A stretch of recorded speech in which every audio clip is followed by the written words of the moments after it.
Hey guys, Liberty Freeman here, and today we'll be playing some more of the funny map game. Maybe try to finish out, or at least like beat the Weltkrieg on our Russia WeWork game here. Hope you guys had a good Christmas. It is of course Boxing Day here in Canada. Yeah, I guess we'll see how things go. So France just declared on Germany, and I was reading on the Reddit that supposedly Russia is supposed to start the Weltkrieg now. So I was supposed to take the preemptive strike focus instead of getting a decision to join after Alsace-Lorraine. I guess there's no Alsace-Lorraine, but I mean that's how it was previously, right? France would do war over Alsace-Lorraine, and then you get a decision. I guess now Russia is supposed to be the war trigger, and because I kind of left France out there, they might have a rough time against the Reichspakt.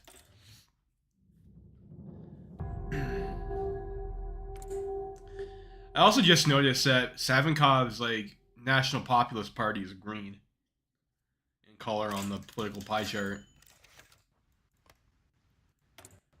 It's supposed to be brown, unless they change that to just green in general in this update, right? Like, who else do they have? Is Poland nationalist? I guess there's green too. I wonder if that's just for Russia or if they decided to flip from brown to green for that. Interesting, I guess.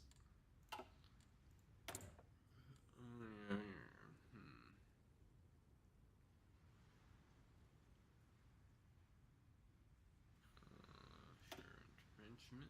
I don't know. Maybe what's this over here? Armor. Or armor. Got a lot of these traits actually. So you expand the ammunition capacity.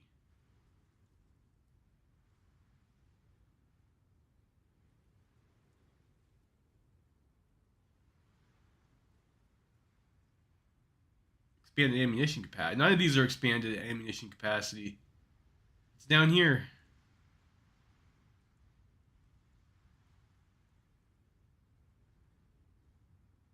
The fuck?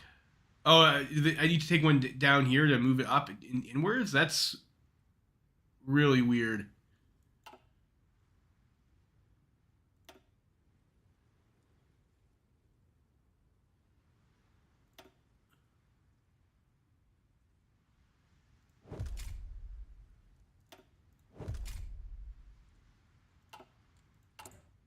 I guess might as well build that with.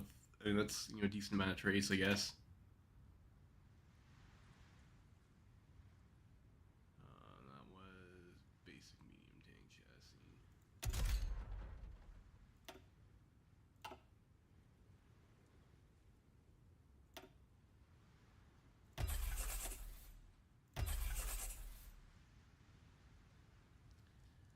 A little bit low on tungsten. I know that's probably fine for now.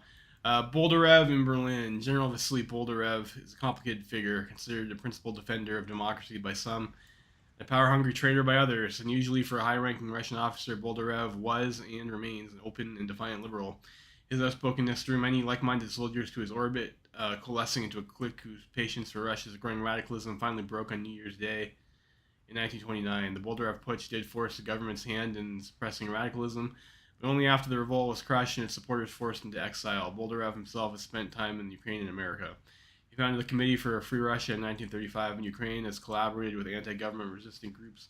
But now our spies in the Russian dissident community in Berlin have told us about an early discreet recruitment for the Army of Free Russia, likely a collaborationist group under German protection. The threat of this unified Russian rebel movement under Boldarev's prestige and military skill, backed by German arms, cannot be ignored entirely. Klepkov has already assured that the best assassins are being picked, but it's unlikely that Boldarev is caught. He has evaded all attempts in his life thus far, so we should be prepared to face his collaborators in the coming war.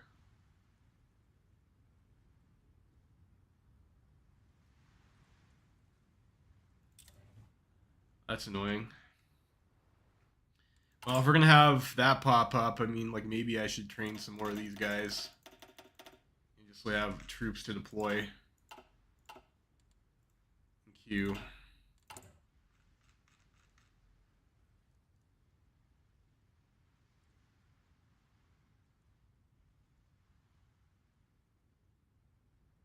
research bonus for industry for that, for the hydroelectric station. We're gonna need war economy, and yeah, probably war economy. So we're gonna have to save up our PP for that.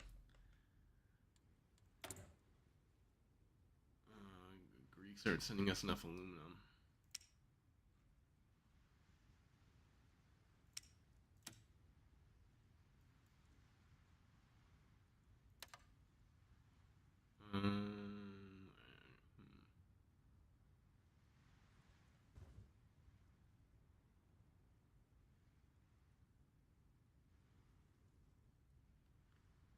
I guess that's a problem, isn't it? I mean, none of these places are gonna be great to trade from. I guess we just keep on going with Greece.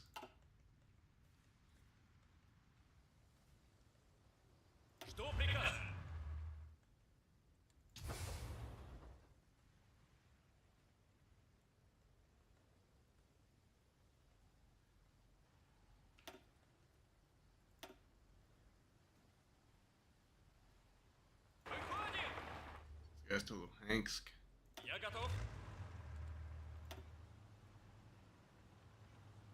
It's a river crossing, isn't it? That's irritating. But I'm improv expert, I guess.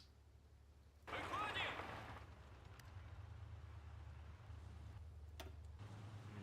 speed here.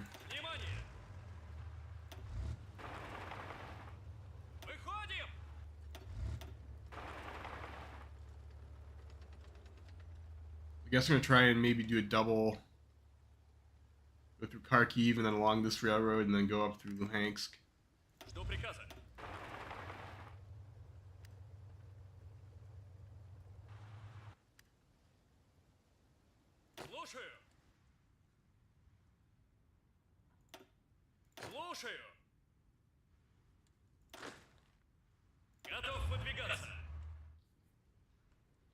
And we can also have these guys maybe do a bit of exercising.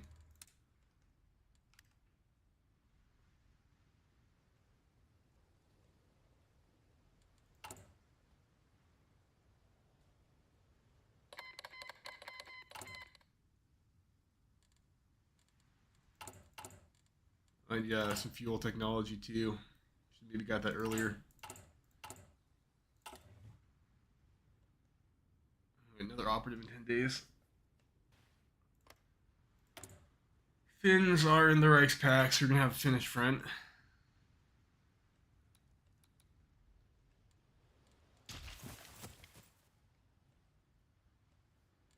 But you know, I got guys there, so hopefully they're able to hold out.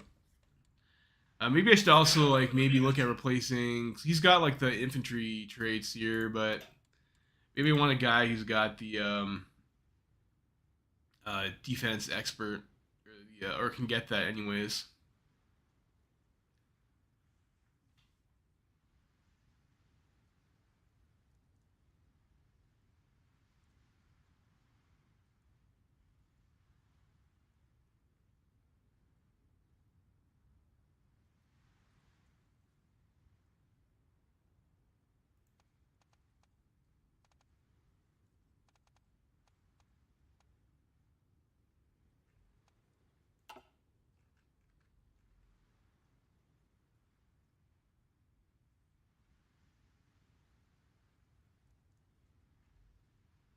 Hmm.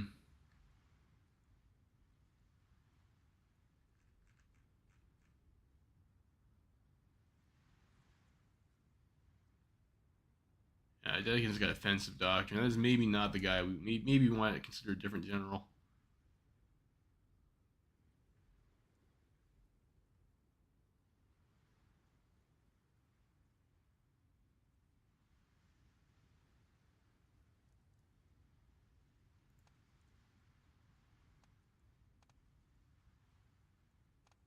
Camouflage expert on these guys too. Some of them. Hmm.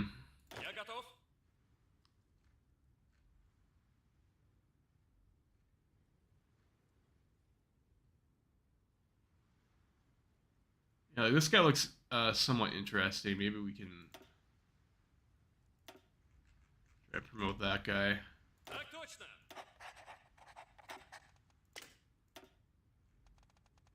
defensive doctrine, and we can get logistics.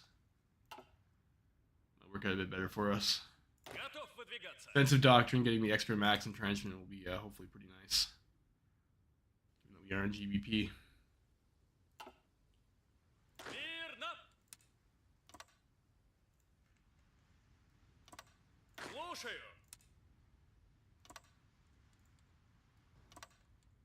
Готов выдвигаться.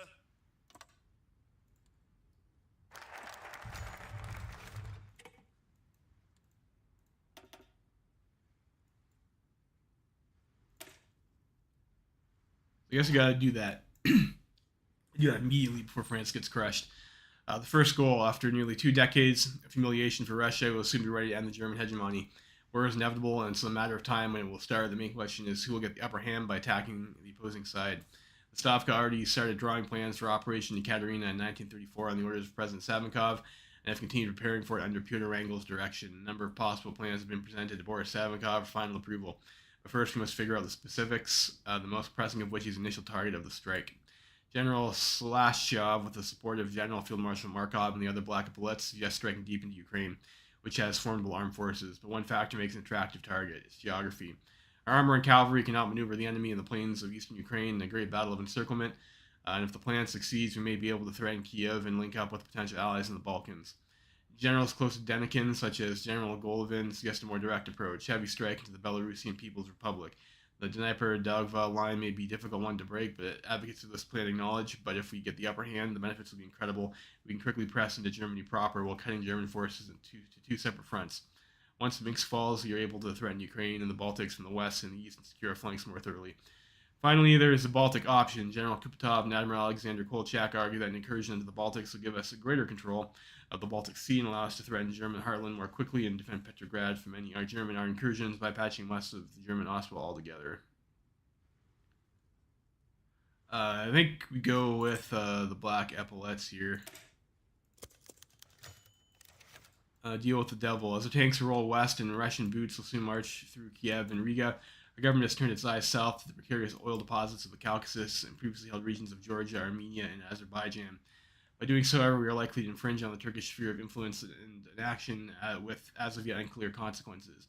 The Turks are weak, recovering from decades of warfare and economic devastation, but their armies still stand, and it may be our best interest to ensure our southern flank cannot be exploited by German allies. Therefore, the Foreign Ministry has come up with a plan to divide the Caucasus and eastern Middle East between our two empires, including a 10-year non-aggression pact with the Ottoman Turks to bar their intervention into the Russo-German War. I think it's something that we want to do.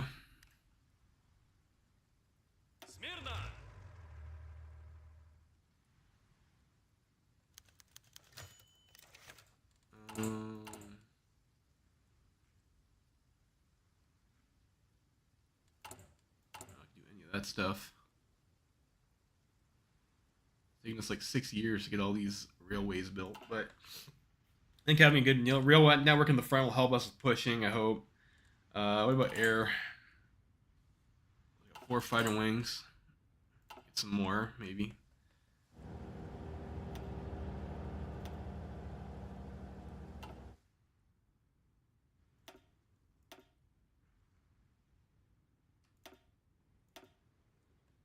Almost like a lot of these planes are like kind of shit.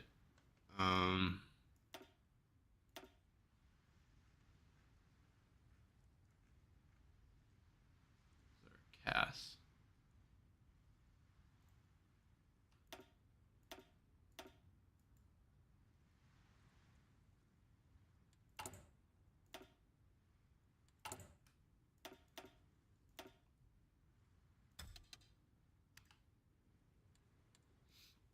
Excerpt from a radio speech by the Secretary of the SCRS, Karol Vensagolsky. Our new Russia was born from the fire and rubble of a collapsing era. She was trampled by hooves and boots, hurt by shells and machine guns. But as we know, the sun shone through, and even that dust and smoke, a new dawn for the Russian people. His voice is strong and articulate, with only the merest hint of a Polish accent, unlike the Voss calm and even boring tone. Vensagolsky's voice paints worlds. Already during the chaos of Karenchina, Boris Savinkov tried to save the young republic. Fight, he urged liberals and socialists. Never compromise, not with Lenin, not with the Kaiser, But he was not listened to, and for it Russia bled. For long years, through the coldest winters, he toiled with so many of you to save the Republic, which had been thrown to the wolves. Why did we lose? In every war, one side loses. Does it say anything of German competence, of our incompetence? No. Russia was betrayed, betrayed by its so-called intelligentsia, by socialists and Jews, for the spirit of defeat did not come from the common Russians. It permeated from the corrupt elites downwards, generating the character of the good Russian man and woman. So the dreamed and accursed day has finally come, one announced so many times by poets, prophets, and philosophers, a day of judgment and final reckoning, the war that will define ages. Why will we win this time? Because we are united behind our great Vazd and behind our great Russian state. We will not be stabbed in the back this time. We will not be demoralized and poisoned this time. No, my brothers and sisters, we will only triumph. Studio applause. How are we doing on our logistics here? It's not a whole lot of guns. Готов выдвигаться? Я готов.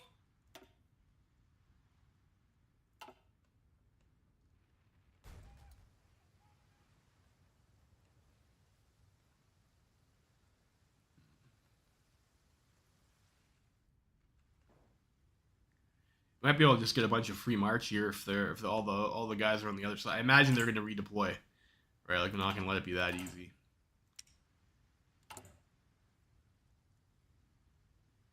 Strategy of the Western March. The Russian army is offensive in spirit, but will by the methodology of but the offensive can vary. The Russian army's mechanization lobby, Markov, Slashichov, Rodzienko, Messner, and others see a surgical armor thrust as the obvious core of the offensive. Our mobile and air forces must be concentrated into a single force of unstoppable shock, capable of piercing through the enemy front and destroying German armies in great battles of encirclement. However, this is a method which we have no practical experience in. More careful planners such as Denikin, Konzin, Golovin represent the opposite view, which sees a neo-Serovian approach. Yes, armor is important, but is only one tool among many. The main focus is on firepower and the destruction of enemy forces and a steady engine of destruction, with trusted methods applied to modern arms. Yes, we'll do that. We'll use tanks, obviously.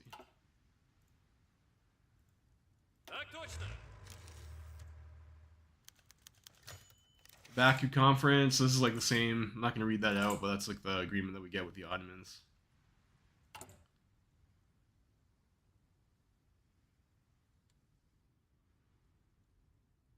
Я готов.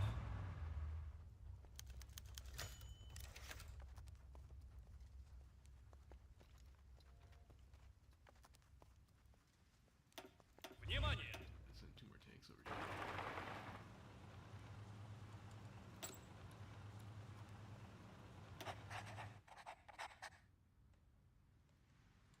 We'll do that. Matter of Georgia, long held by the Russian Empire. So,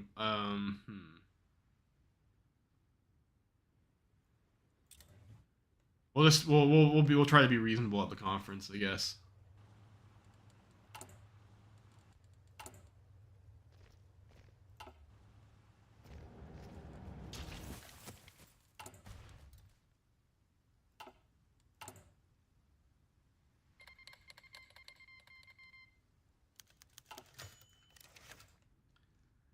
Yeah, this looks like not great for not great for the French here, maybe. Getting pushed in over by Belgium.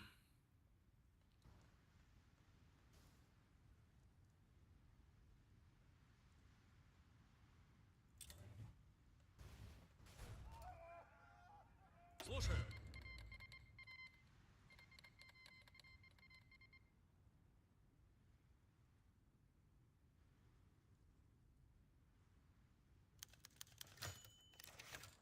Afghanistan.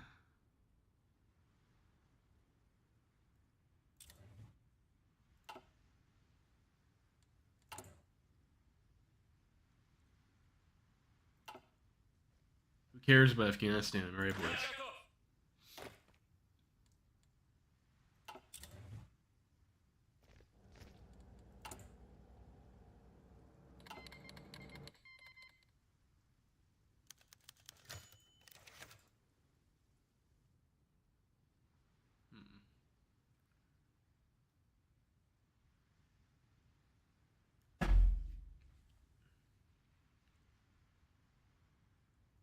Fine, whatever.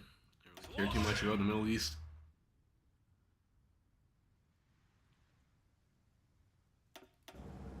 Я готов. Oh, these guys are over there. Выходим! Выходим!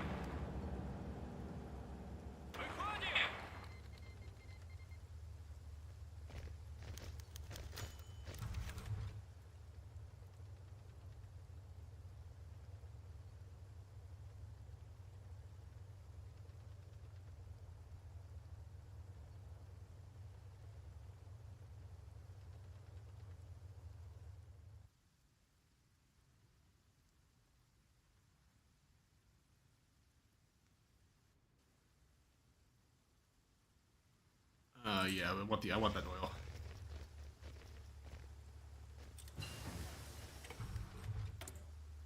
Um,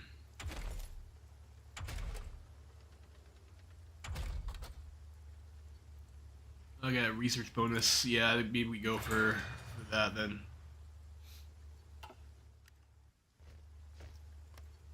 Слушаю.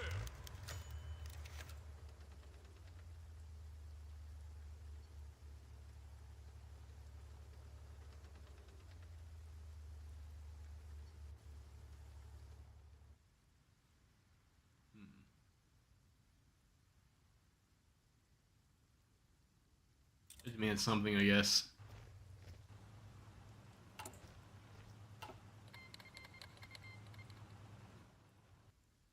Готов.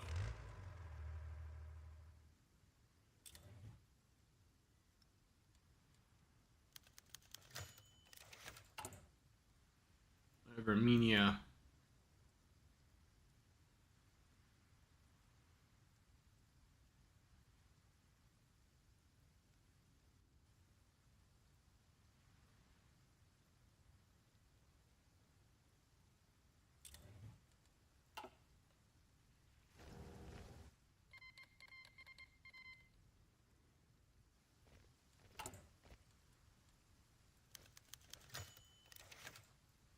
Yes, we got it.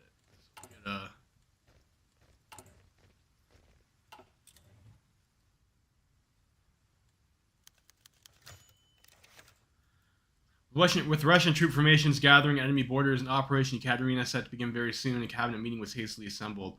The main subject of the matter was how Russia was to justify the war to the public, but also to the world at large.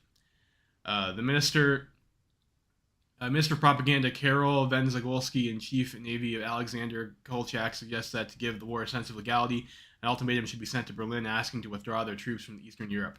The chance of Germans accepting such a demand is null, but it would at least give the appearance of legitimacy to Russia's actions. Army Chief Pyotr Wrangel immediately disagreed. An ultimatum will ruin the element of surprise of the operation, giving Germany and their allies time to mobilize their defenses and halt the Russian offensive. Savinkov was quick to side with him, seeing an ultimatum as a complete waste of time. After all, they were about to engage in a civilizational struggle. When the right mind cares about what the rest of the world thinks when the future of Russia is at stake. The opinion of the cabinet swayed towards the latter, but they still settled on compromise. After Russian troops crossed into the Ukrainian border, a demand will be sent to immediately cease hostilities and the withdrawal of German troops. The ultimate battle awaits.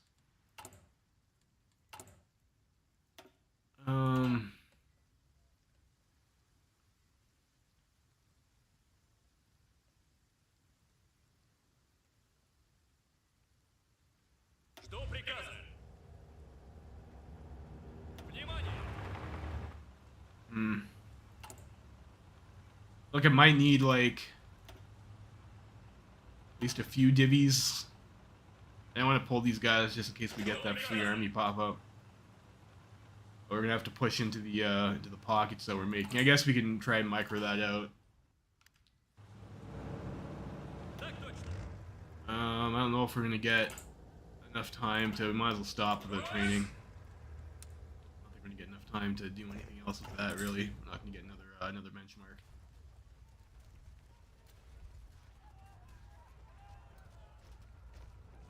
Or, you know, if I can get Luhansk from this side, like, maybe I should just come from this side then. That makes a lot more sense. Что приказано? Слушаю. Готов. Advanced engine. what are we getting now? I think maybe we go for oil tech.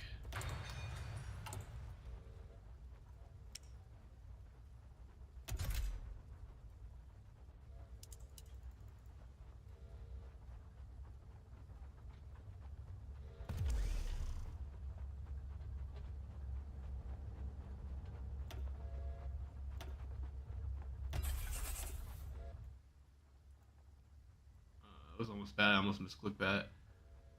Yeah.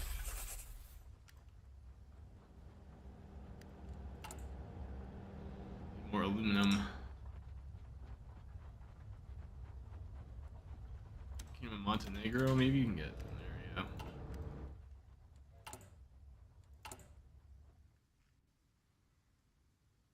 Is there more factories on planes, I guess?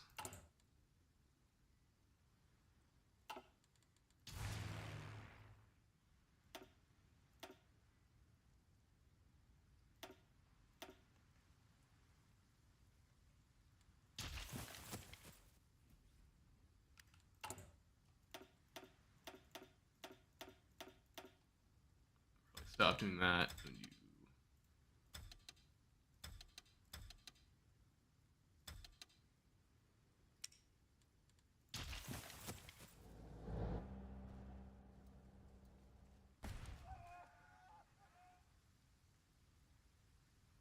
I feel not too bad about our situation here.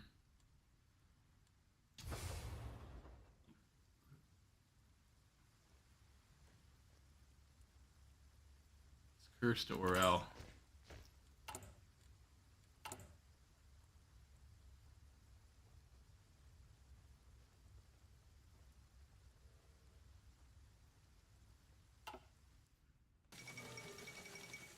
Ooh, Reichspakt and Entente will cooperate. Sneaky, sneaky Germans.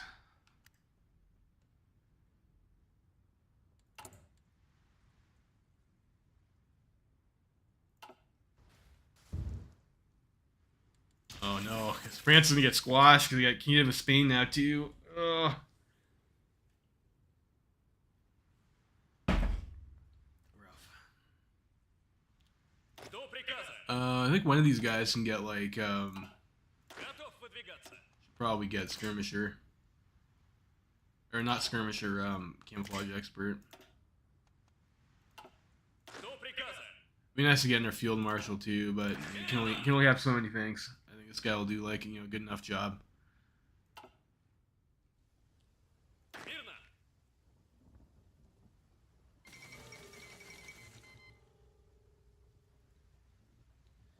So there's the Eastern Seas War against the Coprosphere.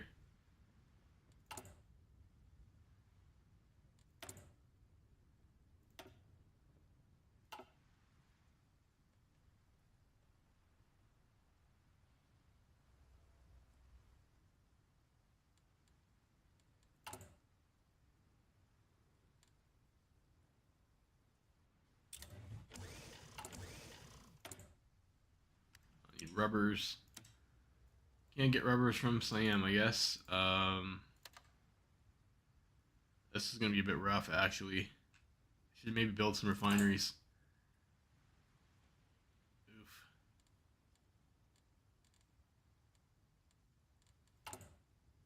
I do have destroyers. Like we could try to get somewhere else. I guess we have to be like in Finlandia.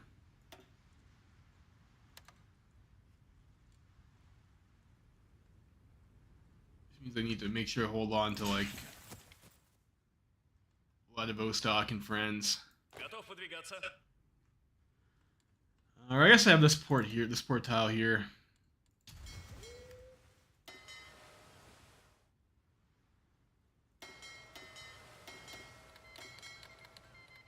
Where are you guys?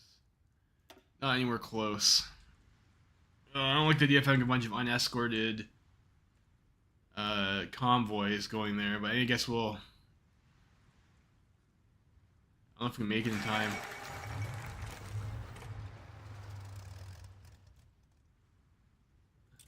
So there's a convention we get from the Baku conference. National focus here.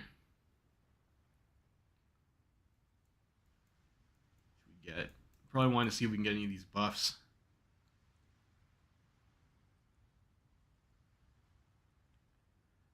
Free divisions for 21 days.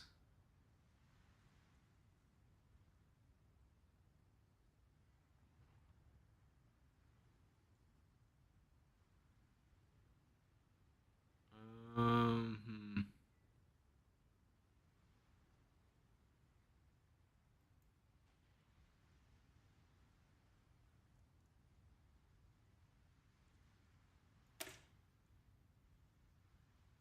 Experience gain and breakthrough. Do that.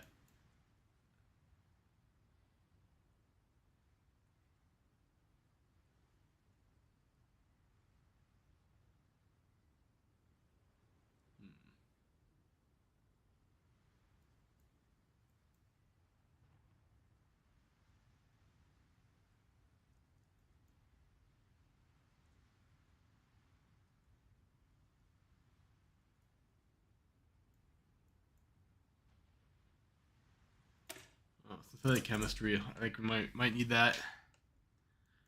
Russia free from German influence. At long last, the Russian state is free of German influence. For all modern Russian history, our industry and natural resources have been subject to foreign interests, be they French, British, American, or German. But with extensive restructuring of our economy, that is no longer the case. Factories and railroads built with foreign cash are now entirely in Russian hands, and they will remain so. Never again subjugated. So I guess we're at war. We gotta do the things. Get the war economy. Готов. And then we'll. Слушаю. Так точно. Так точно.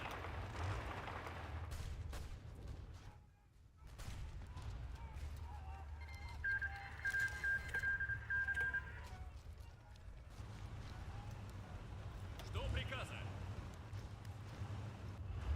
Выходим. Выходим.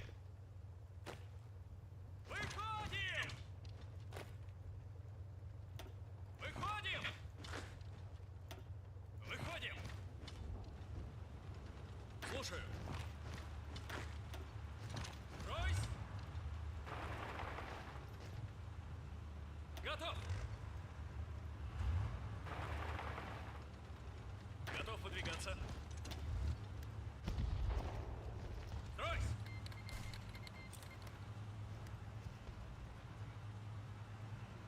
Ройс. Выходим. Ройс. Внимание. Выходим.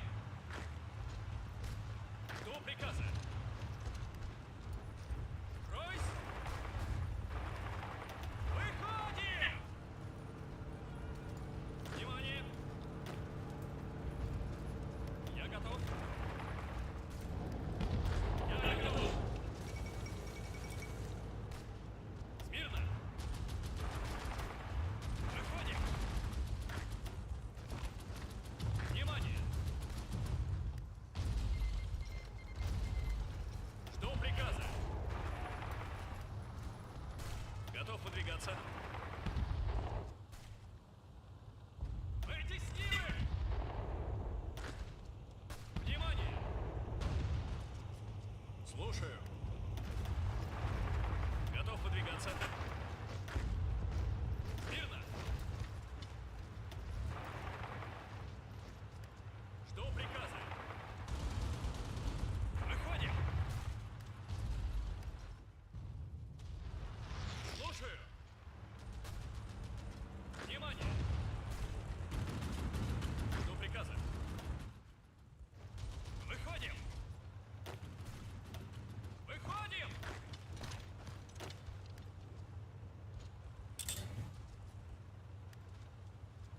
Rebel Wargle. Okay. Готов выдвигаться. Внимание. Выходим. Я готов.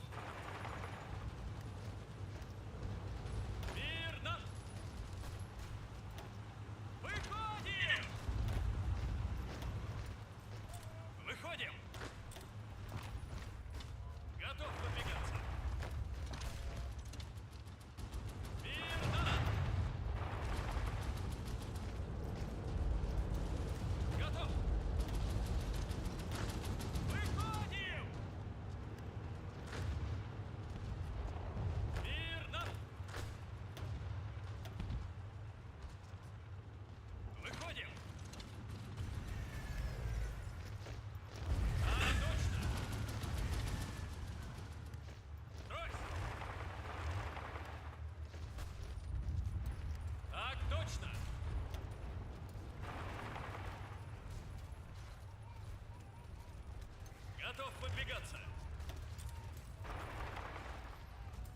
Заводите жару! Выходим! Слушай! Готов выдвигаться. Ройс! Выходим! Like that went like okay, so we managed to cut off that part. We're not really like attritioning too badly elsewhere. Внимание! Here we might want to go, maybe take a few steps back. So we're in better supply.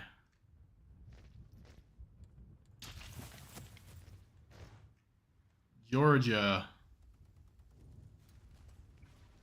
has joined the German Empire as our ally.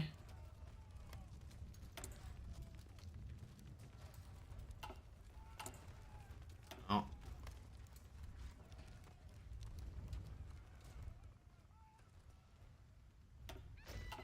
Мирно!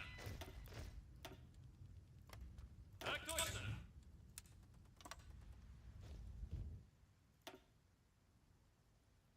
I don't know if I have a mountaineer, do I?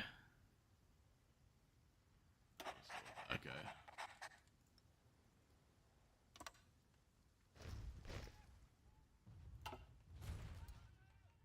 I don't want to deal with that right now. I don't want to wake up and find half my country gone either. That'd be frustrating. Слушай! Ройс! Готов выдвигаться. Так точно!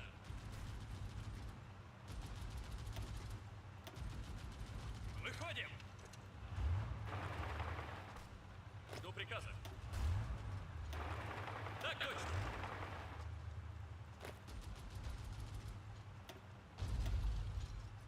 Выходим!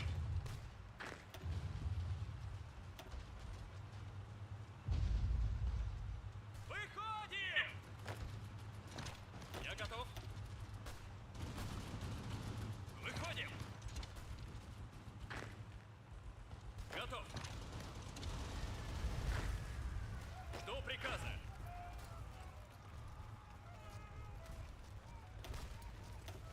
Выходим. Слушай. Зададим жару. Мирно. Ройс. Выходим.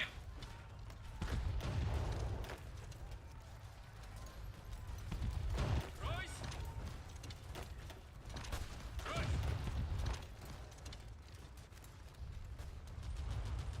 Слушаю. Внимание.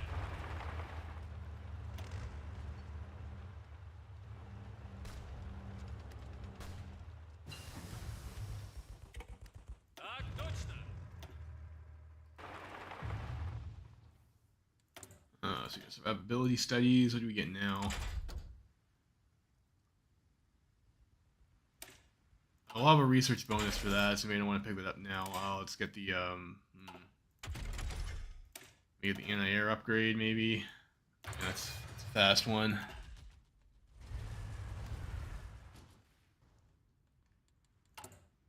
How are we doing on logistics? We're kind of losing rifles, but I'll train a couple more units, I suppose.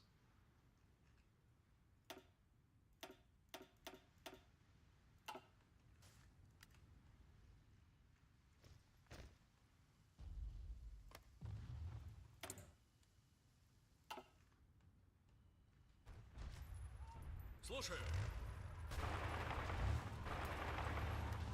Готовы выдвигаться. Выходим! Выходим! Так точно. Выходим! Выходим! Слушаю.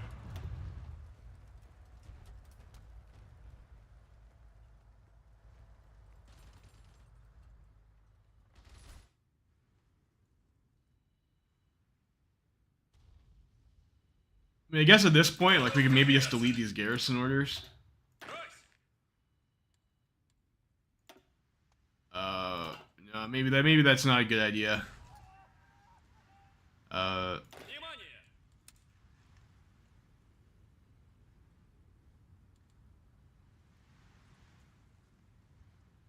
Yeah, I mean, it's probably not a good idea. I'll have to reassign all my generals and stuff. Готов!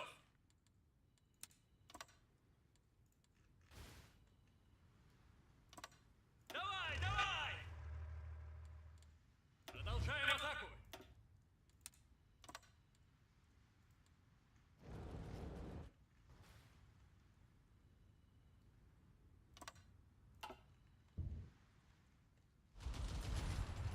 Идем! Идем! Брось! So where do we want to push next? Maybe.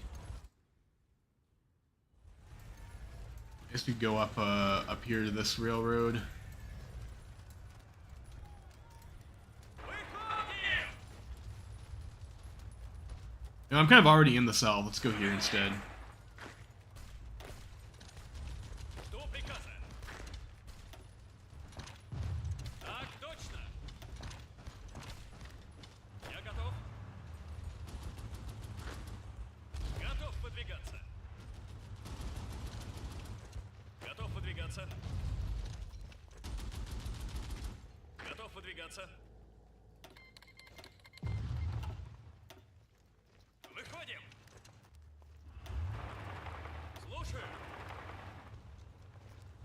Так точно. Выходим. Так точно. Готов выдвигаться.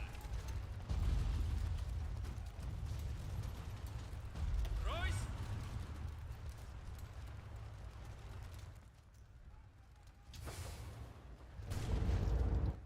You got the railroads. Just gotta wait for them to flip. Верно. Так точно. Выходим. Я готов. Выходим. Готов. Выходим. До приказа. Я готов. Брось. Жду приказа. Готов выдвигаться. Внимание. Я готов. Готов.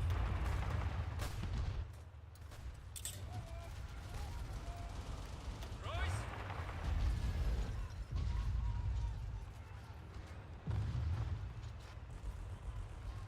Смирно. Так точно.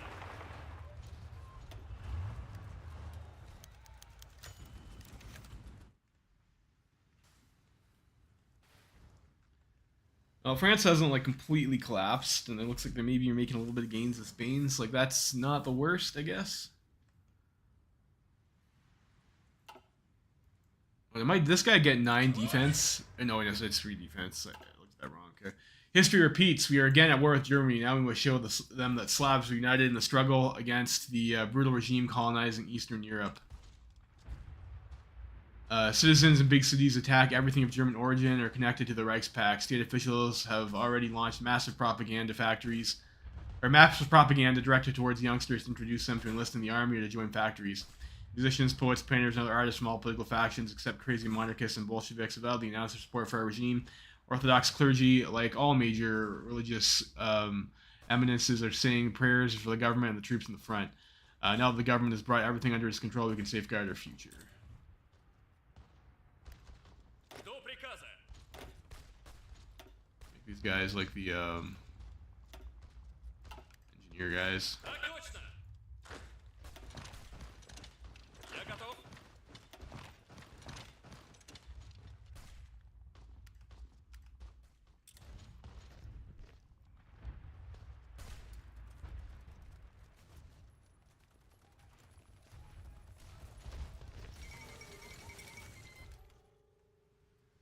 What? Готов? Выходим! Так точно! Жду приказа. Брось! Я готов. Выходим! Выходим! Выходим! Выходим! Слушаю! Мирно! Выходим! Upgrade our plane.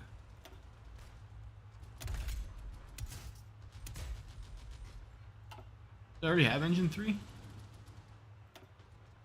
Improve small airframe.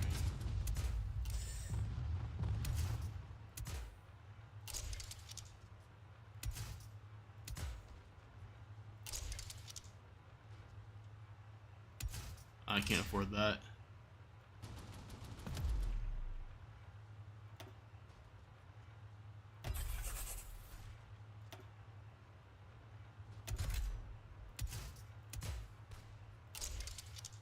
Got dive brakes.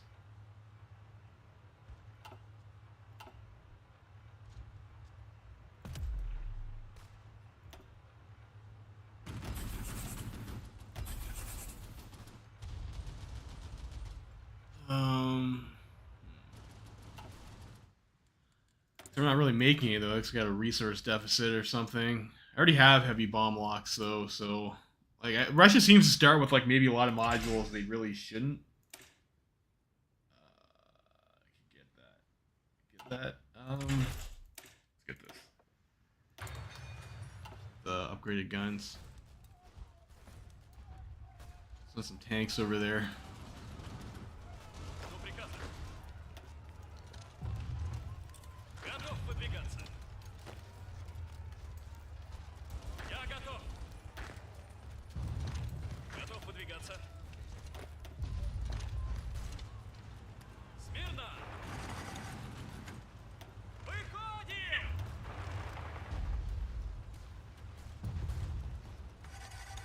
Я готов. Я готов. Я готов. Я готов. Так точно. Готов выдвигаться. Жду приказа.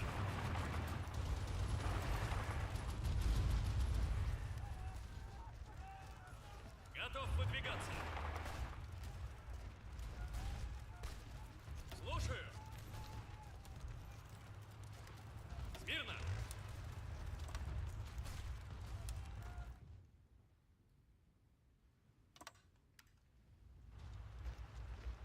Брось. Зададим жару. Слушаю. Готов выдвигаться.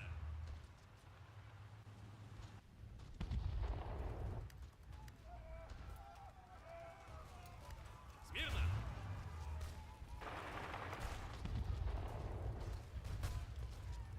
Готов выдвигаться. Выходим! Слушаю! Так точно. Готов. Внимание! Слушаю. Готов. Oh, Bangkok. Я готов. Not what we wanted to see. Брось. Внимание. Смирно.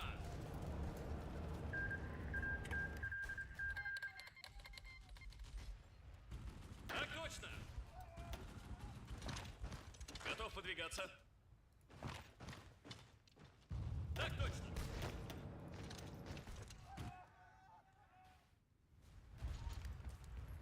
Внимание.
Готов приказ. Выходим! Выходим! Выходим! Выходим!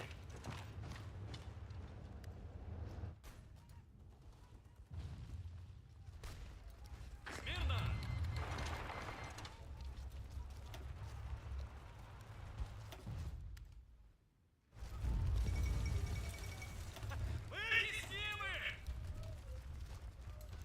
Alright, those guys aren't going to be all that useful over there. There's not enough supplies. We'll send them back over here.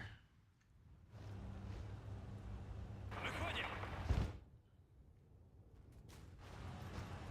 Ройс! Слушай! Готов выдвигаться. Just wanted to kind of make sure we're able to at least push them back off here so we didn't have like a open pocket in our front line.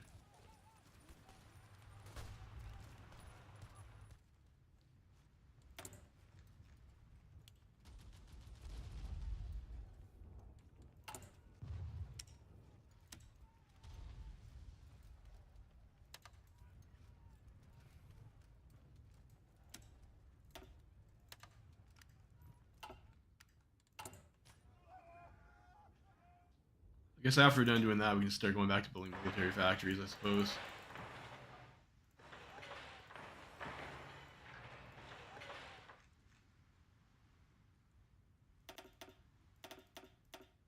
Put 10 factories on repairs.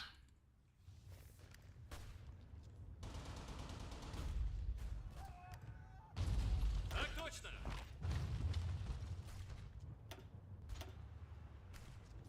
Так точно! Готов! Готов!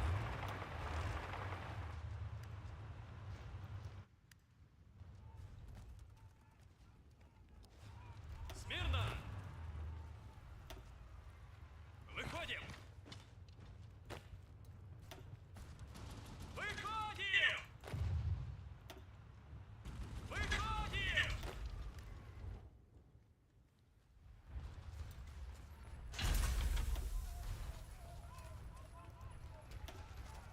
Вперед!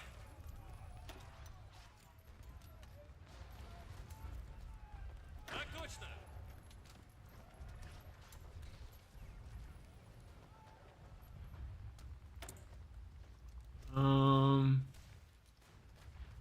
Or whatever. I don't plan on really doing too much to that mechanic.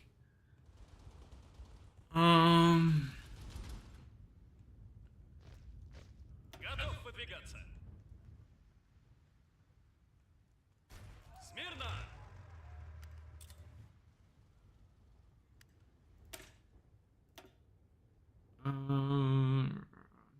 Attack.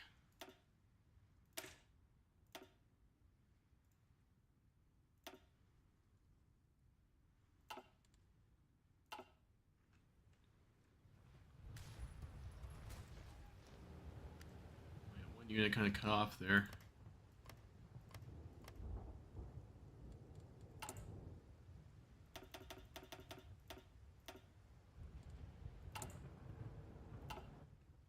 Maybe afford to do that. Слушаю. Also get doctrines. You should probably do.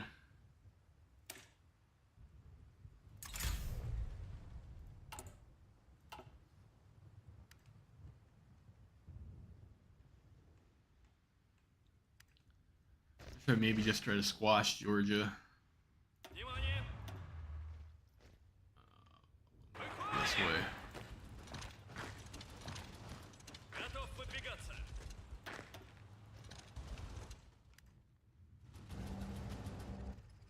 Так точно.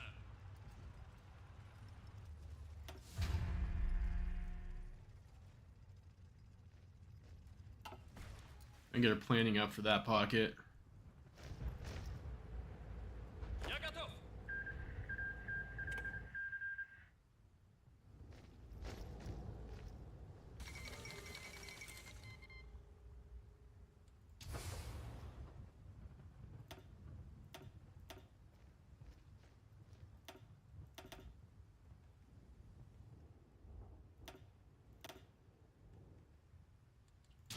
supply situation a little bit there.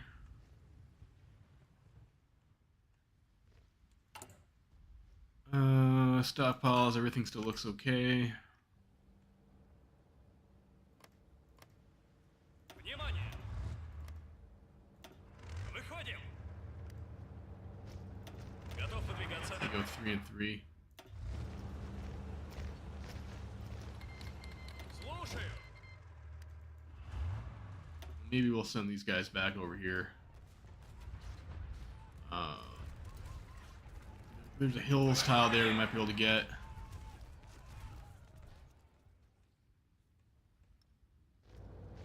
Слушаю.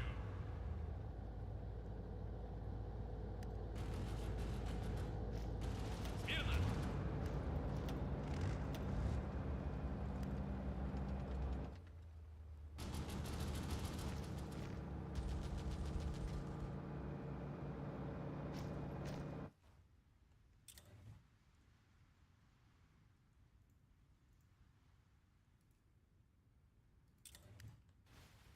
So I called Laudimiria, guys. It's over. They have Laudimiria.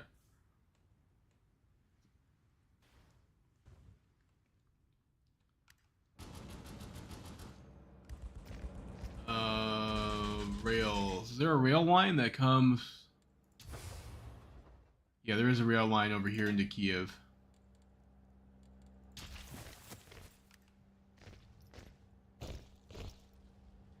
These guys are on the move. That's probably a go signal. Трось.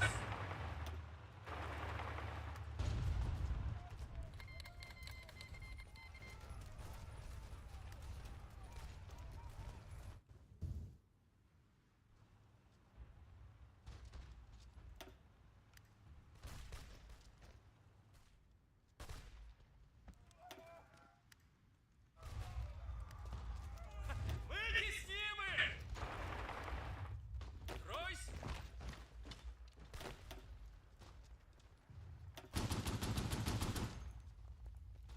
Выходим!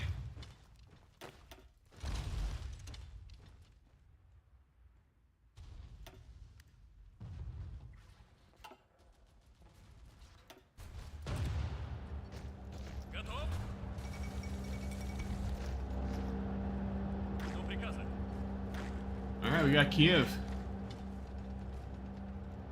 Трось.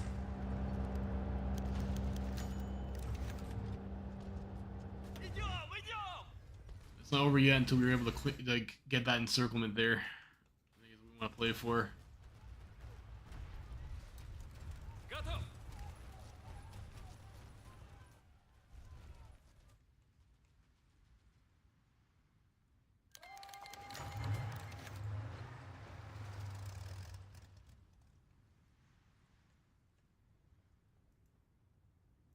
That bastard.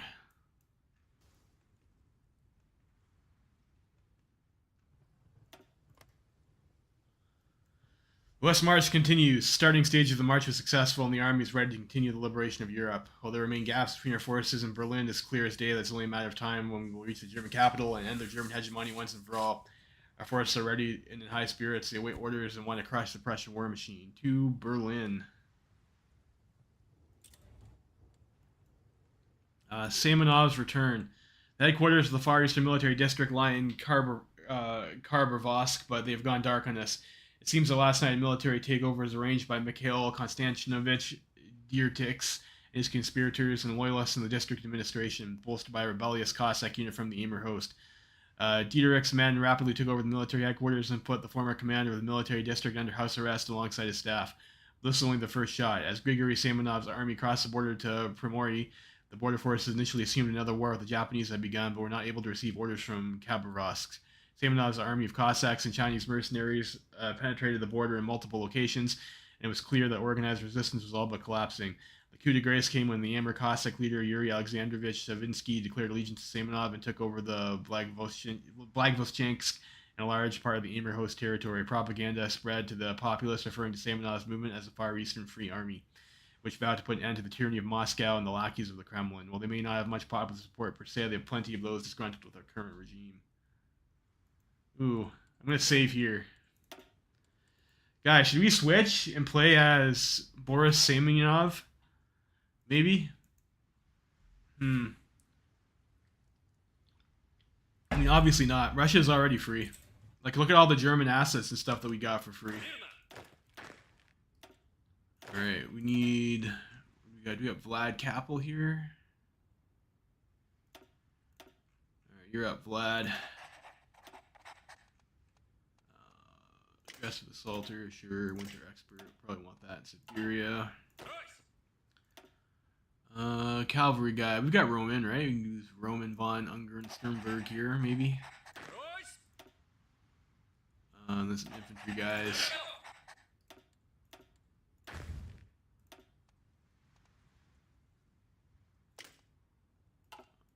Infantry expert there, I guess, whatever. I guess these guys are over here. They can be blue color, I suppose.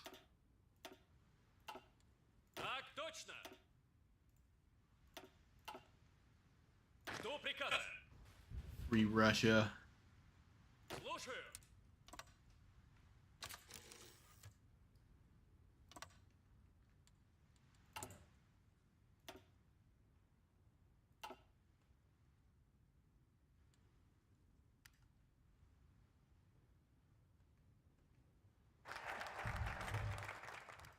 Let's see what we can get there.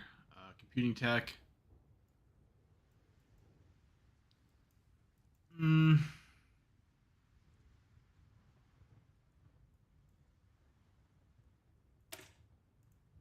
Get the division experience scheme, maybe. It's gonna be oil. Feeling Grozny.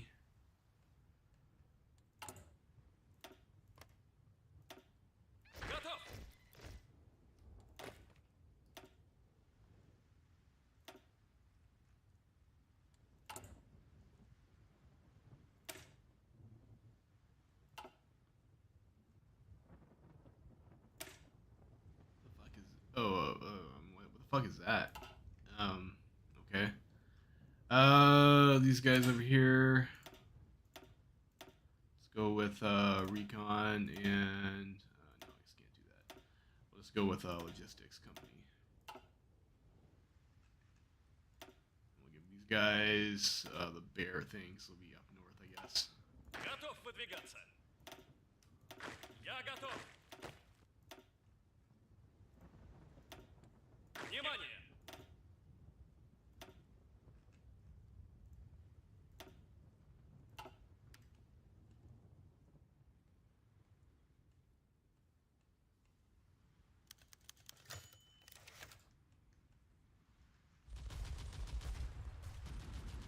Продолжаем атаку!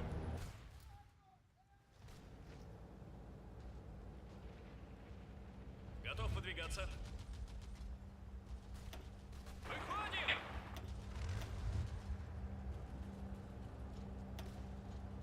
Внимание!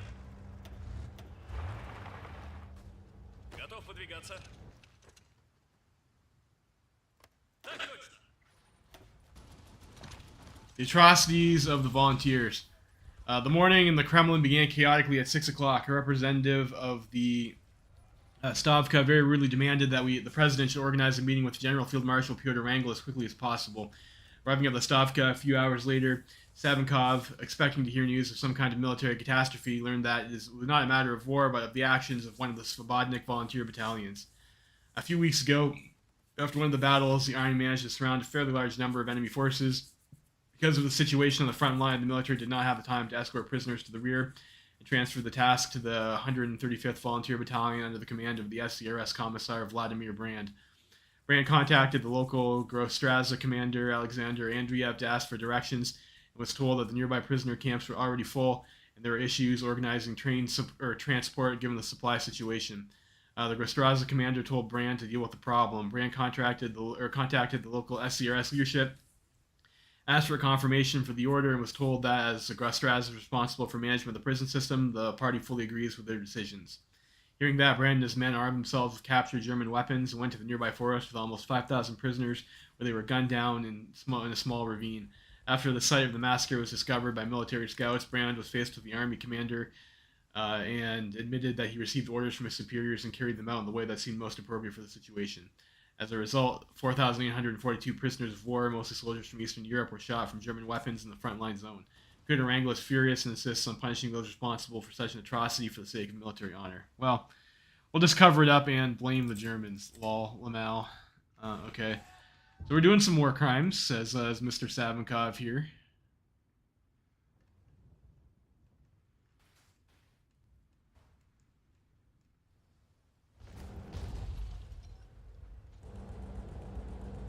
Готов выдвигаться. Я готов. Внимание.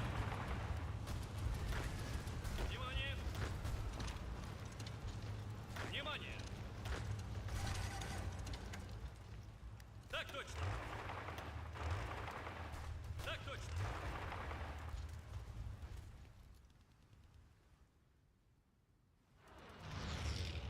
Смирно. Внимание.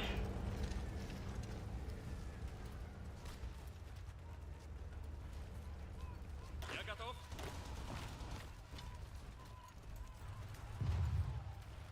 Готов.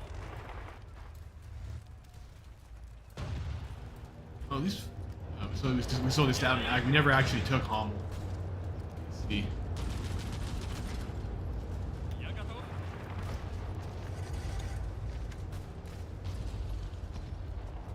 Выходим. Выходим. Я готов.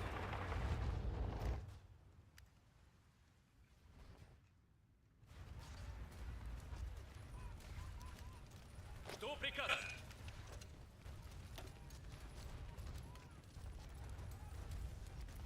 Maybe win that. Стройсь.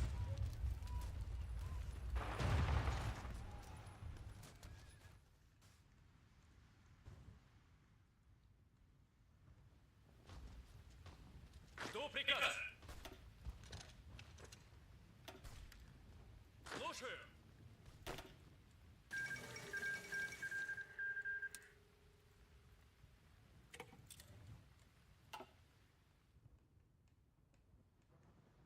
I don't know. Maybe I should get some Navy doctrine. Like, I don't want to waste. I guess I'm gaining experience. I'm not spending on anything. I guess I don't know. Maybe go trade interdiction.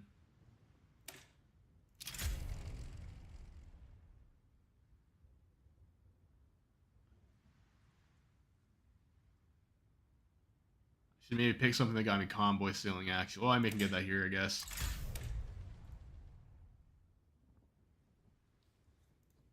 Probably mostly using my fleet for trade. Мирно. I think I'd like to give that recon these guys the recon company. Help them move a bit faster.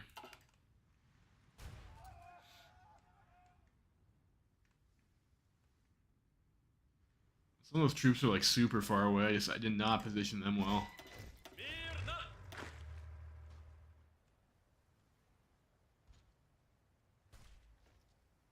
Внимание.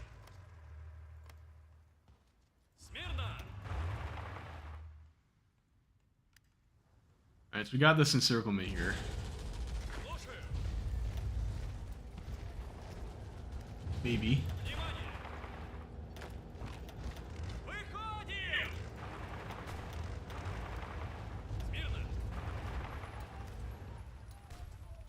Так точно.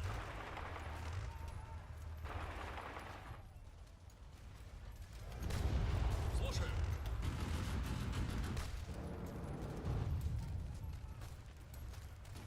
Bit more infantry. More infantry. Так точно.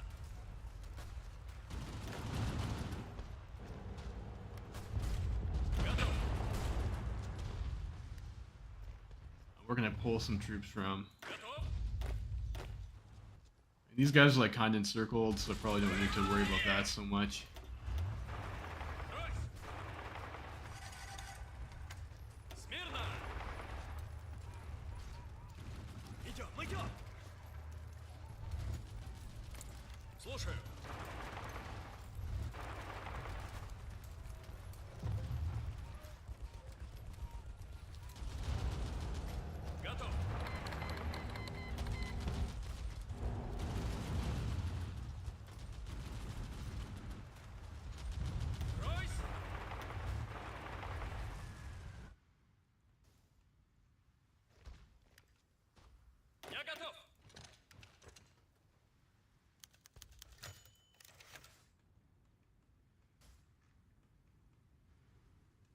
Everywhere has traitors, and the most accursed of these is Vasily Boldarev, former white general turned German lackey in Berlin. General Lieutenant Boldarev was given a German-equipped army, recruited from prisoners of war and traitors, the clear intent of acting as if they represent some kind of true Russia. This laughably called Army of Free Russia claims to fight for a free and democratic Russia. Okay. Boldarev is a traitor for Russia. So, like, didn't we, like, already get that event? That's a bit weird.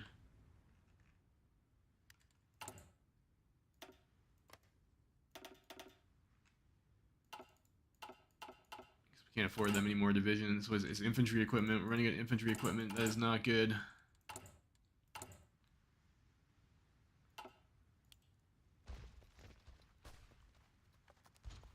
Maybe more important than planes. Мирно! Выходим!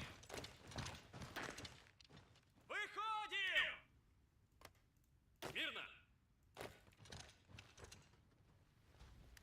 Так точно! Я готов!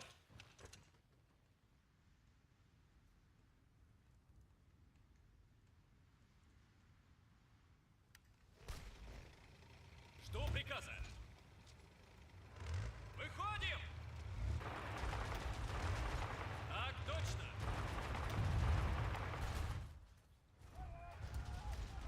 Жду приказа! Брось!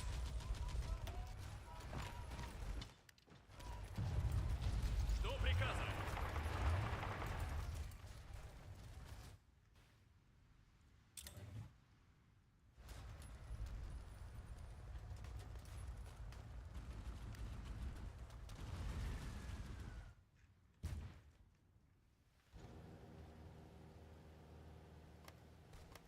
Готов выдвигаться! Брось! Выходим! Смирно! Выходим!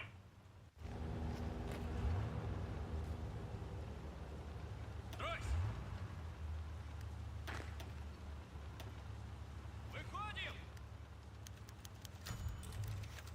Готов! Слушаю!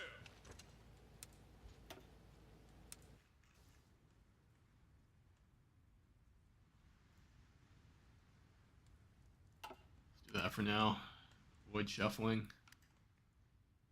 Готов!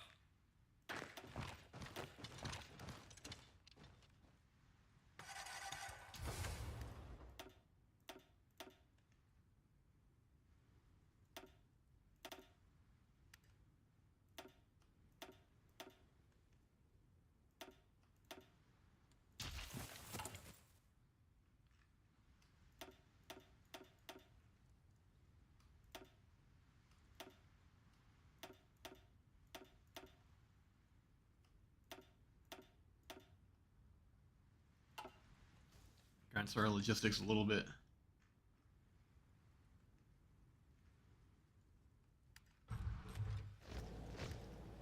Oh, what the fuck happened here?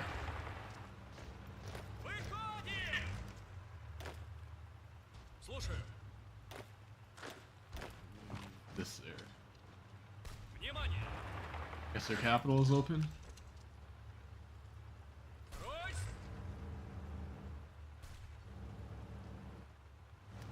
Готов подвигаться. Держать дистанцию. Мирно! Выходим! Готов выдвигаться. Batavia capitulates. Also not great. Внимание! Готов выдвигаться. Готов. Выходим. Внимание. Брось.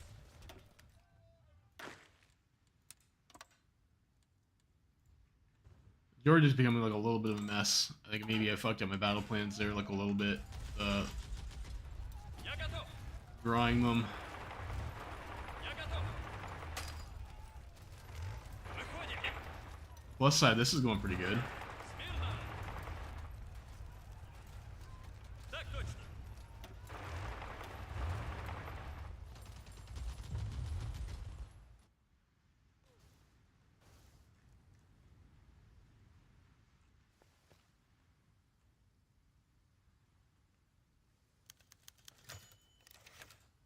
Ройс!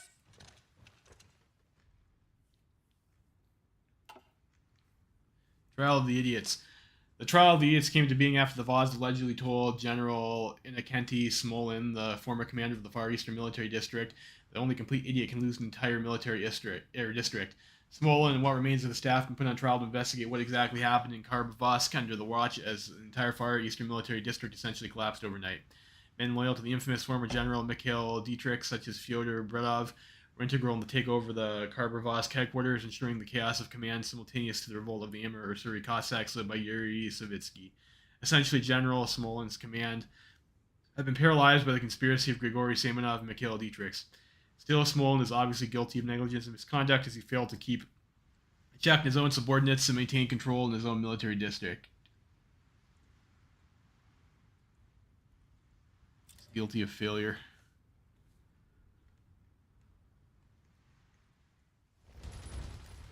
Так точно!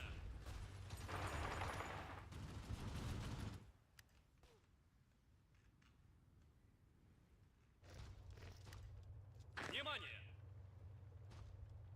Стройсь!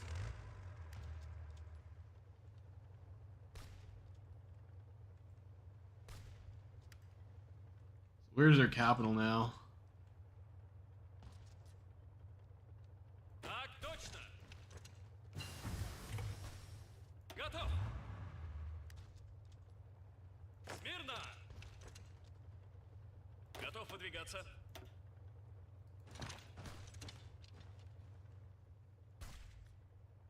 Так точно! Так точно!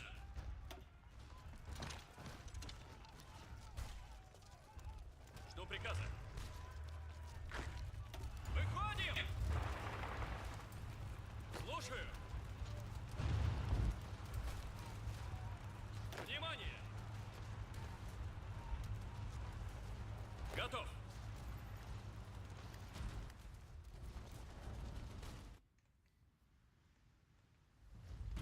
See how that goes for us. Мир дано! Внимание! Я готов!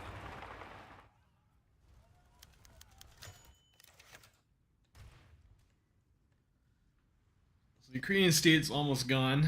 I guess maybe we try to go through Minsk. It's not great that Batavia capitulates, I guess. But Batavia, I guess, is like kind of like what over here. It passed the Pyrenees in Spain. And looks like they've taken all like their core clay back. We should maybe consider sending an attaché, maybe. See what's going on that front a bit better.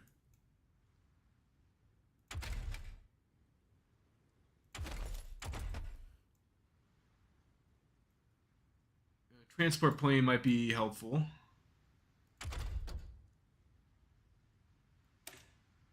Let's get the assembly line production for that price, I think.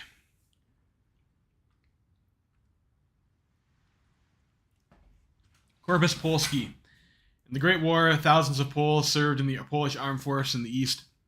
Within our modern borders live only around 200,000 Poles, but among them there is exceptional will to fight for liberating their country from German dominance and to take back those lands lost to Germany and Austria. A small corps has been formed under the leadership of General Lieutenant Kazimierz Rumza and political cooperation with the Polish National Committee. While the corps has a large number of Poles, much of the rank and file are not. This corps, both flying Russian and Polish flags, will hopefully be the one to march to Warsaw one day to liberate our Slavic brethren from Teutonic shackles. Sure, towards Warsaw. Так точно! Ooh.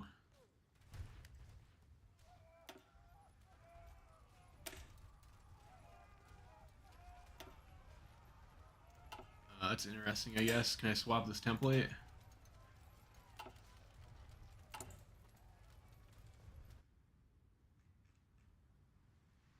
Жду приказа.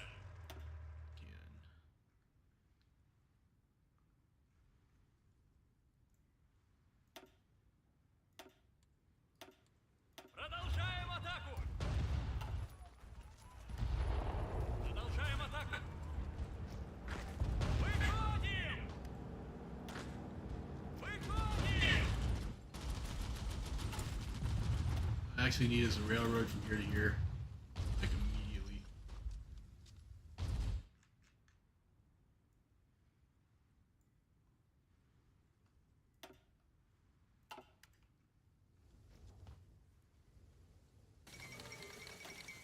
Or not. You know, okay, Georgia could just capitulate too. That's cool.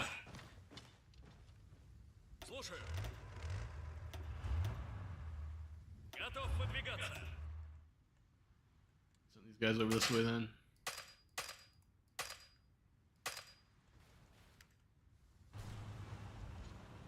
Внимание!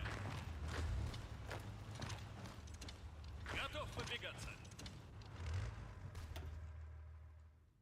Выходим.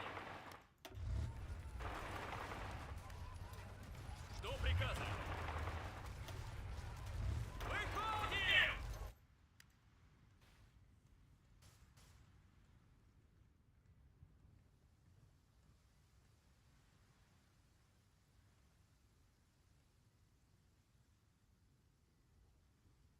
This is going like pretty okay. Maybe let those guys get their planning. Maybe just push it with infantry, I guess. And maybe also like convert a couple tank divisions over there too, but it might have issues with supply. Готов. What the fuck are you guys doing? I mean, those guys are like all over the place. They're like not in position at all. Выходим. It's gonna be unintentional LARP. Жду приказа. Готов. Смирно. Жду приказа. Я готов. Мирно. Just put these guys over so I can just like set them up on the front line with like a fallback line order or something like that later without too much trouble.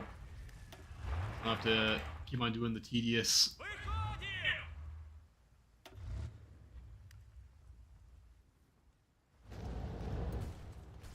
You know. Внимание.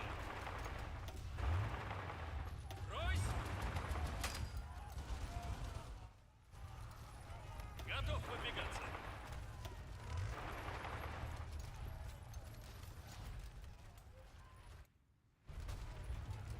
That went pretty well. Nice quick special military operation. Maybe if we get Odessa, Ukraine will cap. That would be kind of helpful. They want to grind into us now. Okay.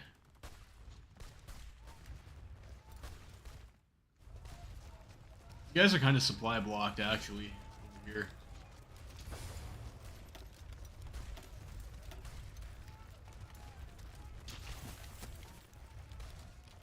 Жду приказа. Я готов. Мирно. Maybe send half you guys to hold this line.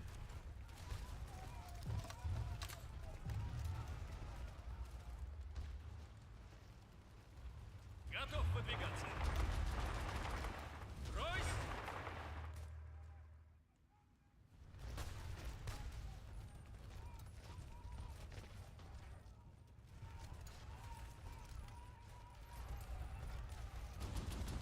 Так точно. Выходим. Я готов. Я готов.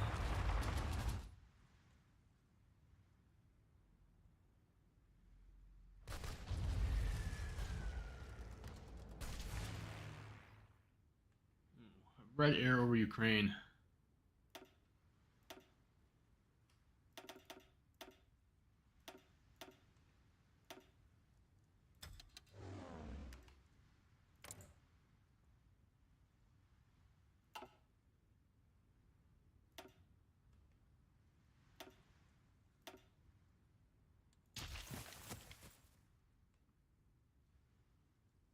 Я готов.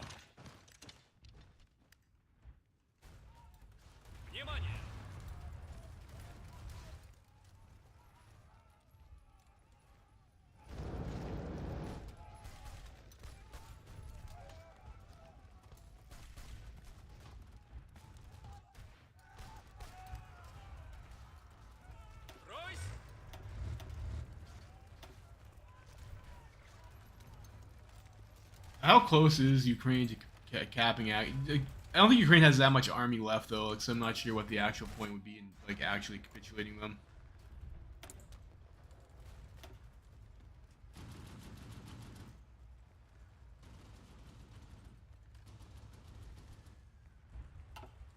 I mean, I guess we could go for it, right? Like, why not? Готов. Смирно.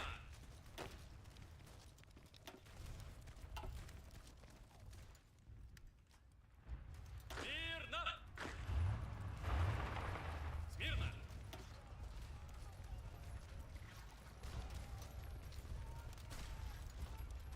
Выходим.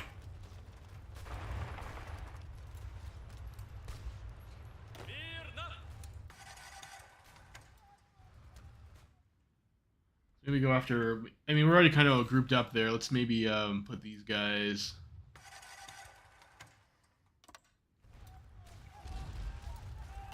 Over there. That's looking okay. George is dead. We can send our Caucasus troops up here too, though. I don't know if that's actually all that helpful. Can we just battle plan them? Смирно.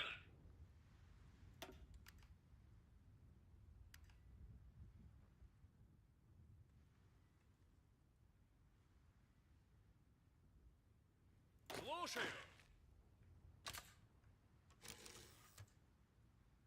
Oh, we'll see how that goes for us.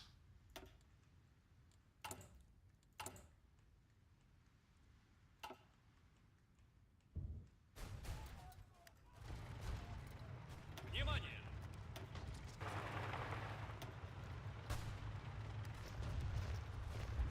Выходим. Выходим.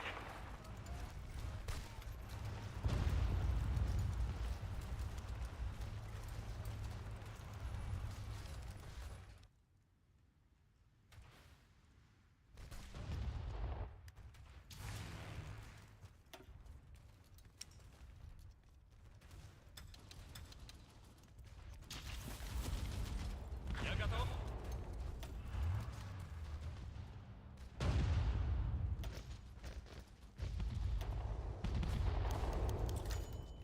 These are gonna be a little bit egregious here. Строй. Выходим. I don't need 9 tanks on the same tile. I would like to get Odessa. I don't know. See what we can do here. Выходим. Вытесним их. Выходим.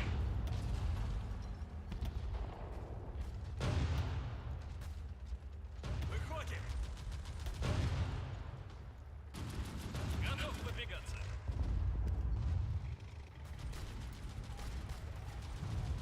Готов выдвигаться.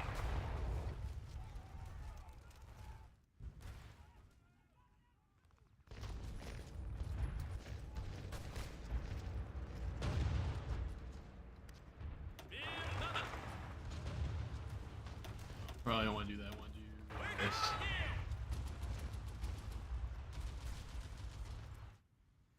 Так точно. Выходим.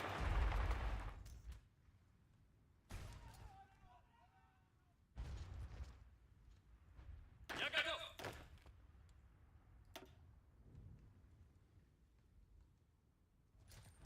Готов. Я готов.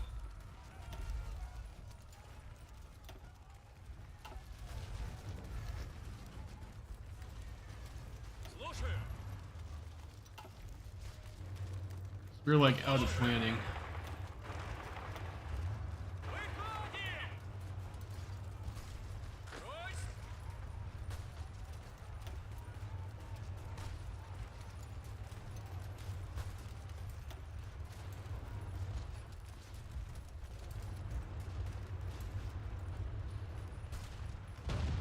Tank divisions there too.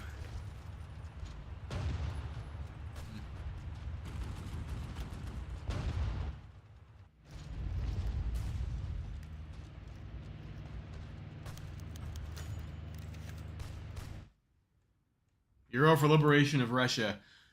The Far East is in chaos. Following the rebellion of the Amur Ussuri Cossacks and the fall of Primorye into the hands of the warlord Grigory Semenov, he was elected as Chief of State of Free Siberia. The organization convened in Blagovostchansk, capital of the Amur Cossacks, but with both Cossack delegates and local Russians, largely from anti-Savinkagite groups. The Bureau for Liberation of Russia was created under the protection of Ataman Semenov and his military allies with one goal: to free Russia from Boris Savinkov and his cronies.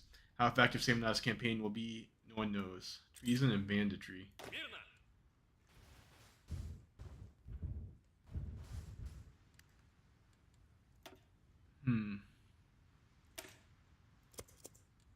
Prepare for winter, I guess. Sure, whatever.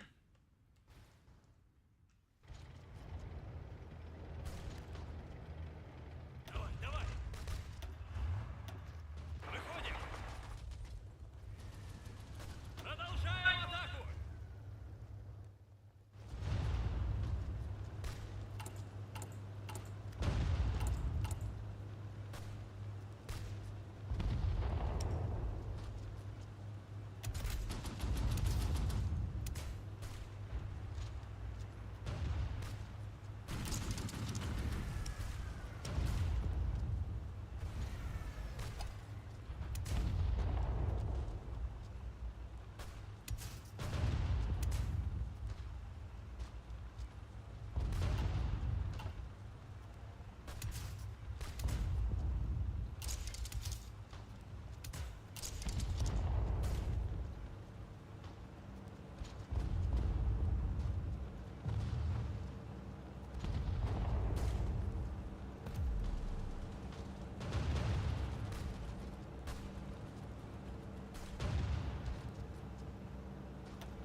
If they're showing up with tanks, we might as well throw like a higher piercing variant on there. I guess. Intel network. Do that. You want to do that too. Я готов. Готов выдвигаться. Строй!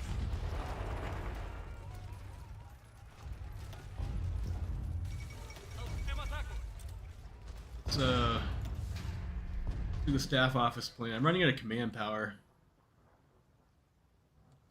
Probably don't need more ground crews anymore.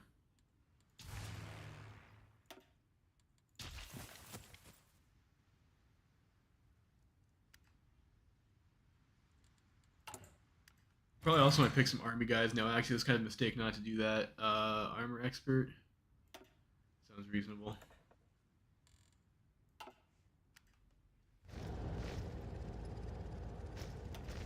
This guy got another trade, I guess. I'll leave that for now.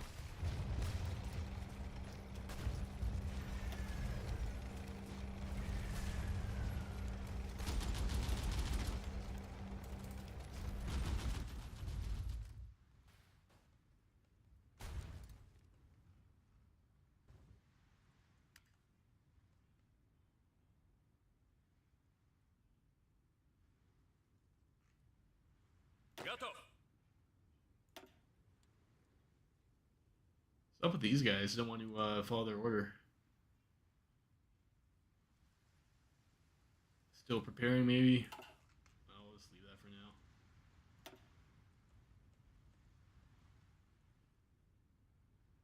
It takes a long time to get to Siberia. Some of those divisions. Okay, so we're getting a little bit of play, maybe, from France. Готов. Мирно. Выходим. Мирно. Слушаю.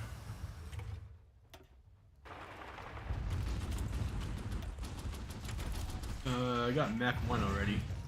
They should start building Mech. Mech would be kind of nice to have. I mean, so would Amtrax. Get Amtrax.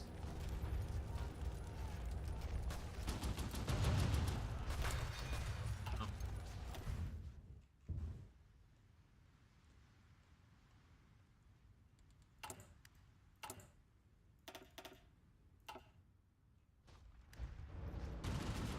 Я готов.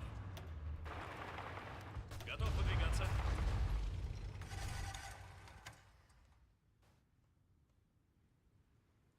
Я готов.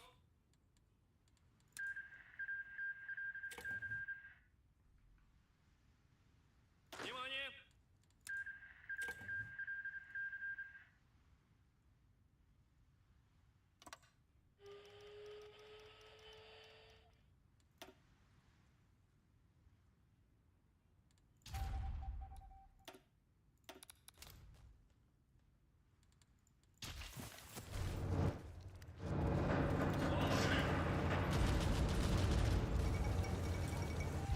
Мирно!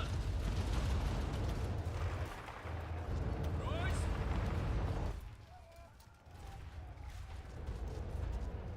Так точно! Готов выдвигаться. Жду приказа.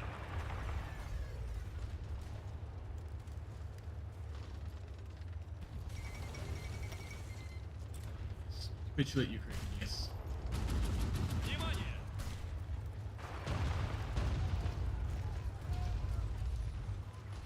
Брось! Мирно! Так точно! Romania is actually still not in the war. That's actually huge. Жду приказа. Жду приказа. Слушаю. Do what we can to eliminate these guys. Смирно!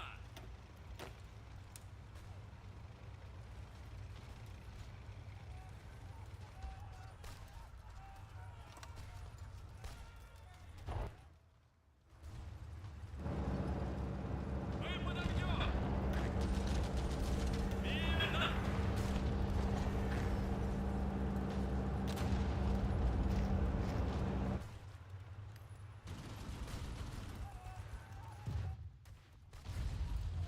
Готов выдвигаться. Выходим!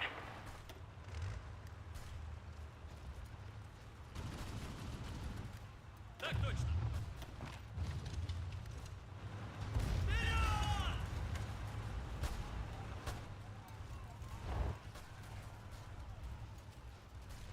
Так точно!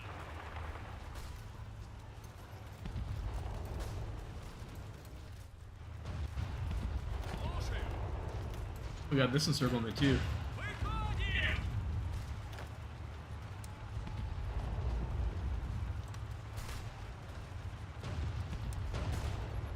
Слушаю! Брось! Maybe give this guy a general here too, I suppose. Kind of run that.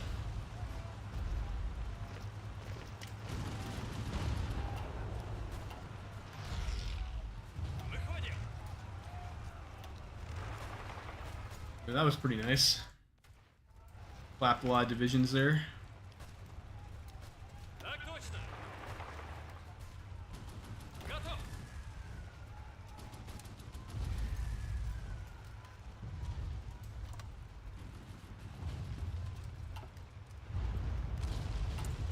Decisions. So invade some people. Probably don't want to do that. What's this do? I don't really need that. Some cities. Capture Minsk. Only have 55 days to capture Minsk.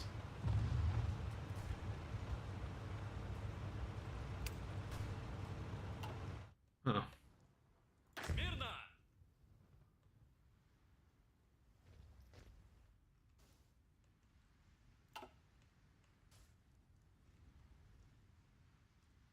Minsk's kind of far. Готов выдвигаться. These guys,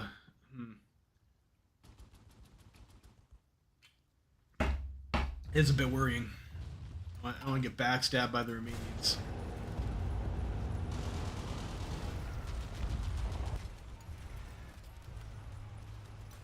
Я готов.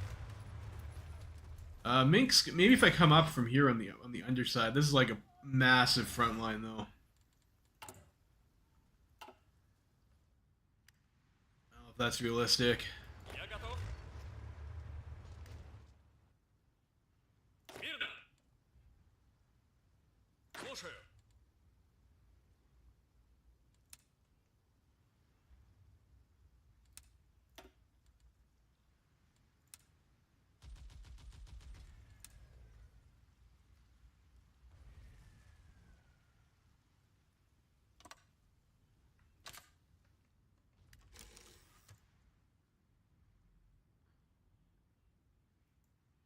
Готов выдвигаться.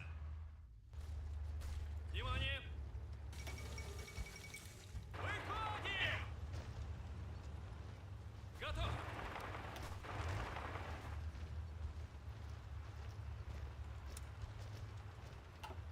Так точно! Я готов! Выходим! Я готов! Готов выдвигаться! Смирно!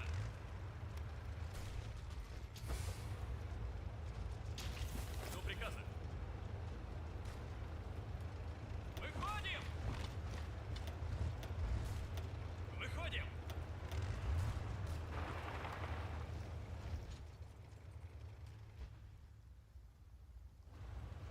Ройс!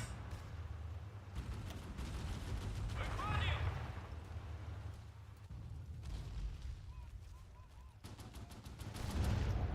You know, the easiest way to get through Minsk is probably just through these plains tiles over here, actually.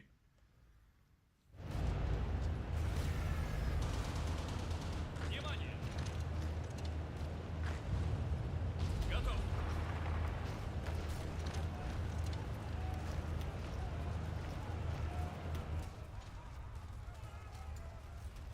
Жду приказа! Выходим!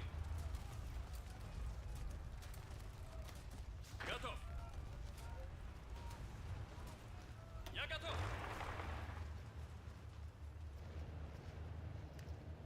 Готов выдвигаться!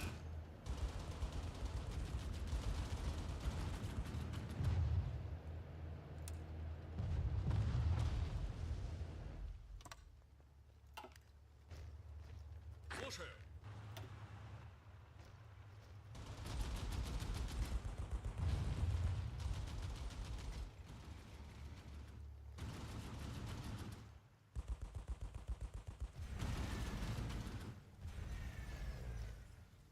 Так точно!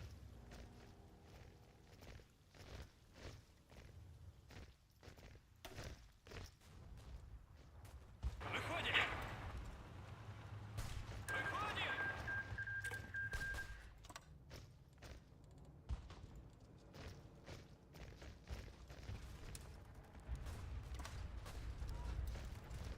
Выходим!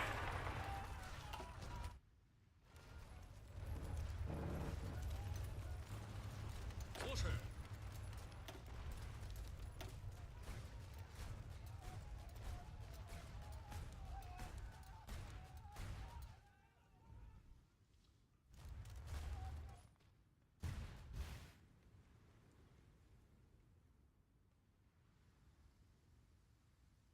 Yeah, so now they're attacking. I guess it seems to.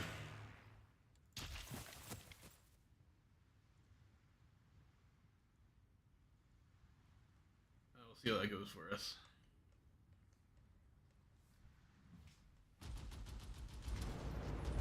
Так точно!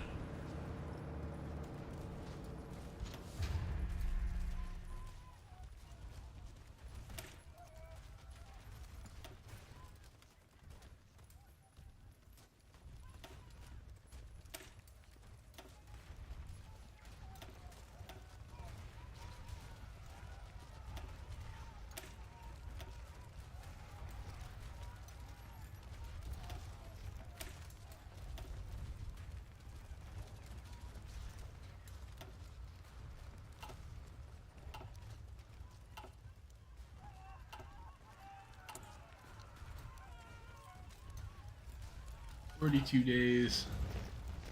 Внимание!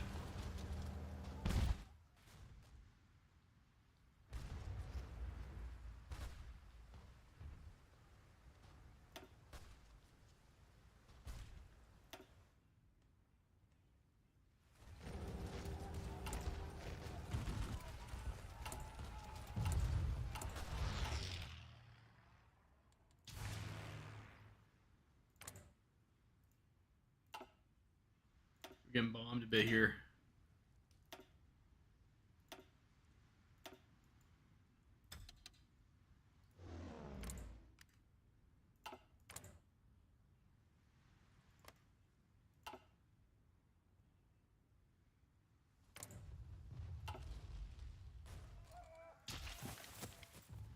Тройс!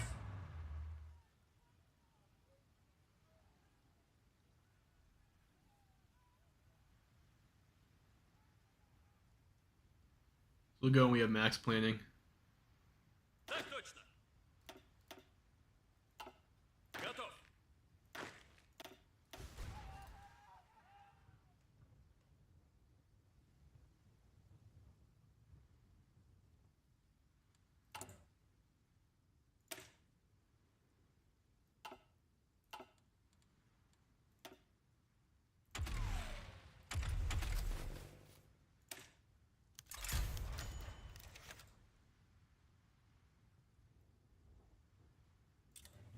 That bastard! Слушаю! Fucking Ungern. Alright, you're up, Nikolai.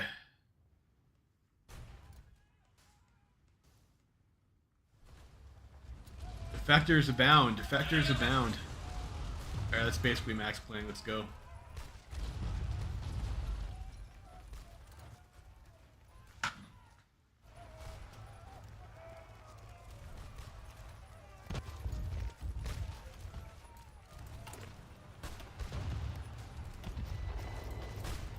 Тройс!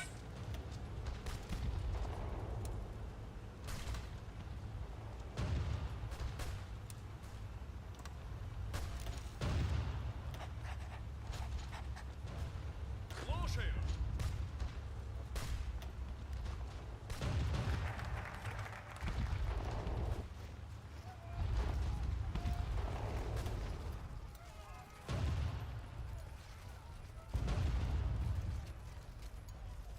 You guys, bears.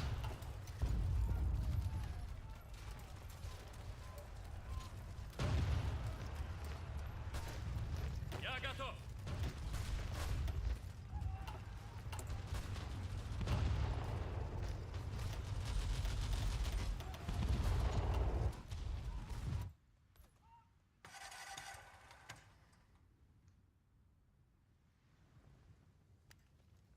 Free space here. We can walk in. Тройс! Слушаю!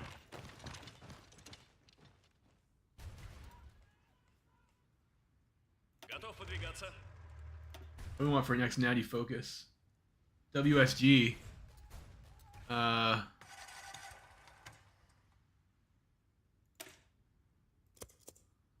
Propaganda agency, I guess. Готов подвигаться. Я готов. Готов?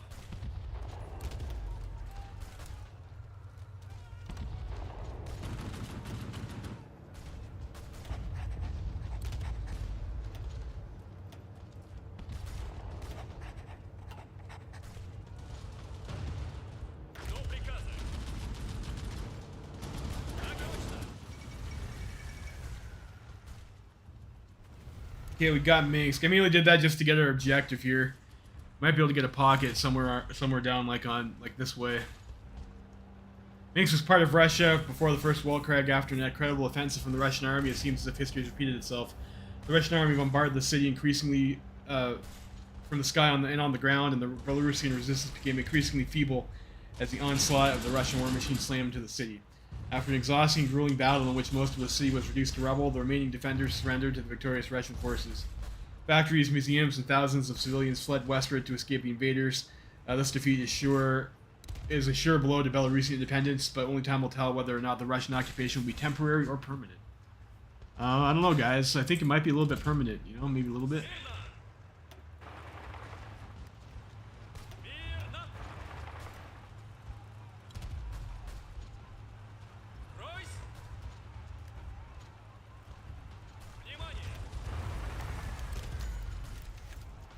The march continues. I'm supposed to capture Riga. Ройс!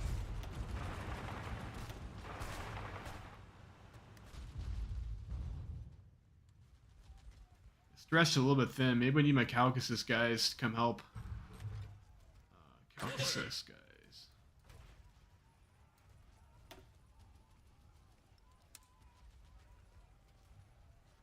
Слушаю!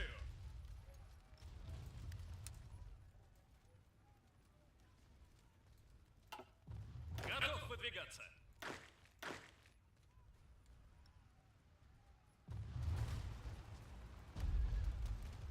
Жду приказа. Выходим!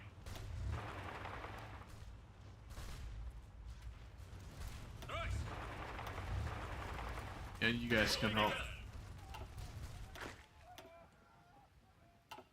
Так точно! Готов!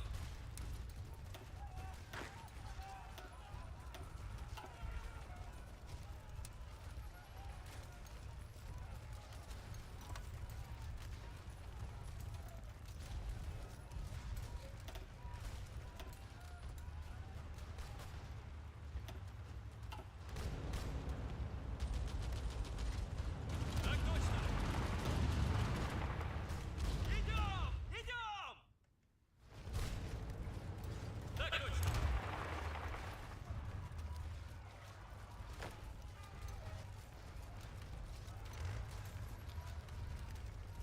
Выходим! Выходим! Смирно! Слушаю. Ройс! Мирно! Выходим! Слушаю. Внимание! Так точно! Жду приказа.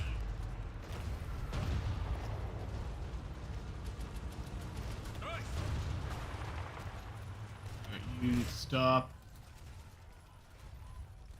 We need to. They're starting to shuffle a bit. Where are we gonna garrison? Unit Burma, I guess. Maybe I don't know. It's not the greatest. Maybe that's not the greatest pick. Who are we likely not to be at war with? I mean, I can garrison Colombia or Peru or something. Ройс!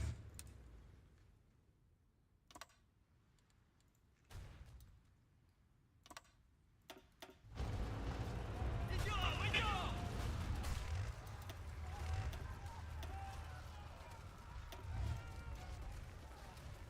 Внимание!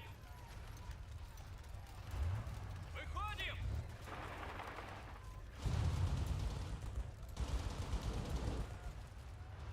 Жду приказа. Выходим! Мирно! Я готов! Okay, Albania capitulated. That's cool for us, I guess.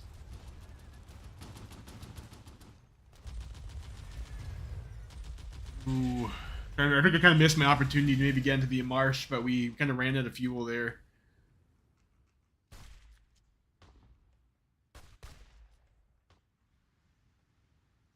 It's maybe a bit concerning up here, too. Lots of things to be concerned about, I guess. Готов? Ройс!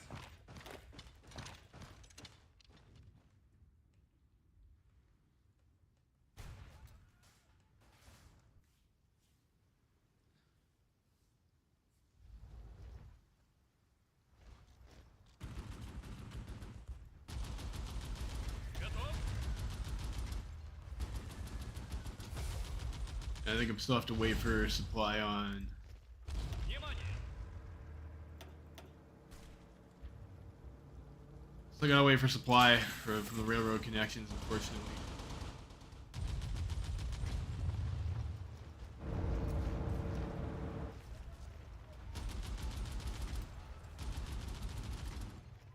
Брось!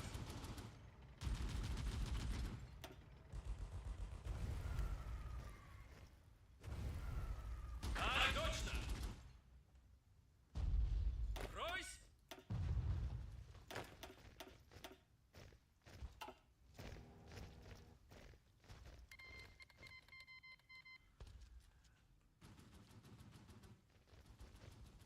Riga's over here.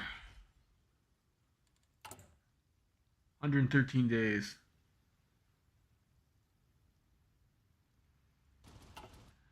Do I really need to capture Riga? I don't know. Like that probably wouldn't be my targeted choice here.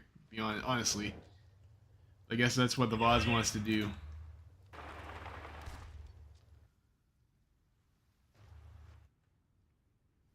I gotta be more concerned with like eliminating these guys down here. Я готов!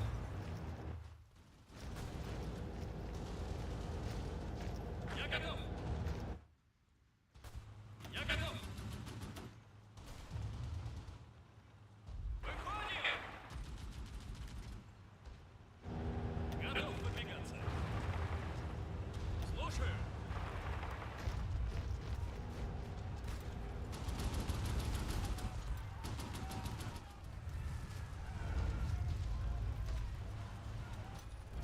Я готов!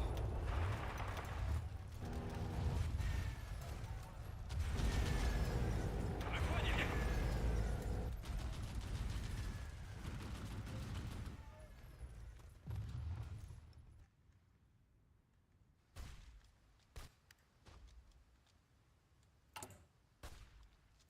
You have any more divisions to send up there?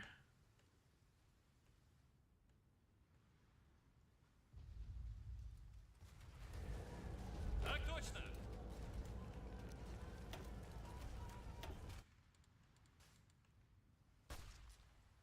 Выходим! Я готов!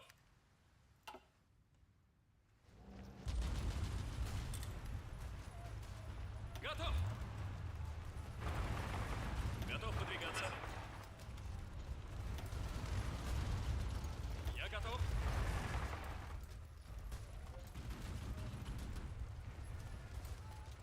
Идем! Идем! Слушаю! Жду приказа.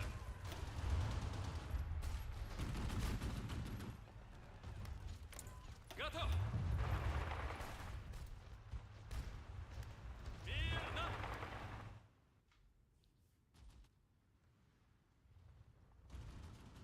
Смирно! Выходим! Готов?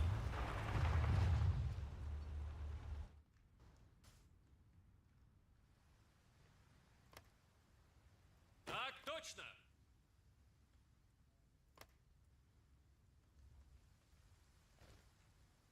Мирно! Выходим! Выходим! A bit of a shuffle there, I guess.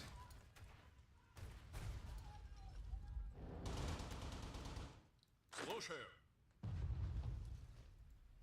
Я готов. Так точно. Так точно. Выходим. Выходим.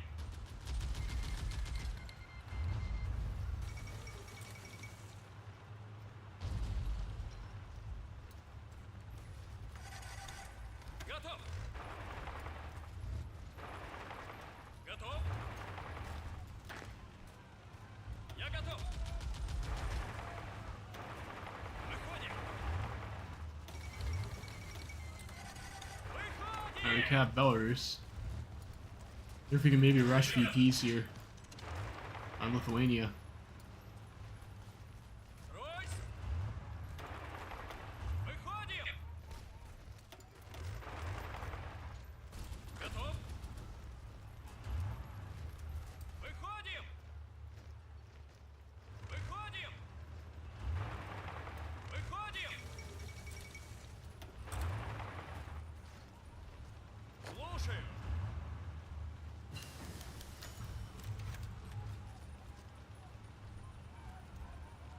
Even if the war has made our punishments for resistance even more draconian, they have still been able to Слушаю. if okay, if we get this guy some stuff here, he's got aggressive assault areas and go aggressive doctrine. Uh, this is largely thanks to the operation conducted by the German Air Force and the Free Russian Army. You've been infiltrating supplies and training specialists to direct and train resistance cells within Russia. We've redoubled our efforts to catch these traitors. Fucking traitors. Traitors everywhere.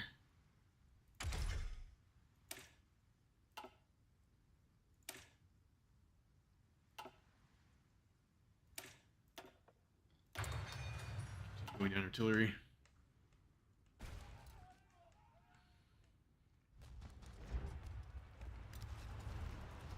Я готов. Выходим. Выходим. Выходим. Maybe this might actually be free. Might actually literally be free. Так точно. Внимание.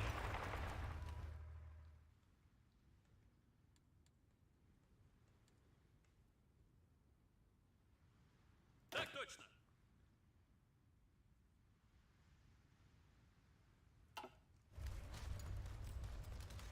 Смирно.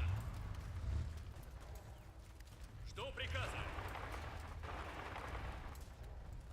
Мирно.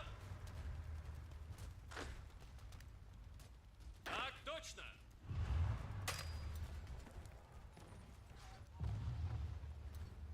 Ройс.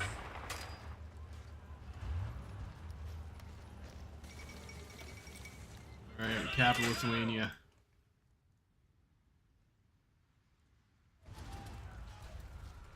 Big, big. Так точно. Так точно.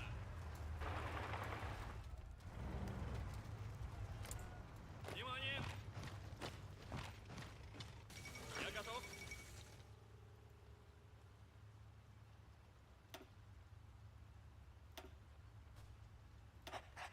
Жду приказа.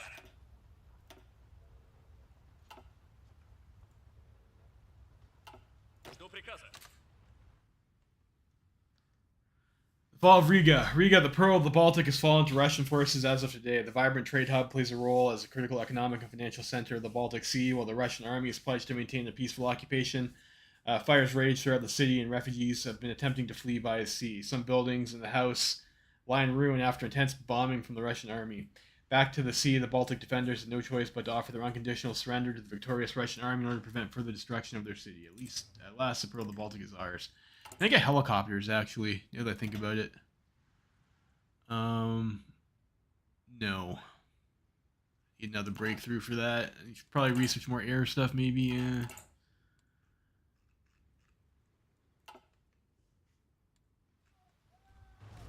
Внимание. Слушаю.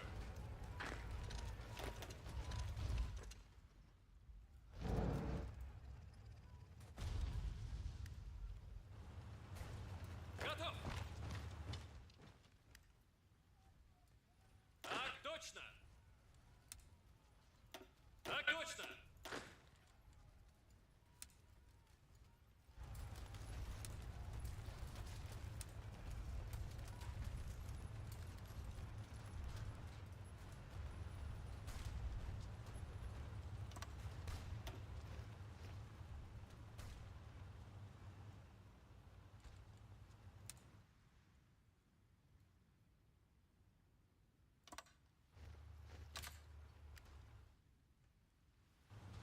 It's kind of fugly.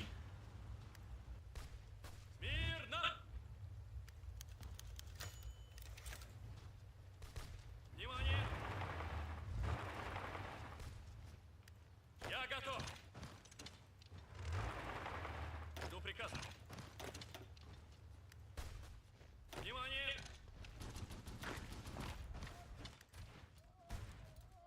Supposed to rush Berlin?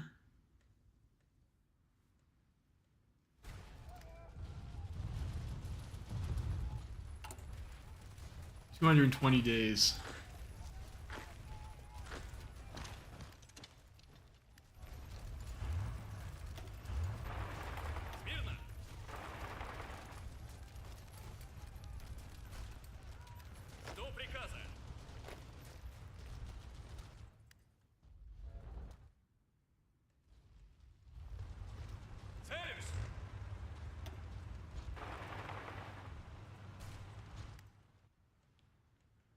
what? Maybe all you guys over here. Так точно. Выходим. Жду приказа. Готов выдвигаться. Готов выдвигаться. Готов. Я готов. Внимание.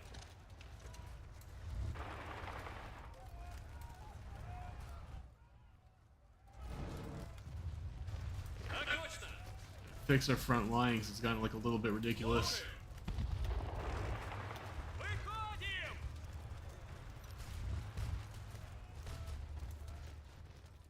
Я готов.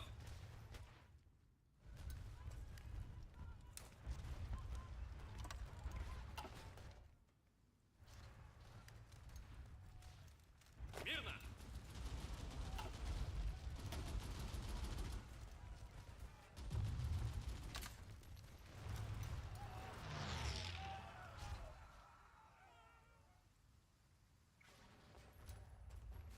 Готов подвигаться. Внимание!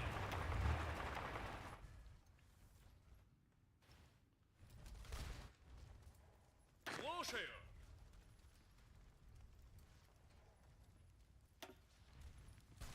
Выходим!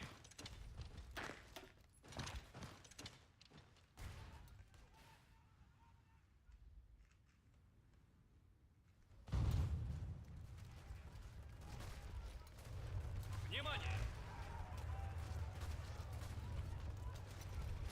Так точно! Целюсь. Готов подвигаться. Я готов.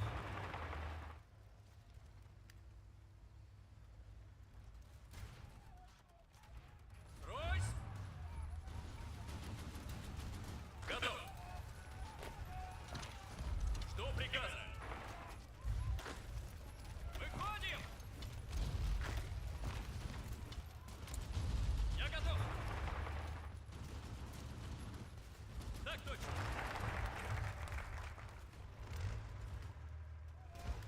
Слушаю. Выходим. Жду приказа.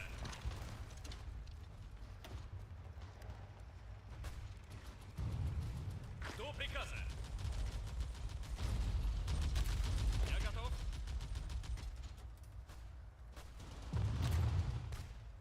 Верно.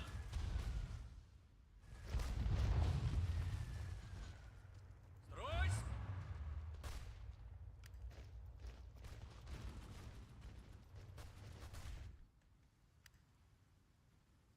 Слушаю. Внимание.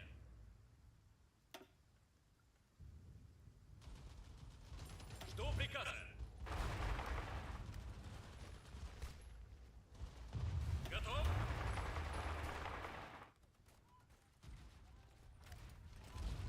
Я готов. Выходим! Ройс! Слушаю.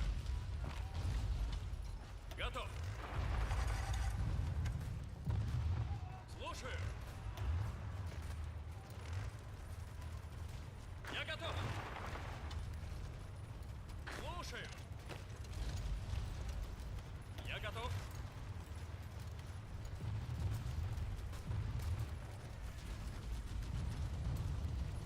Слушаю.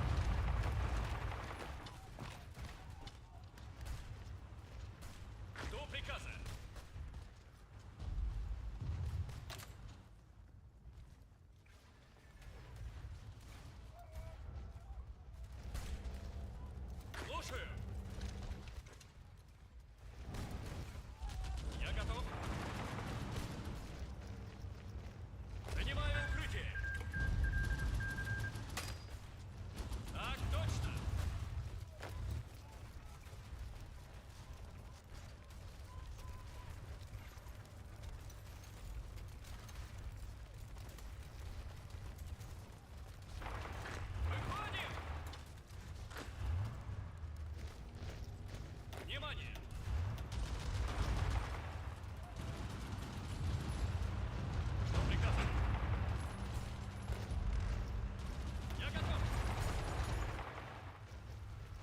Готов выдвигаться.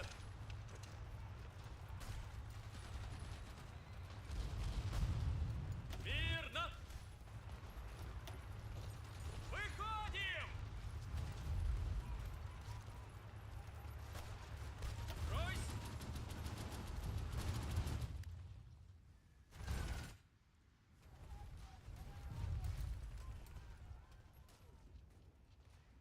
It's kind of a mess.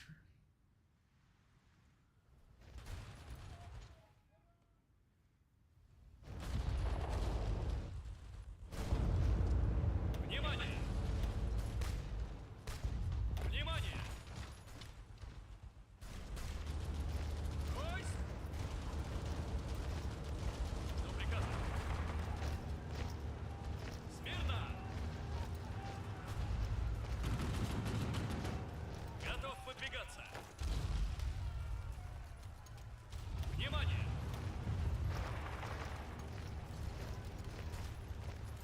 Так точно!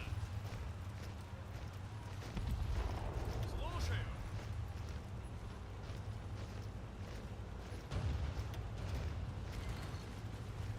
Готов! Готов! Слушаю!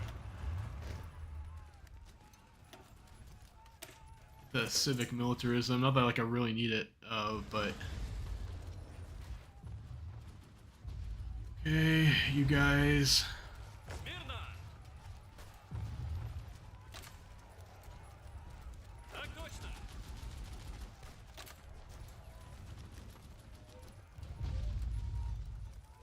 Я готов! Выходим! Выходим! Внимание! Выходим! Брось! Так точно!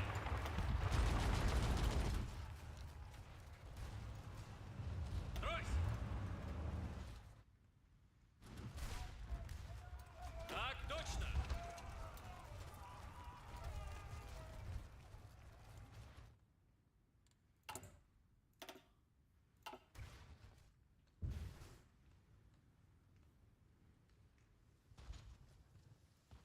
Так точно! Выходим! Внимание!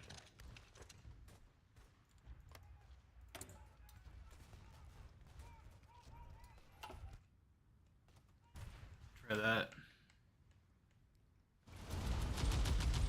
Готов?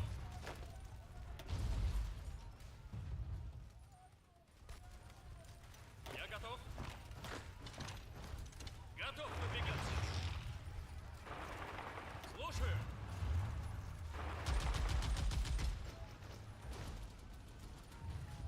Смирно.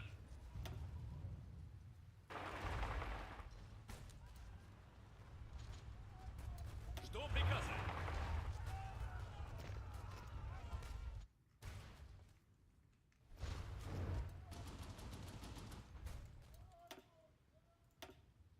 Oh, my convoys.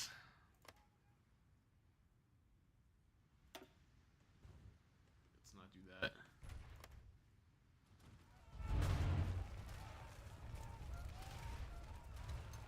Слушаю. Смирно.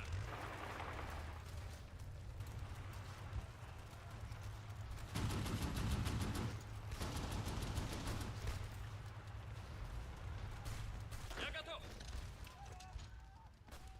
Смирно.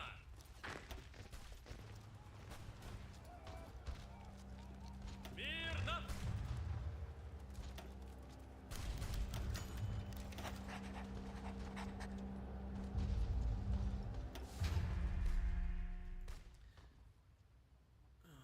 Your decades of defeat leaving the fratricidal bloodletting of the Civil War aside have had an indisputably corrosive effect on the morale of the Russian military. Despite high military budgets and the veneration of the army, many remember the atrocities committed by the whites and still see the military as a tool of the oppressors. Especially after the military humiliation of 1928 and the ensuing Boldarev Putsch, Many rallied behind the SCRS with slogans of restoring the army to its former glory. It is no secret that the 1934 elections of SCRS made huge gains in every garrison town. The mercilessly revanchist rhetoric of the Svobodniks has found fertile ground in the military, which had grown deeply disillusioned with the SRs and cadets in the wake of their second surrender to Germany under the Vilnius Agreement. Many officers still hold reservations about the role of the SCRS as commissars. They have come to appreciate the passion with which the political officers have drummed up new recruits all the same. The military's revived spirit has proved infectious, and the Russian public has begun to express a confidence in soldiers that would have been unthinkable even just a few short years ago. People love us. Так точно. Смирно.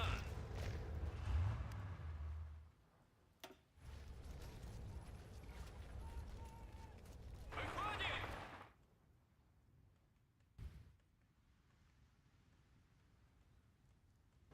Those guys over there.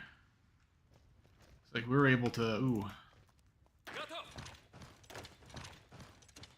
over the river. So I think little Mr. Boldarev's little coup here is probably its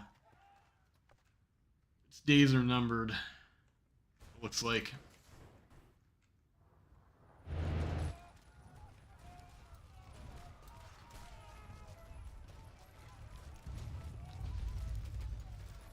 Так точно. Oh, not signed any order.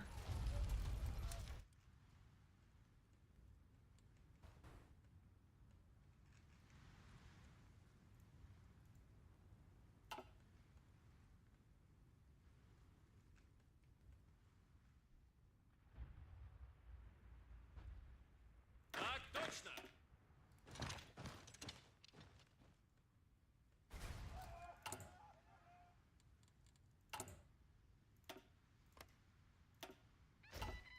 Жду приказа.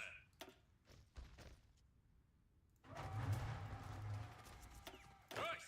Over capacity. How bad is it? 3 divisions worth. Внимание. It's probably fine, actually. Брось. Брось. Брось. I guess we get our factories out. That should help alleviate those concerns.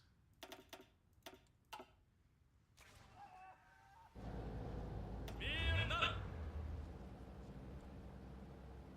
Жду приказа.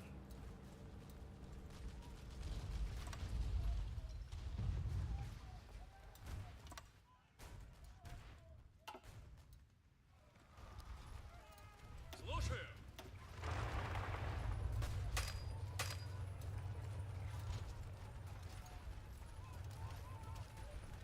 Смирно.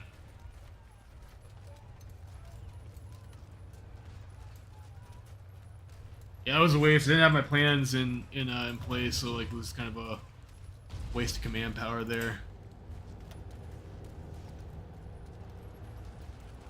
Terrain penalty reduction. I maybe should have been getting the terrain penalty reduction rather than just straight attack. I don't know.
Overland trade with Sam. That's nice.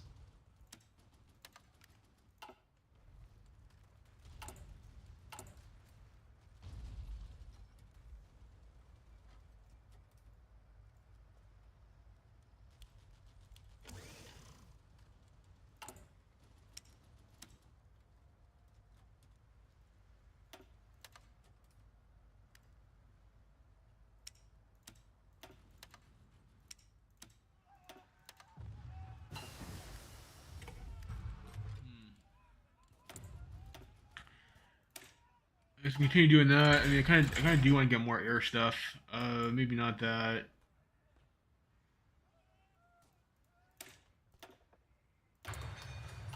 Get the transport plane. I'm just doing that to help with our air breakthrough.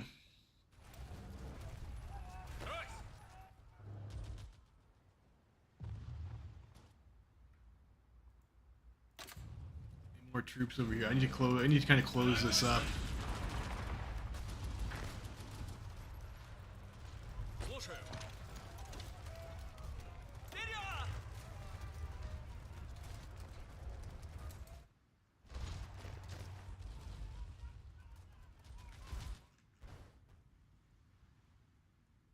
Looks like France is dying, actually.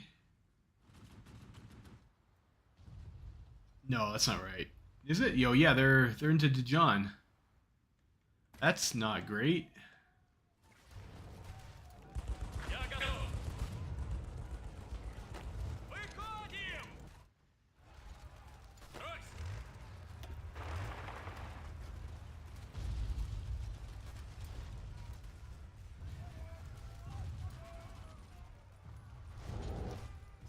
Not good here either. Don't have enough troops.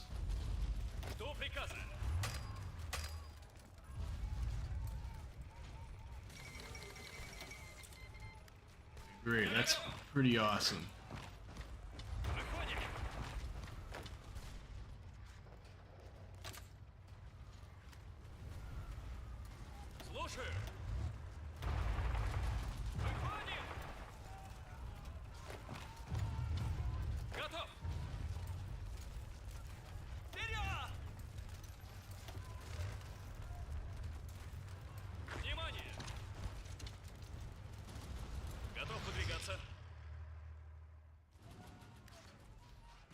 Готов выдвигаться. Готов выдвигаться.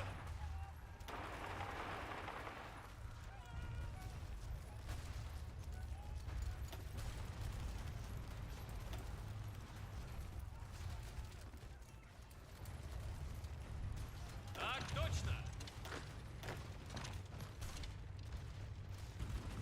Так точно. Ройс. Слушаю.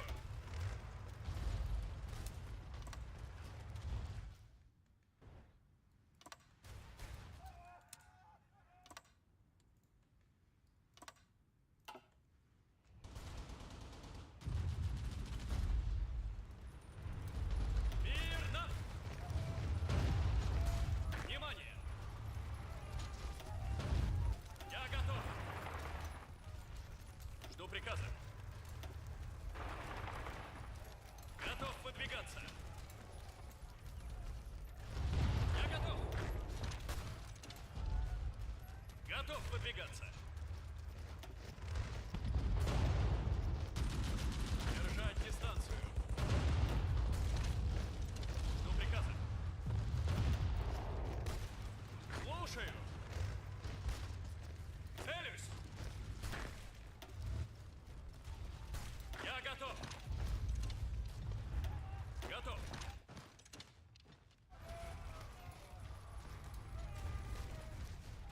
Жду приказа.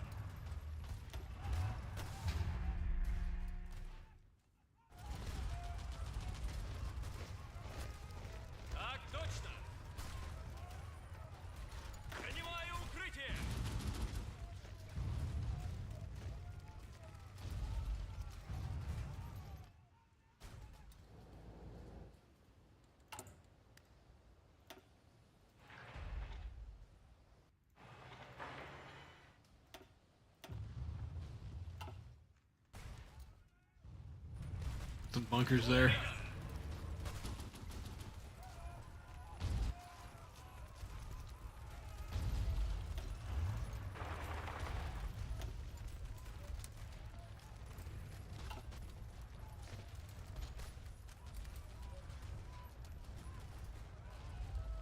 Royce! Royce!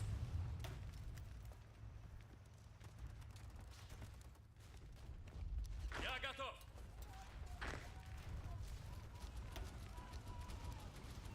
Я готов! Слушаю!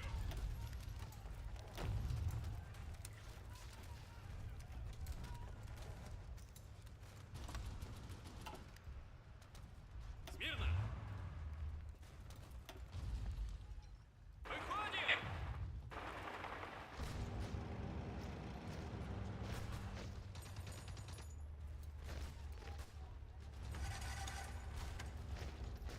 Мирно! To hold that. Внимание! Выходим! Готов!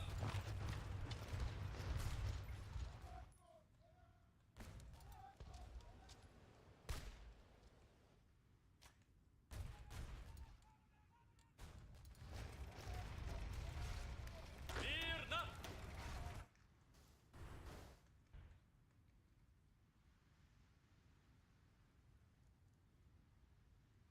Слушаю!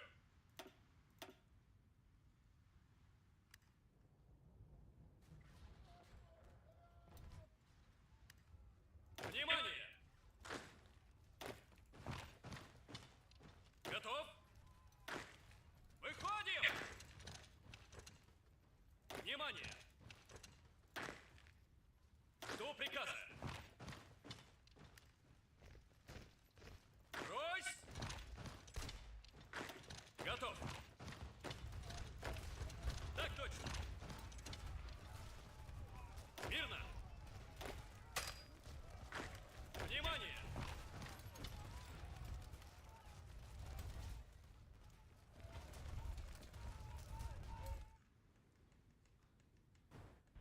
That. Внимание! Я готов. Ройс!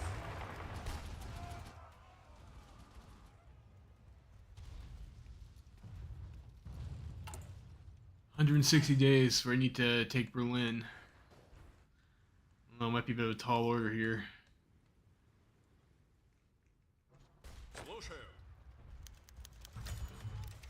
Готов выдвигаться. Мирно! Смирно!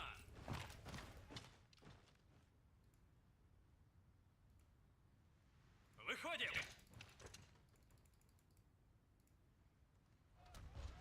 Слушаю.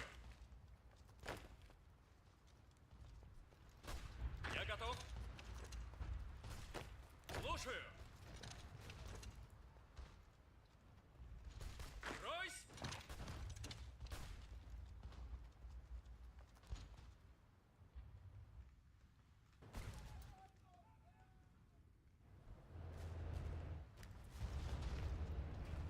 Так точно.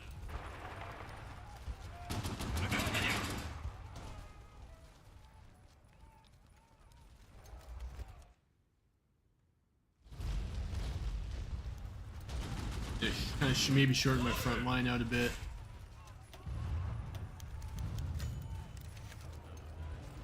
Paused.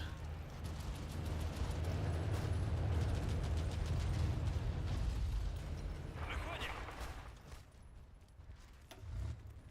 Мирно. Выходим. Finding two.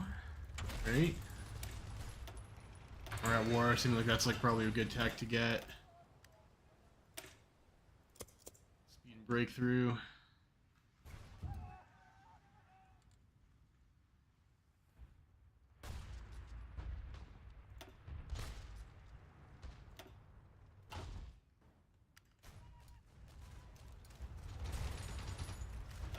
точно!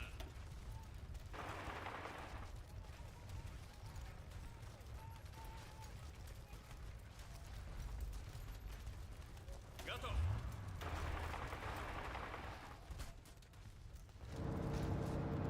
Я готов!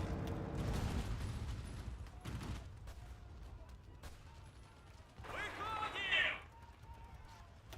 Так точно! Gotta close his pocket, I think. That's our next big play.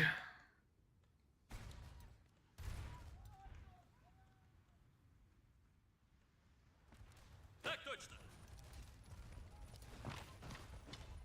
Готов! Так точно!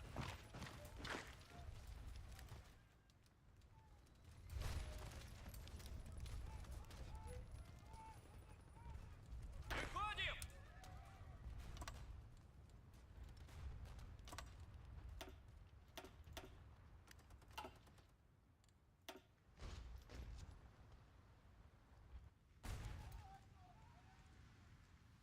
Sleep Boldarev.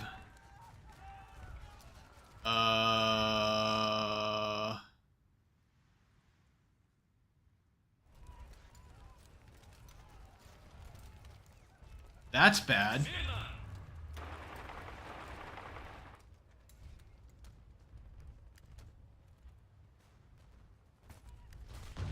Внимание!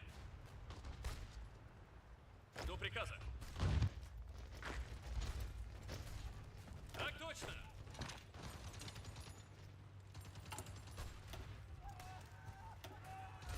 Ройс!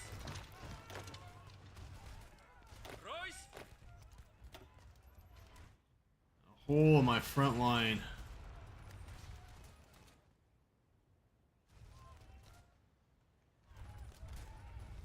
Жду приказа. Выходим!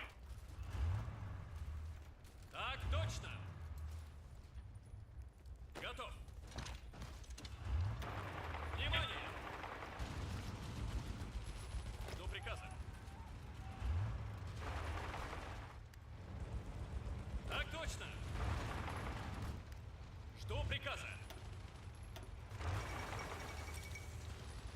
Я готов.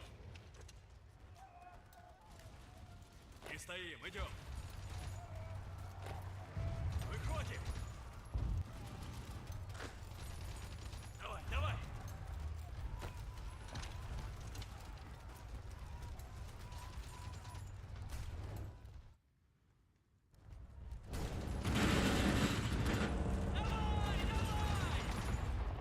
Идем, идем. It is, of course, one of the downsides of like trying to not put your army on front lines, that you can get blobbed out a little bit. If you're not paying attention, like, you know, this.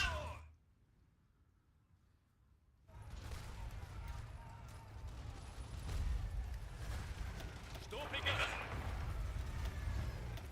Выходим. Зададим жару.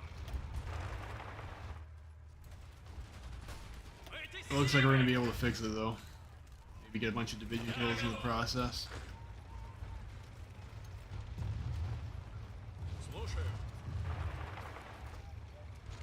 Зададим жару. Так точно.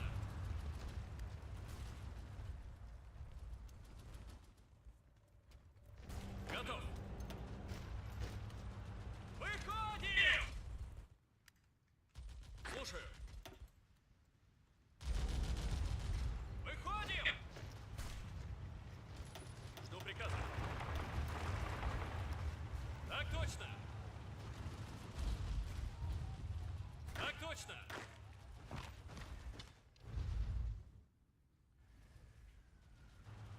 Выходим. Мирно.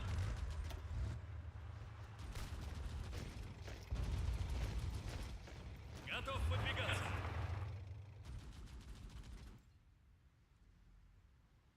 Так точно. Выходим. Ройс.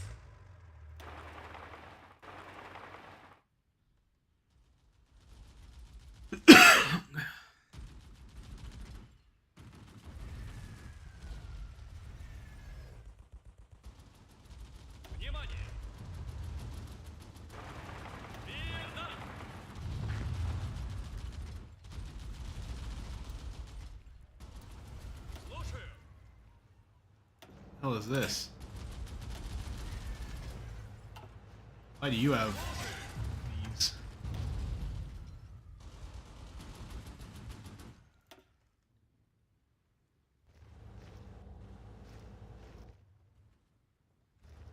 Выходим!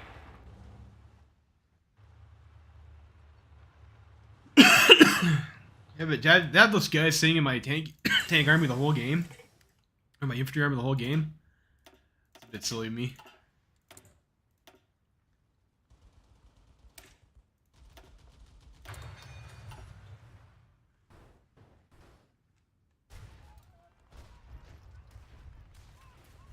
Слушаю.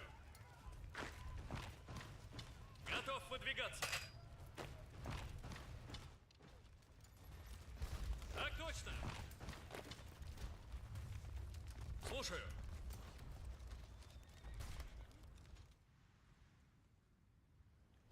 Так точно.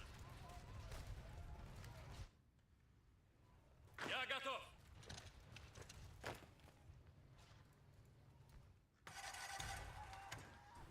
Hopefully that's the end of that. Готов выдвигаться.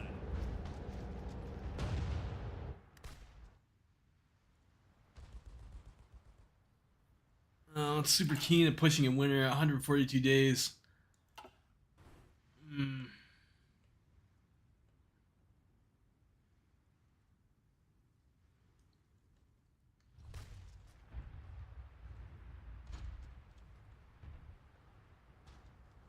Мирно. Выходим. Выходим. Готов выдвигаться. Не стоим, идем. Ройс.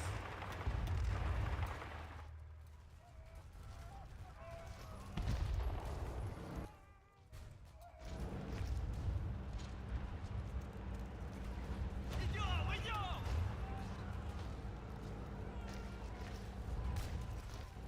Слушаю. Так точно. We got Vladivostok. I mean, that should be pretty close to being done for the Free Russians, right? Like, Так точно.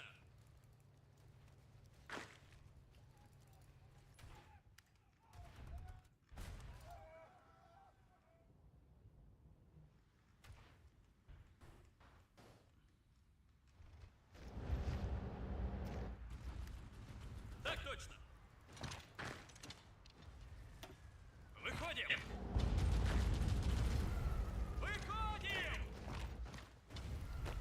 Выходим. Внимание. Слушаю. Идем! Идем! Ройс! Выходим! Выходим!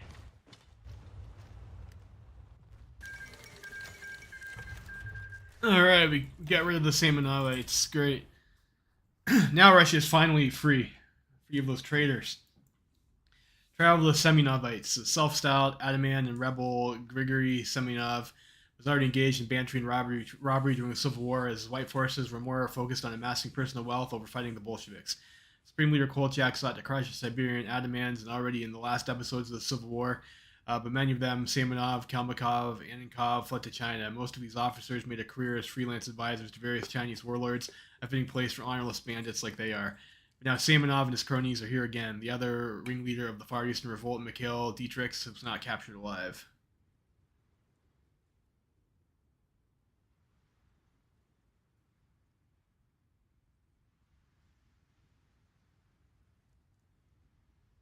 Yeah, no mercy for traitors. Free Russian army. Выходим! Ройс! Так точно!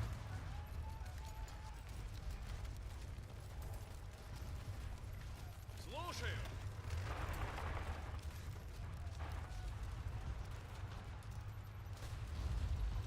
Готов? Выходим!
Kurchatov petition.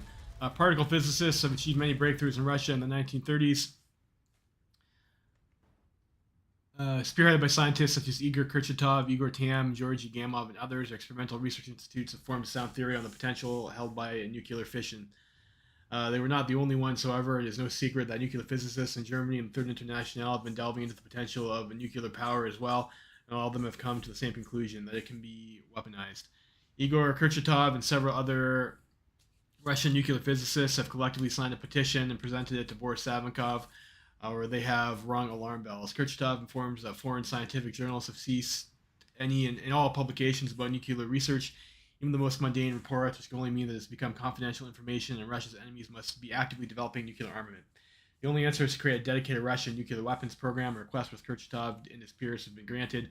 Under Boris Savinkov's personal orders, new facilities have been opened deep Central Siberia for the RDS-1 project, reactor special engine, which shall recruit Russia's brightest to develop a weapon with the power to manifest the apocalypse on Earth. Cool.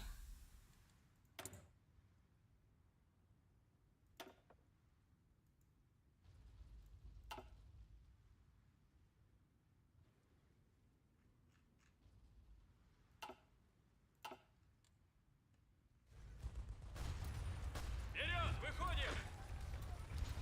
Продолжаем атаку! Слушаю.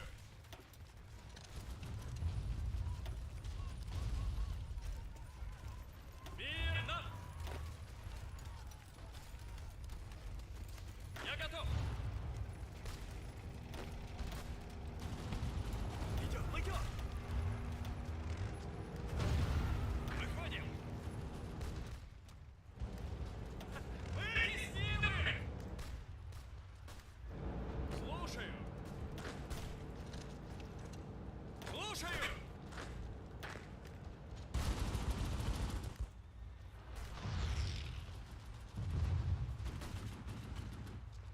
Стройсь! Готов подвигаться! Внимание!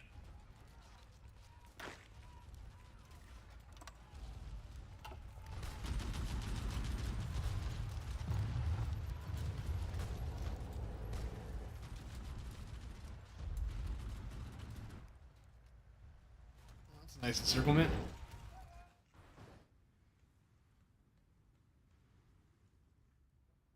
We're all sorted out over here. I guess I could bring those guys over this way too.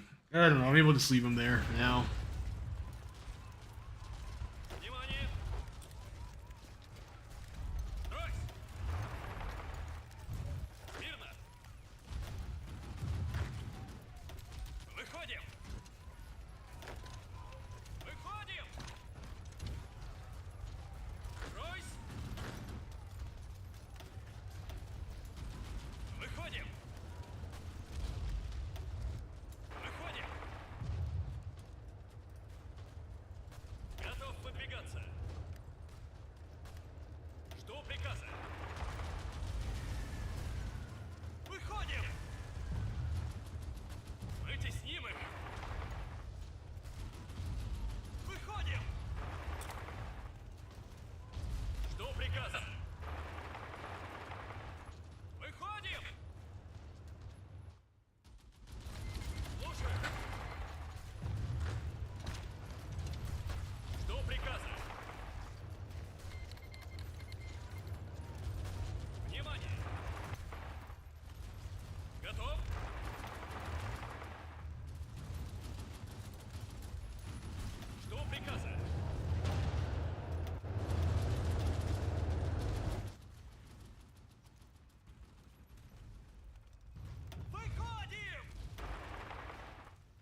Where's my what? One day.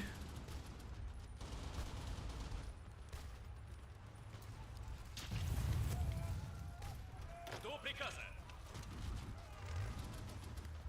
Смирно. Готов?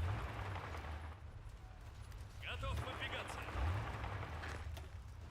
Готов выдвигаться. Продолжаем атаку.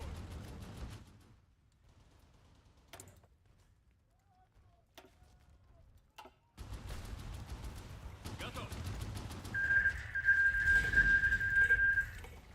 Жду приказа.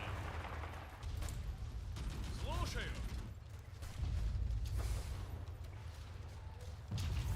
Жду приказа. That should help a lot with our supplies, I hope. Слушаю. Выходим.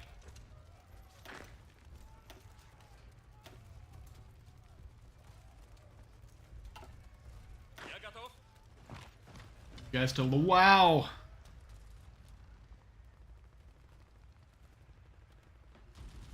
Alright, this will make our front line hopefully a whole lot nicer. Тройс. Тройс. Так точно. Я готов. Выходим. Готов.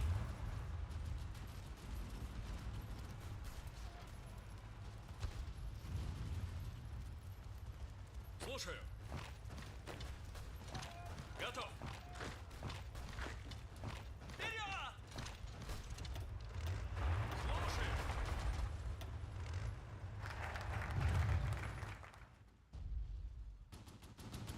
Слушаю. Готов? Внимание! Выходим! Так точно! Тройс! Вперед! Тройс! Слушаю! Выходим!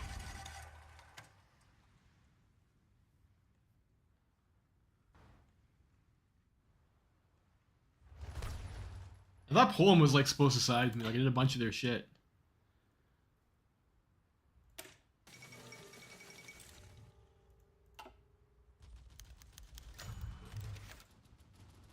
Cool. You want to mobilize the hosts.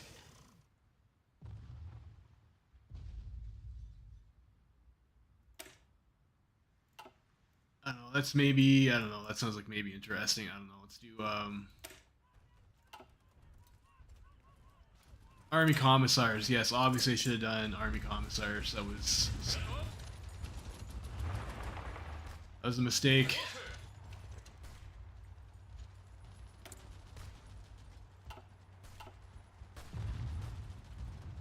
Тройс! Слушаю! Слушаю! Готов!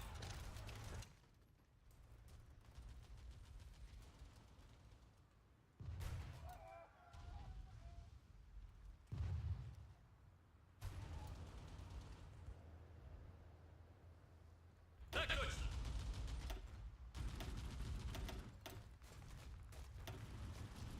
Внимание!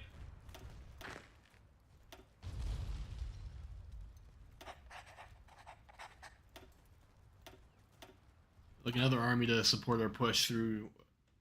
Like hold my rest of my line static. I think. I guess maybe we just have to rush for Berlin. Like we only have 115 days to do it.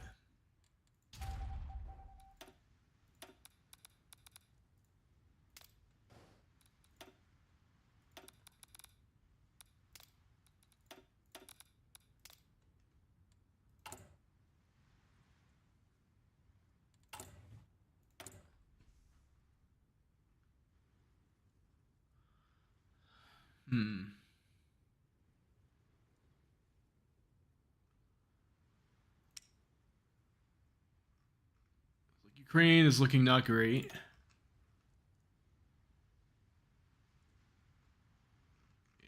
want to maybe go martial law with that.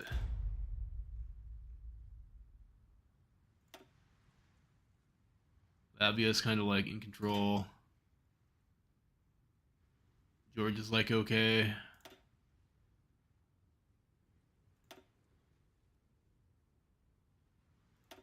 Stuff's okay. So it's mostly like the Ukrainians just gonna have to do martial law on.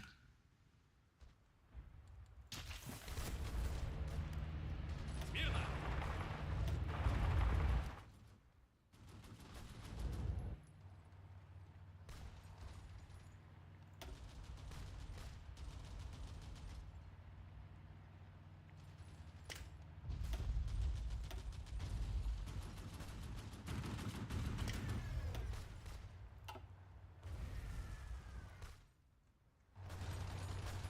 Выходим!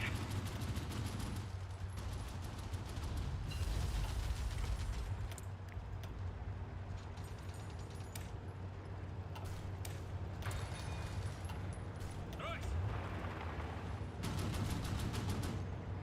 Смирно! Жду приказа. Выходим! Готов?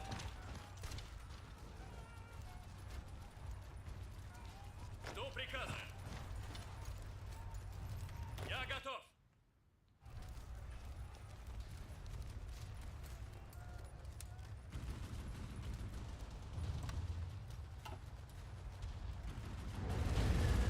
Готов. Так точно.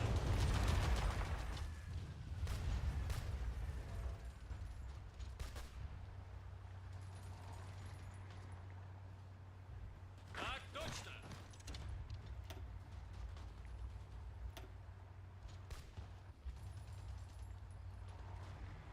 Внимание! Я готов.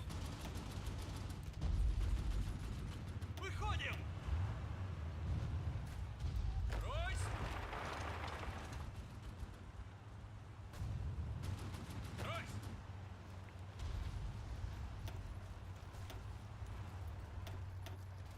Another infantry guy.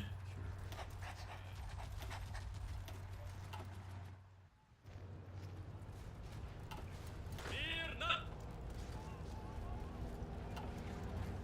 Готов! Мирно!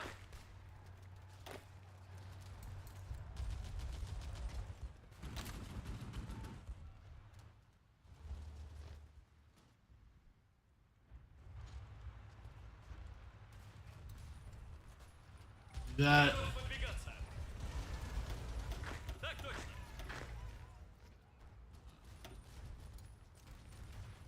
Готов выдвигаться!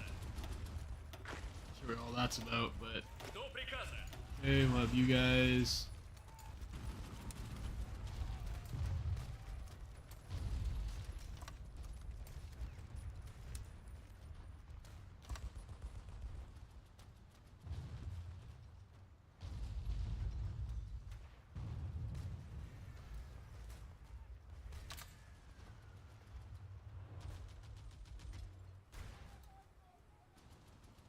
Слушаю!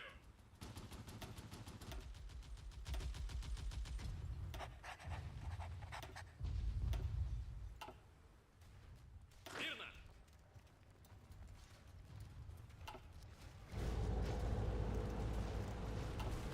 Смирно!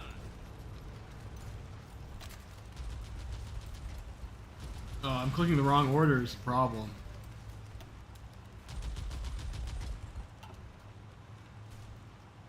Так точно! Жду приказа!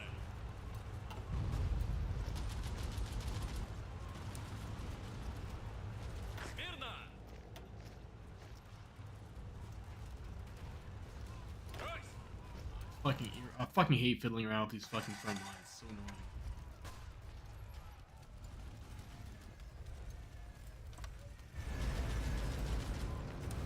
I didn't shift click there, so I gotta do it again. Так точно! My general got unassigned, so I gotta flip. It's fucking irritating. Skilled staffer guy. Слушаю. And then I gotta redo my Смирно. other orders now. Like this guy needs his. I mean, that guy does it for now. Слушаю. This guy needs his order as well.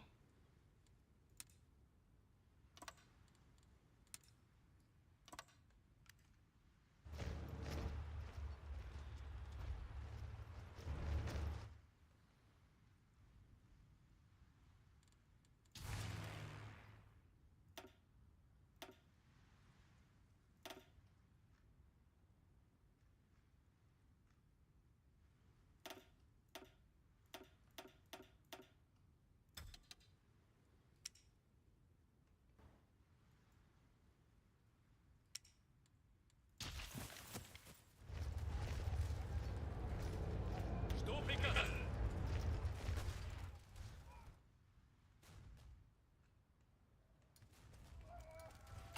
The clock is ticking. Only got 97 days.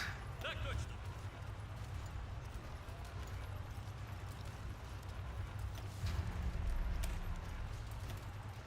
Or the maybe train reduction.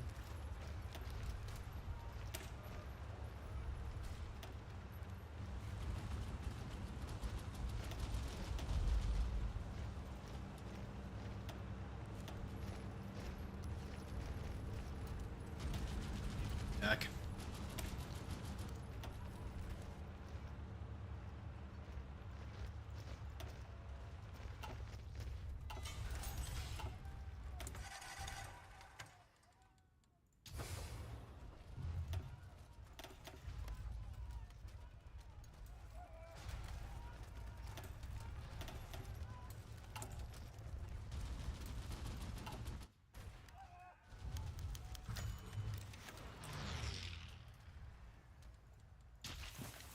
Выходим.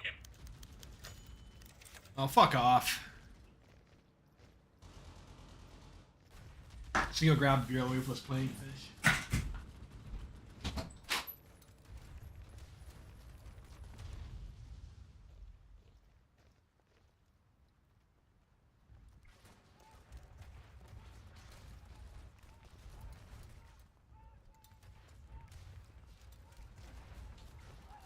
Yeah, I made that tank destroyer variant, but I didn't bother to put it in any of my divisions.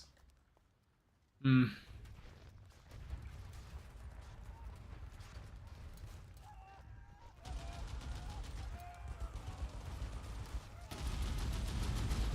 Maybe go up to 5 speed for like a little bit while we get our planning up.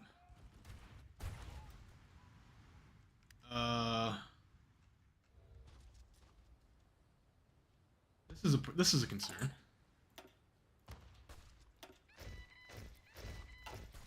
Брось.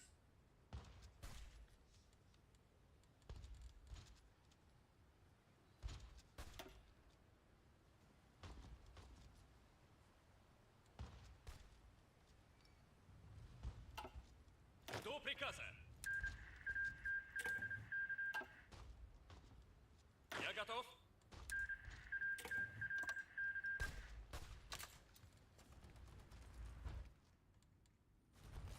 Жду приказа.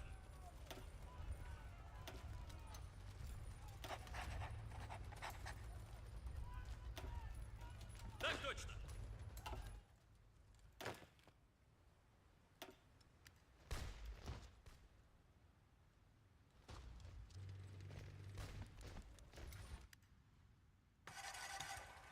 Oh, that's fucking irritating. You know what, you guys. Выдвигаться.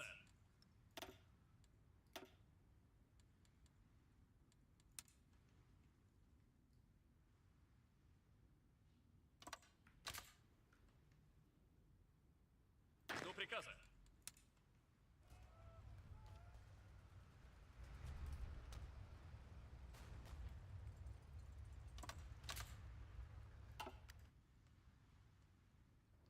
Now we have to deal with that. It's fucking, it's super annoying.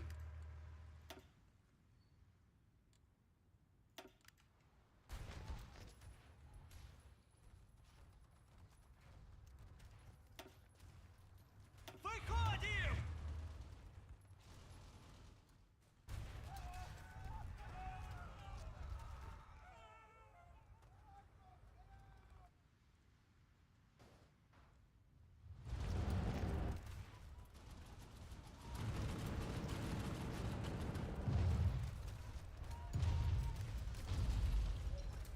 Maybe I'm overstacked a little bit here on this line.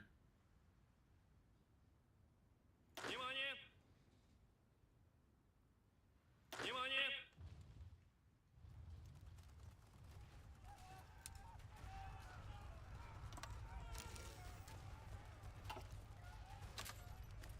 Those guys over there to reinforce.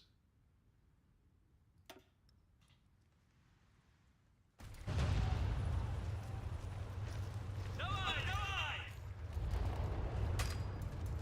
Идем, идем! Вытесним их! Давай, давай! Давай, давай. Жду приказа. Занимаю укрытие. Вперед! Мирно! Выходим! Выходим! Стройся!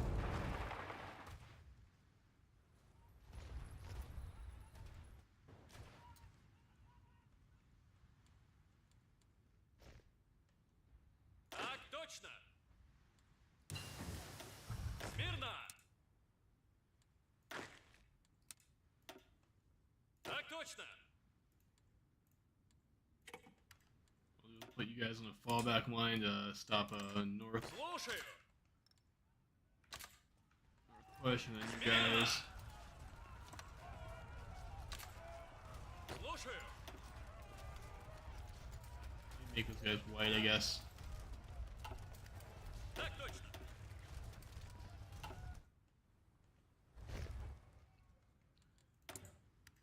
And we just executed all the white traders, so like I'm sure it's fine now, right?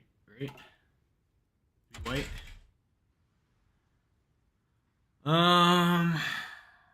Helicopters. I don't know, armor trains like a good tech to have, I guess. Maybe not so much now, because we'll probably be okay with getting Стройся! Идем, идем! probably be okay with as a major not having or having an air force up there. It's currently the largest, but Вытесним их! we got the breakthrough. We'll juggle our orders again. Идем, идем!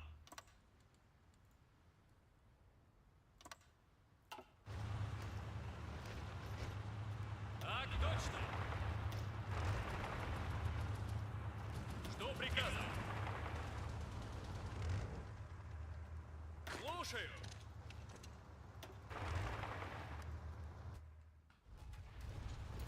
Я готов! Так точно! Слушаю! The Army Commissars. The institution, military commissars, is a controversial legacy in Russia. Commissars, alongside revolutionary or assault battalions, were one of the few attempts on the provisional government in 1917 to maintain discipline and a fighting spirit in the army. Indeed, a sizable portion of the SCRS elite can boast credentials as former front commissars, including Maximilian Filonenko, Karol Venzigolsky, and Boris Savinkov himself. Nevertheless, the post of army commissar disappeared in the White Armies, though its connotations with the Bolsheviks lingered. It is no surprise then that the rebirth of the commissars has been led by a euphemism. The strong presence of the SCRS in the ranks of the lower officers and enlisted men is inextricably linked to the infernal position of so-called instructor volunteers. Elected by their peers, the instructor volunteers were initially suppressed by Army Command as unacceptable politicization. They have since seen a resurgence with the rapprochement between the Army and the SCRS. Infamously conservative as it is, the Stavka has come begrudgingly to accept the new commissars under the condition that they largely restrict themselves to the lower ranks, and their duties do not extend further than maintaining the spirit of the Corps and organizing enlistment drives.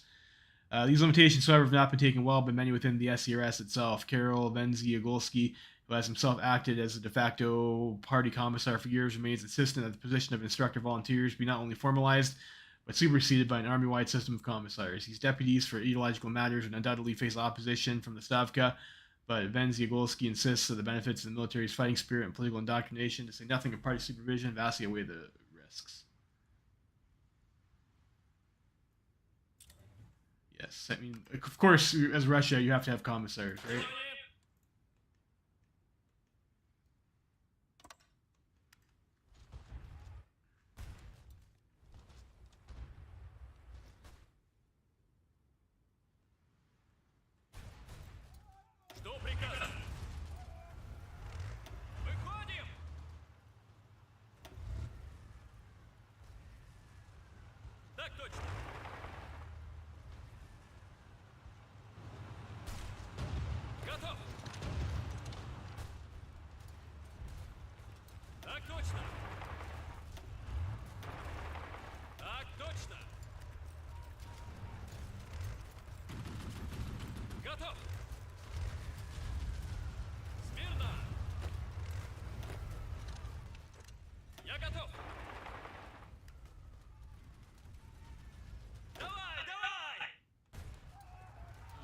maybe it's worthwhile. I mean, I got a decent amount of planning. Maybe let's launch a general assault along the front line. Just try to keep them from attacking here. Готов выдвигаться. Слушаю. Слушаю. Я готов.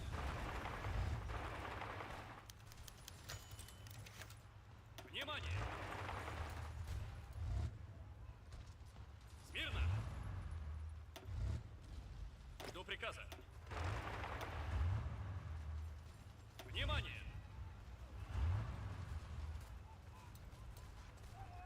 Слушаю. Смирно. Готов. Жду приказа. Смирно. Жду приказа.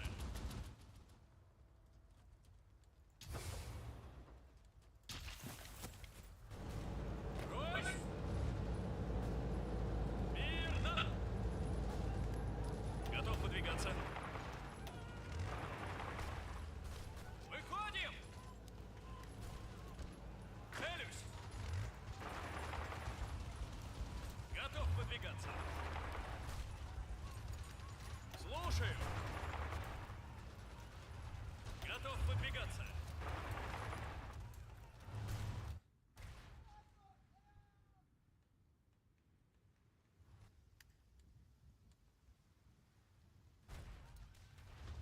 Готов выдвигаться. Жду приказа.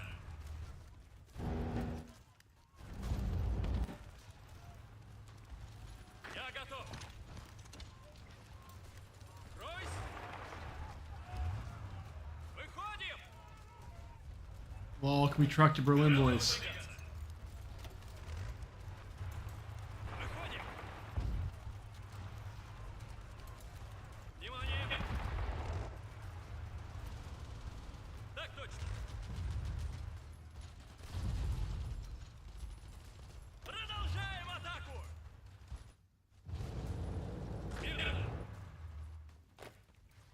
Смирно. Maybe.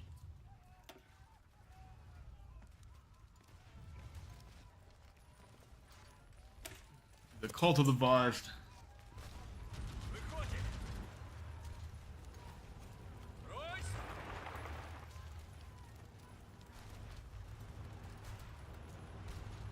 Так точно. Ройс. Продолжаем атаку. Смирно. Выходим. Смирно. Выходим. Ройс. Внимание. Выходим. Выходим. Ройс. Смирно.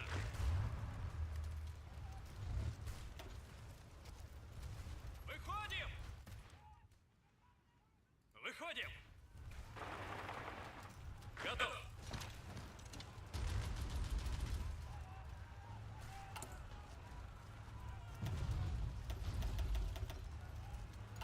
I like way over my division's cap now, actually. Я готов. Watch that. Жду приказа.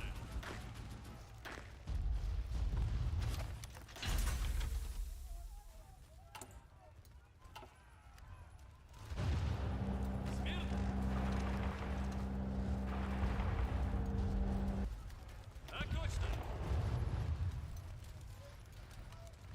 Внимание.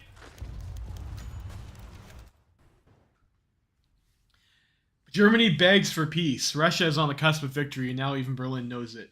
Not long ago, they have requested the appearance of the Russian ambassador in a neutral state to begin peace talks. Before any such move was made, President Savinkov dismissed the idea outright, saying that only total unconditional surrender of German forces would be accepted.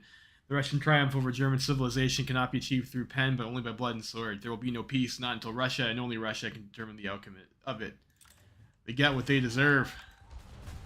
Так точно. Выходим.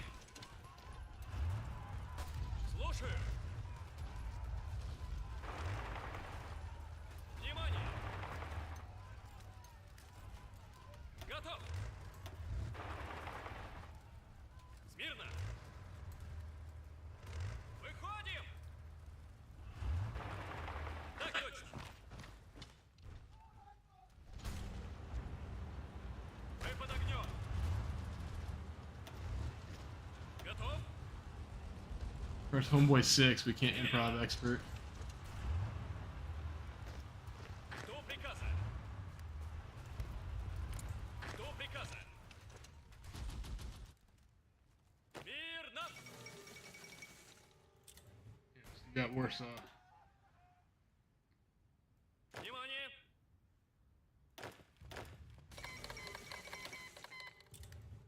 Poland capitulates. Так точно. Wonderful. I don't know. I'm gonna have to like overstack these generals. I think. Too many divisions.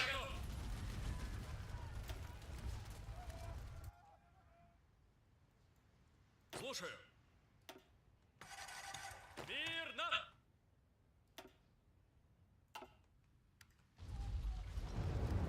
Готов выдвигаться. До приказа.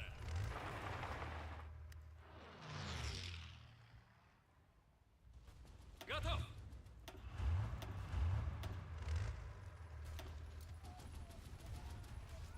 Выходим. Выходим. Rubber blown by the wind. Ever since the Well Creek started, the worldwide demand for rubber skyrocketed, mainly caused by the increased vehicle and plane production. Russia could not escape this trend and, in fact, was hit harder than others, with the global war catching up to the main rubber producers, unreliable imports from the east, and constant warfare in the Baltic and Black Seas in the west. Any import of rubber was either hard or nearly impossible. Fortunately for us, one solution to this issue is beginning to develop in the Allied steppes. Taraxacum cox sagaz, also known as the Russian dandelion, is a plant discovered in the 1930s by a group of Russian scientists interested in new rubber opportunities. It was noted that the sap produced by the roots of this plant contained up to 20% natural rubber.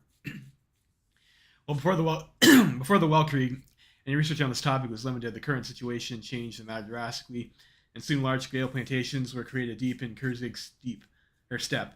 While many Taraxacum cox sagis was cultivated, other sap species were quickly introduced as well, such as Taraxacum hibernum or Tactoganathia tau sagis.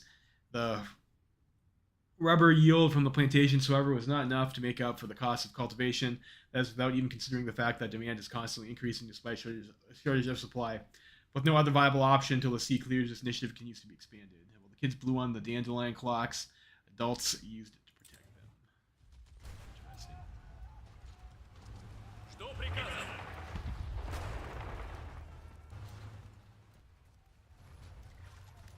Я готов.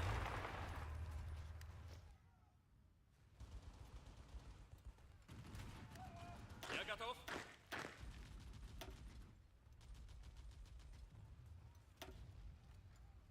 Готов.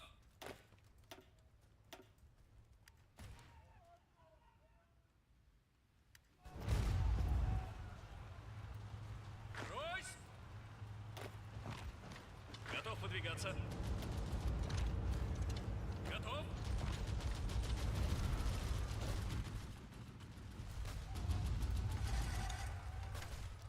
Я готов. Ройс. Внимание.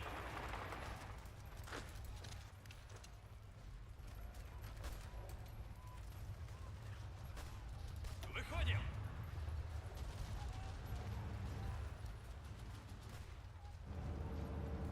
Ройс. Слушаю. Смирно. Так точно.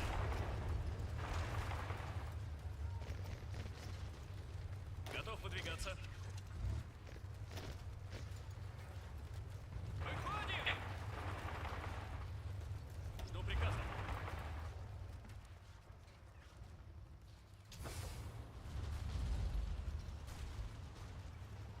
9 days.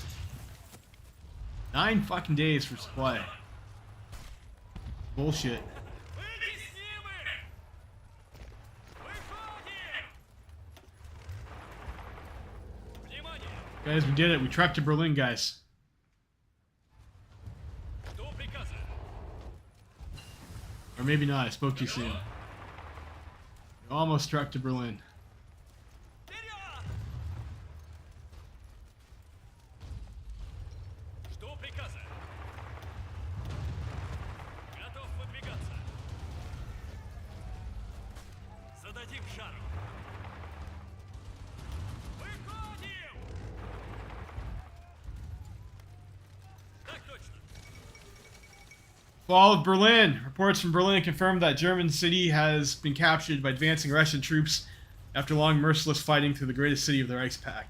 German forces put up stiff resistance, hoping to delay the Russian forces for as long as possible, but were eventually beaten back. As shocked, Berliners looked on, the Russian army paraded down the Brandenburg Gate before listening to a speech by Boris Savinkov in front of the famous monument. However, what eventually seems to have caught the attention and memory of the world is a picture of the Russian soldier proudly holding the Russian flag from the roof of the heavily damaged Reichstag, taken by one of his squad mates. It's all over for the German Empire now. Продолжаем атаку. Готов. Отступаем!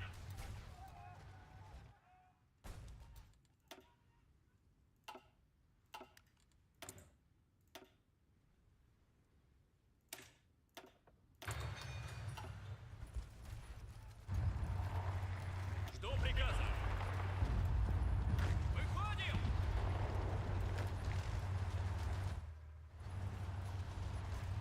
Жду приказа. Слушаю. So I guess we did our mission there, right?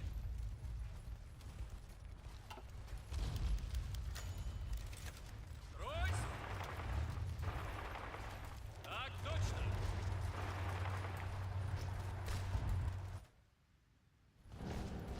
Готов выдвигаться.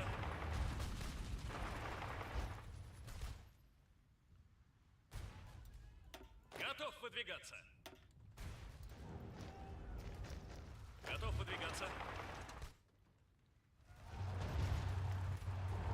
Готов?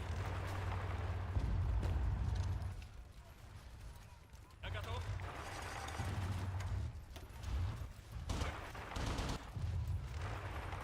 Слушаю. Смирно. Мирно. Стоп! Готов выдвигаться.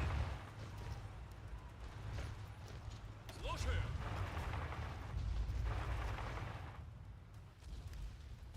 Готов. Выходим!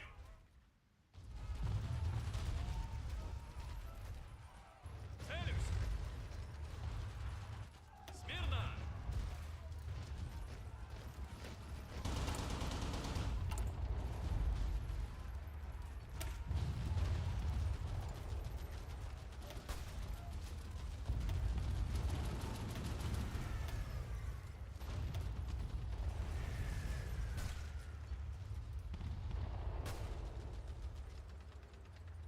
I don't know. Probably don't need to do that. Жду приказа. Выходим.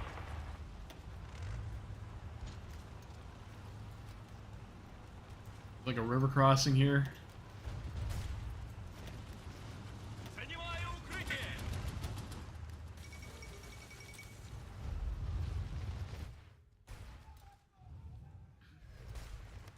Стройсь.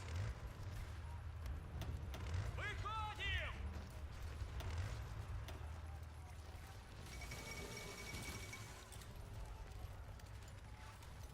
Смирно.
Having your commander be sick kind of sucks. Слушаю.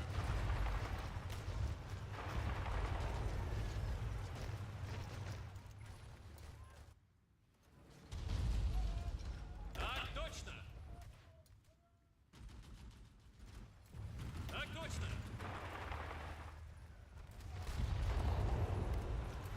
Слушаю. Выходим! Стройсь! Я готов! Готов! Слушаю!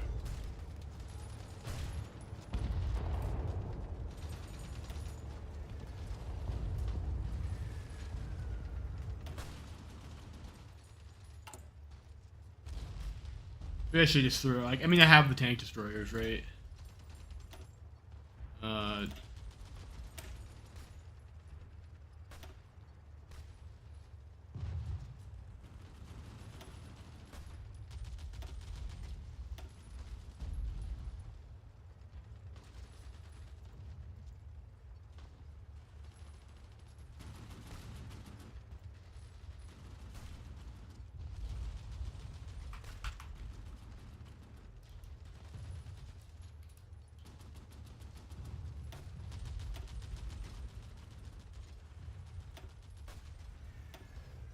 Speed 32 width.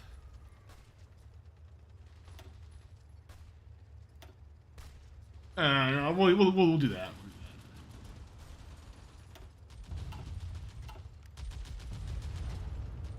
Зададим жару!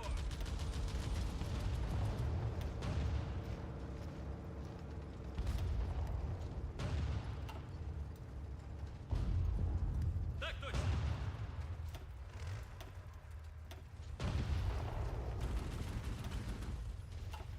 Жду приказа!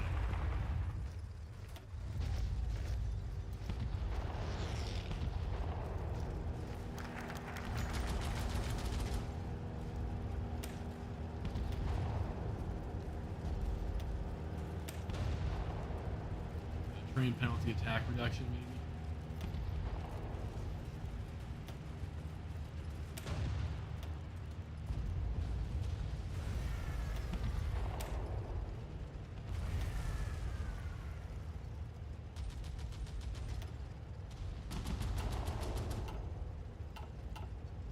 The Voz's image.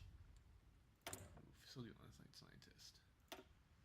Still don't have 2 plane breakthroughs for helicopters. The Voz's image. Boris Viktorovich Shabankov has never been an engaging public speaker. He can be intensely charismatic in a private conversation and writing, but in front of an audience, he's boring, unclear, uninspiring, and speaks with a strong accent mixed with Polish, a remainder of his years of growing up in Warsaw. Because of this, Savinkov rarely speaks in public. When he does, they are often for very brief or purely radio speeches. To make up for it, the SCRS wields a roster of great orators such as Karol Wenzigolski and Alexander Anlov. But Savinkov is also intensely vain and both loves admiration and understands the importance of having a cult of personality. One of his first acts as president was to stack state media with the SCRS's media specialists and flood the public with slogans, books, pamphlets, and photos glorifying the Voz, his wartime trials, his great patriotism, and his promised great future for all Russian people. The Voz is portrayed as a revolutionary genius, a man from humble beginnings who has, through willpower and brilliance, driven Russia into glory. Many less successful parts of his past are skimmed over. To the public, it is almost as if he was one of the main figures behind the February Revolution, and only if Kerensky had listened to him, perhaps Russia would have dodged the coming bloodshed. He was the only sane man in the provisional government, the rallying cry of the white movement. He is practically the Dostoevskian tragic protagonist of the 20th century Russia. Savinkov is everything: a bohemian, a countercultural genius to the intelligentsia, a patriotic visionary, a veteran to the army, a wise father who cares for the common Russian people and the peasantry.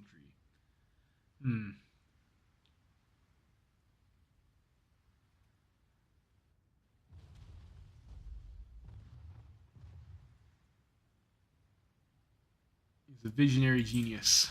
We'll go with that. We'll go with the mid-range. Я готов. So I have Russian culture. Okay.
приказа? Что приказа? Готов? How are we doing on the war? So we're at 286k. Killed 2.1 million Germans. Ukraine, we got about 500,000. It's going pretty good for us, I guess. We're doing Я готов. fairly efficient in this war. Внимание! Готов выдвигаться. Слушаю. Что приказа? Так точно. Выходим! Слушаю. Выходим. Слушаю.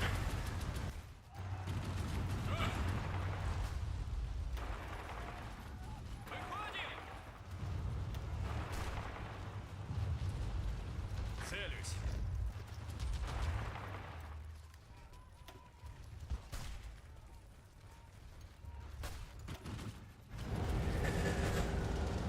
Я готов. Выходим. Готов. Выходим. Что приказа? Выходим.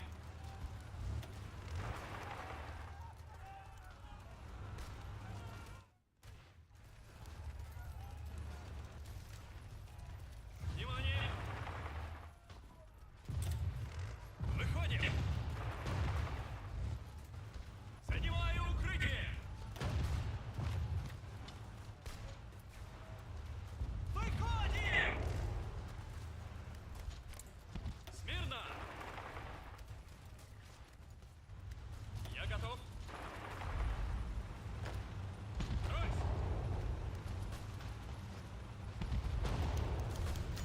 Готов! Я готов!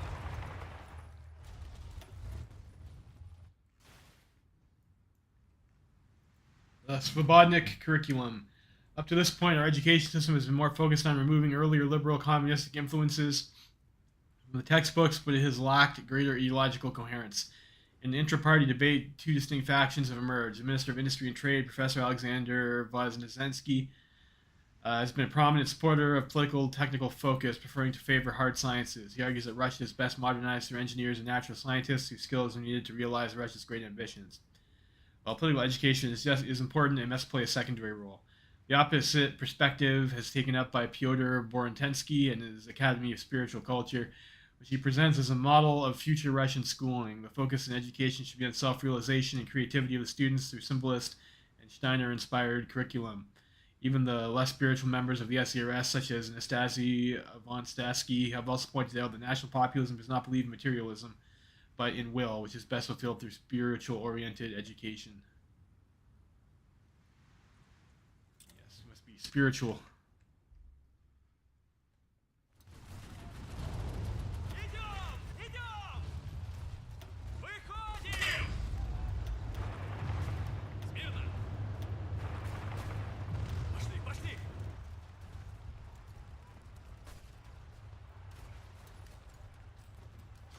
Что приказа?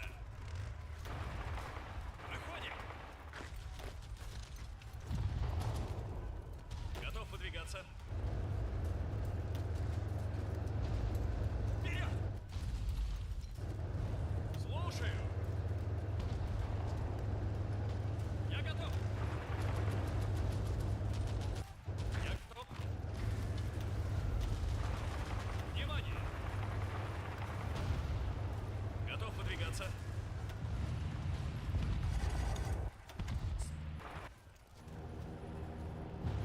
Слушаю. Жду приказа.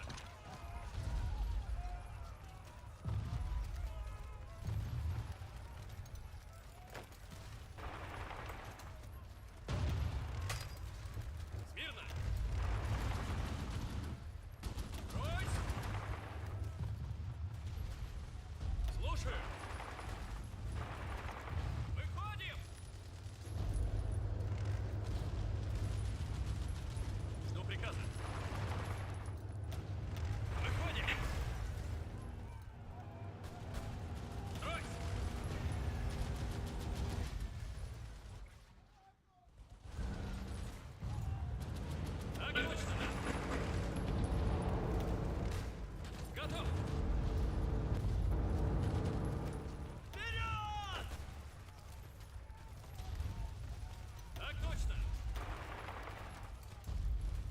Я готов. Готов выдвигаться. Готов.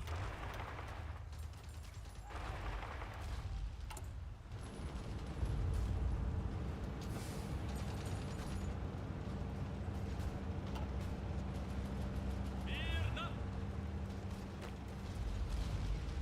Готов выдвигаться. Жду приказа. I guess Morocco decided to fuck off, abandoning Germany. It's not cool. Not very cool of them.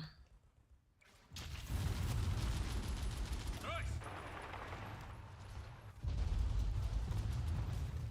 Внимание. Готов выдвигаться.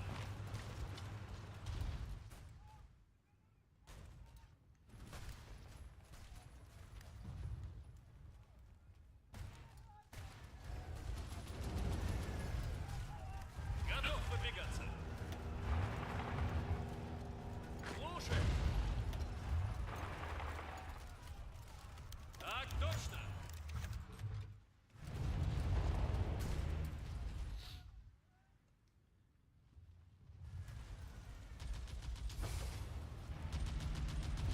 Five days on rails.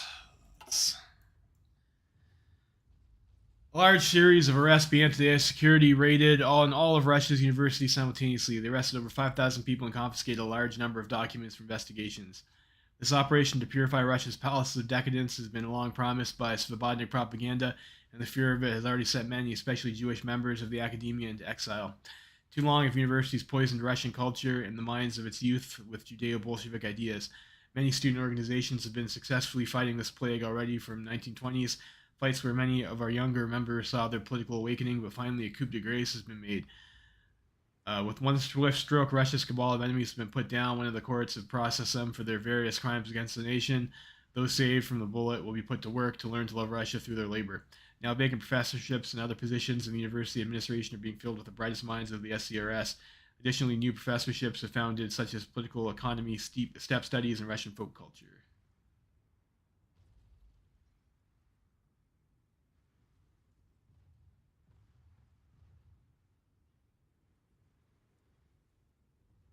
Hmm.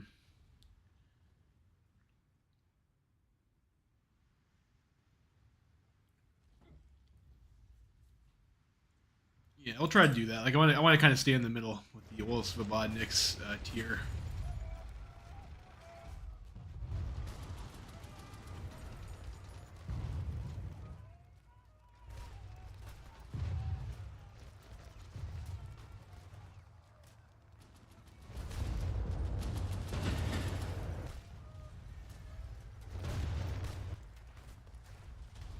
Внимание.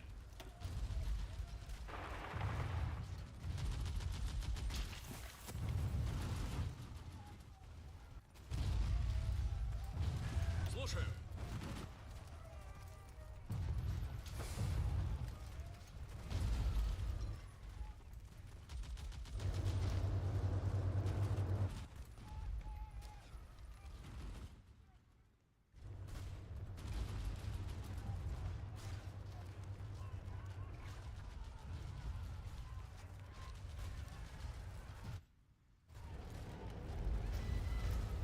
Those rails.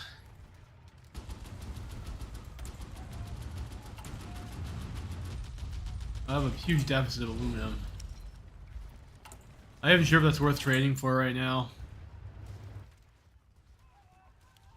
Tanks for something else instead.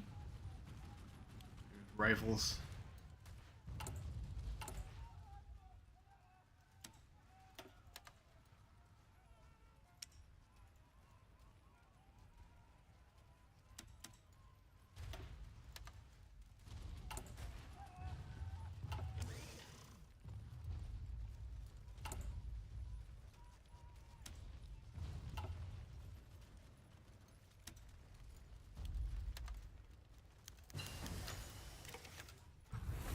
Yes. Polish operative.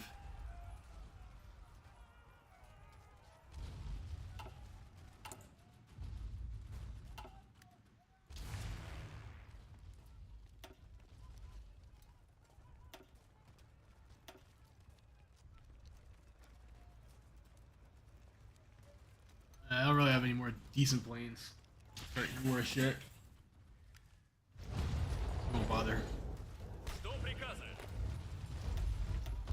Выходим! Готов?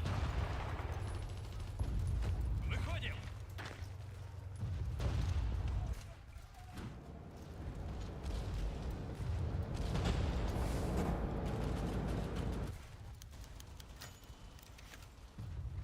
No supply connection from Capital, but I have the rails now. The nature of national populist art. I can deal with that later, I guess.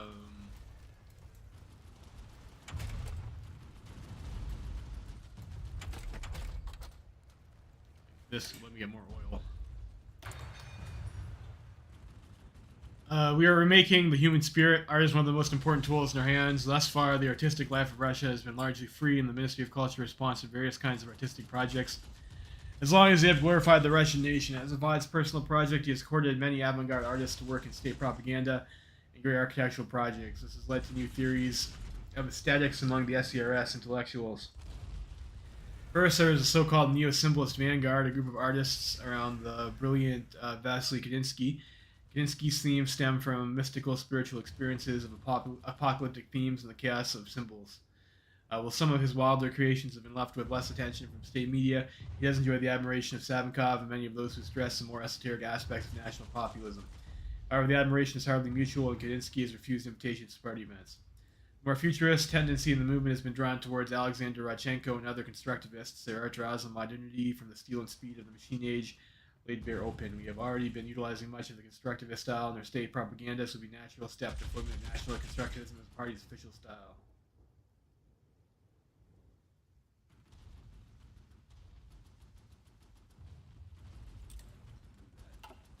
Everyone, you gotta love futurism, right? Alright, we got our... Жду приказа. Готовность!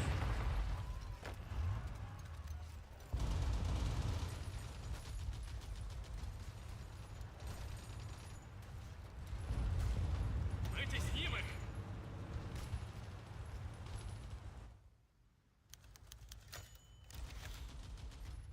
Symphony of Liberation. Shostakovich created the first draft of the future Seventh Symphony before the war. This first contour, which grew into the overwhelming power of snare drum beats, reflected the state of anxiety, the heavy foreboding that was then in the air. Shostakovich showed the work to his friends and students, but until recently did not consider it necessary to perform or publish it. I finished the first part of this work on September 3rd, the second on September 17th, and the third on September 29th. Now I'm finishing the last fourth part. I'm composing at a hellish speed and I can't stop, the composer said a few months ago. The finished Seventh Symphony has already aroused great interest among Russian and foreign critics, thanks to the government propaganda supported by Shostakovich himself, who was forced to leave Petrograd to complete the work. The symphony soon received the nickname the Symphony of Revenge. The premiere of Symphony No. 7 was symbolically performed by the evacuated orchestra of the Northwest branch of the Society Radio Peredacha, under the direction of Karl Eliasberg. Considering the death of some of the musicians due to the enemy's successes at the front, only 15 musicians were able to play. Musicians from other orchestras and even military units were called in to replenish the orchestra. Having received high praise from the government and the press, the comment of one of the ministers, Dmitry Shostakovich's Seventh Symphony, is an expression of the growing inevitable victory of the Russian people over the Kaiser's Germany. A symphony of all-conquering courage, a symphony of triumphant truth and Russian people over the tyrannical forces of the world. It really became one of the most cited phrases about the symphony. Soon after the premiere, the military organized a tour of several orchestras in the front, where the Symphony of Revenge was met with applause from frontline soldiers and commanders, fully conveying the feelings about the war. Glory to the liberators. Мирно!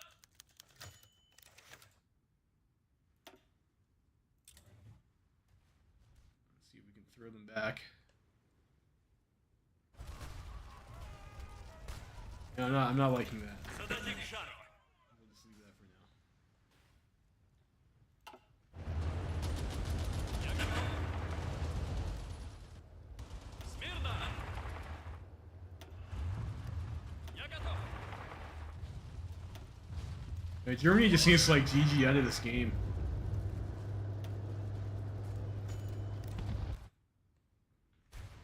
Unassigned Conqueror. The Russian army, in many parts of is heritage of the Imperial Army and bears many regalia and traditions, the latter uniforms, battle standards, even battle priests who serve together with the soldiers. Russian uniforms were reformed in the 1920s. The service dress uniform, which is also used as a parade dress, includes a military jacket with an attached embroidered collar, the shoulder straps or epaulettes, as well as a fancy colored lapel fastened to the chest. Some units have permission to wear even fancier colored uniforms originating from the volunteer army and worn with pride. At the same time, battle dress uniforms are the epitome of practicality. A khaki-colored gymnastic orca with a stand-up collar, muted shoulder straps, and khaki-colored gallifet trousers. Officers wear peak caps at all times except in winter. A soldier's uniform includes peak caps only in the service dress uniform, and slide caps in the battle dress one. In peacetime, soldiers should use Kurza boots. In wartime, it's insisted to wear derby shoes with wraps. Another tradition of the Imperial Army, the holy image of the Savior not made by hands, remains a symbol of the army. Under this icon, Alexander Nevsky marched to fight the Teutons. Dmitry Donsky defeated the Golden Horde at Kulikovo Field, and the Moscow army stopped Khan Akhmet on the Urga, ensuring the independence of Russia. For all units, the holy image of the Savior not made by hands is woven on the front side of the battle standard, and above the icon is the inscription, God is with us. Alternative religious signs such as the Star and Crescent are permitted in some units, but as exceptions to the rules. The standards differ from a regiment to regiment by color, such as red for infantry, blue for cavalry and Cossacks, black for armored units and artillery, and so on. Pinch of Imperial Glory. Okay. Is that because I'm taking this new Russian culture focus? Is that just like a lore dump?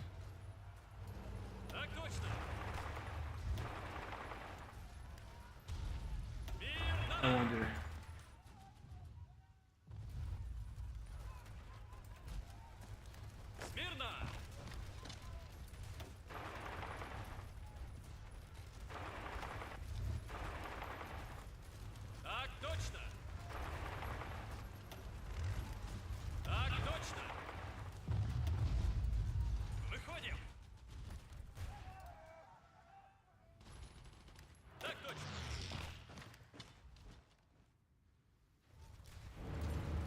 Слушаю. Мирно. Слушаю. Готов подвигаться. Внимание. Жду приказа. Выходим! Так точно. That's irritating.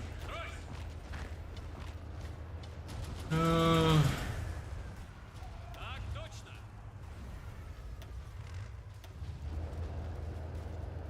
Выходим. Выходим. Got like a naval invasion in something.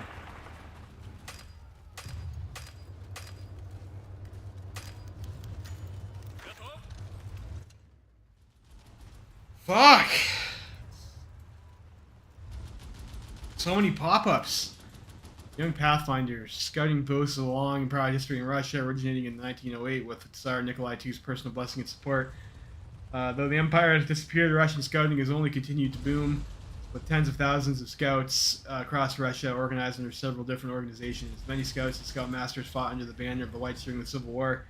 And though they earned much glory, they were not spared the Whites' own political divides. National populist, monarchist, Republican, and even some socialist scouting groups emerged in the 1920s, keeping Russia's youth fit and active, but quite at odds with one another. With Russia's consolidation under the SCRS, this confused situation has become unacceptable, to say nothing of allowing children to be exposed to dangerous ideologies. General Karl Gopper, a major figure in the Russian scouting and a close ally of Savakov, has initiated his plan to unify all scouts with the organization of Russian Young Pathfinders. Progress has been brisk, and the initiative has received vocal support from Oleg Pantyukov, the founder of Russian Scouting, as well as Boris Martino, a young but highly influential member of the SCRS Alliance Scouting. Hopes are high that the unification campaign, paired with new recruiting drive, will guarantee that the future generations of young Russians will be raised with the patriotism and ideological education that needed to keep the motherland strong. So, Eurasianists on the rise.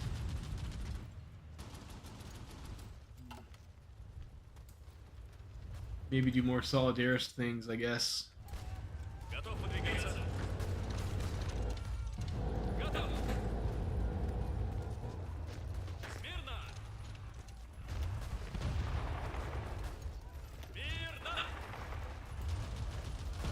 Я готов.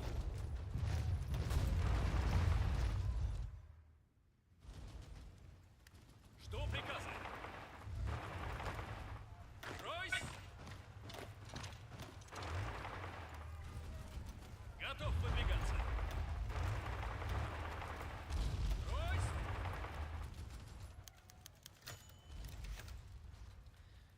Ministry of National Culture. A major reason for the SCRS's success has not been the content of their message, but that is the loudest and best articulated one.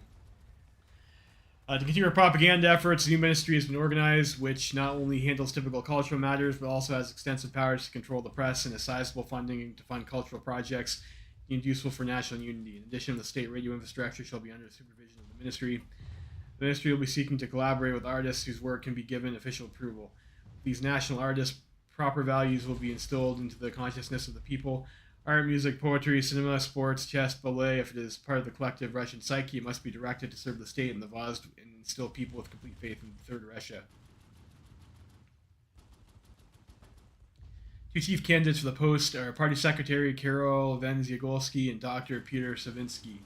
Węgrzegolski has already been the de facto state chief propagandist, directing the SCRS's public relations and magazines, and would continue with a powerful message. The Vaz, the most extraordinary man who has ever lived, has had a God-given vision, and every Russian who follows him will have a place in this great future. Savinsky is a somewhat more radical choice as he seeks to focus propaganda on maintaining the entire Russian identity. His mantra, we have more in common with the Turk than the German, is the tenet of his thinking. Russians should abandon the ideas of Western enlightenment and fully embrace their martial past. Either way, the ideals of the SRS will be inserted into all media.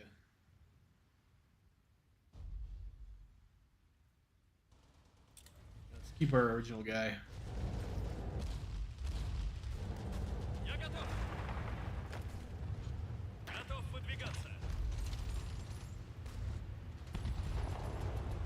Смирно.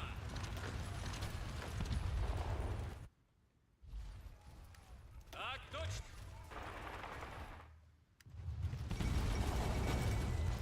Что приказано?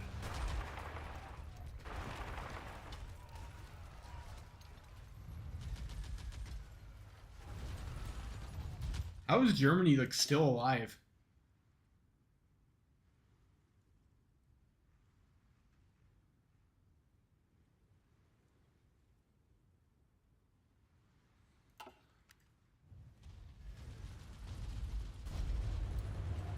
Готов?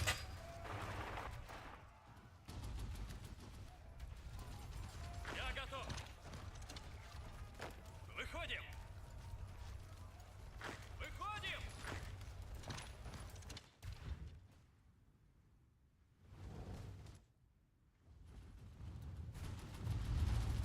Мирно. Давай, давай. Я готов. Внимание! Выходим!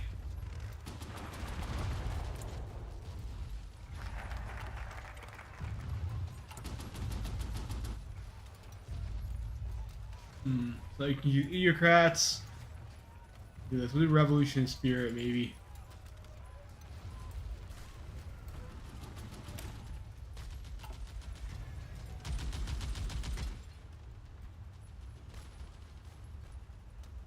Maybe we'll do that. We'll ally with the Faith. Готов It выдвигаться. gets us more on the it gets us some solidarist support, I guess. So Внимание! Готов выдвигаться. Готов выдвигаться. Внимание!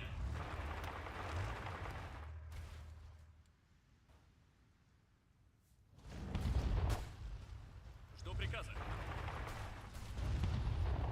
Мирно! Что приказано? Я готов. Guy got cut off. That's not good. Готов. Here. Жду приказа.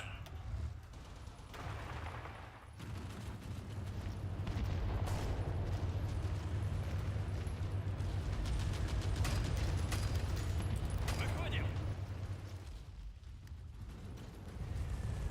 Внимание. Готов выдвигаться. Выходим. Выходим. Смирно.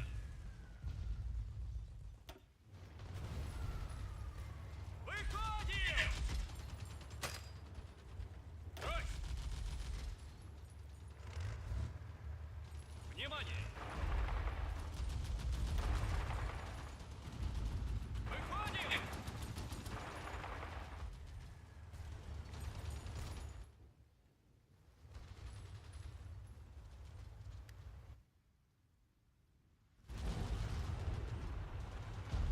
Готов выдвигаться.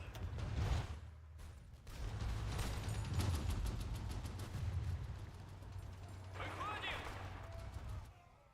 Start pushing Austria. Готов. Внимание. Жду приказа. Мирно. Внимание. Занимаю укрытие. Мы под огнем. Брось.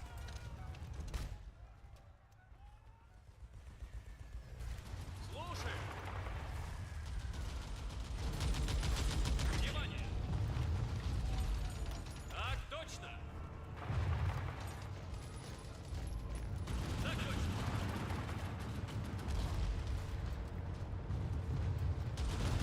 Брось.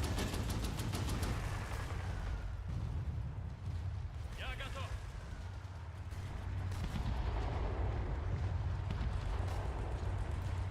Выходим.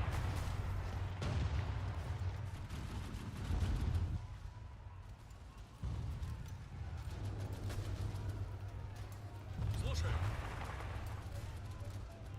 Так точно.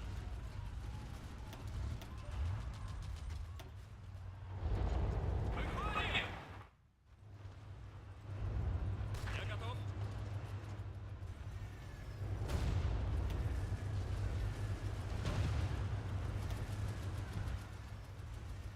Занимаю укрытие. Fuel. Так точно. We just started Brucken then.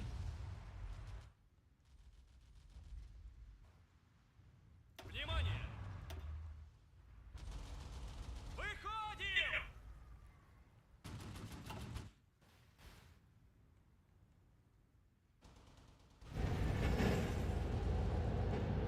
Смирно.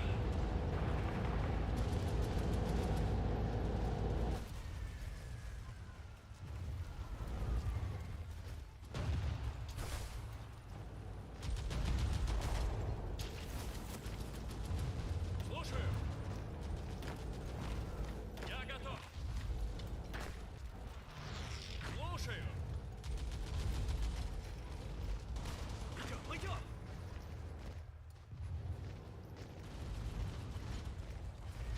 Готов выдвигаться.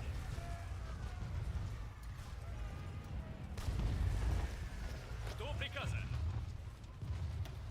Отступаем.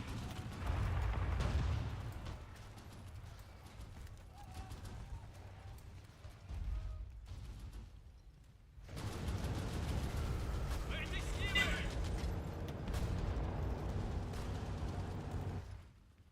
Жду приказа.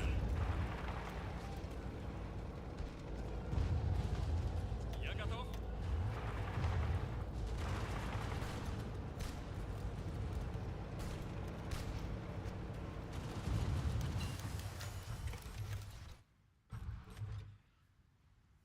Daughters of the Motherland. With Russian men fighting for the fate of the motherland, women remain in support duties, chiefly staffing hospitals and radio stations.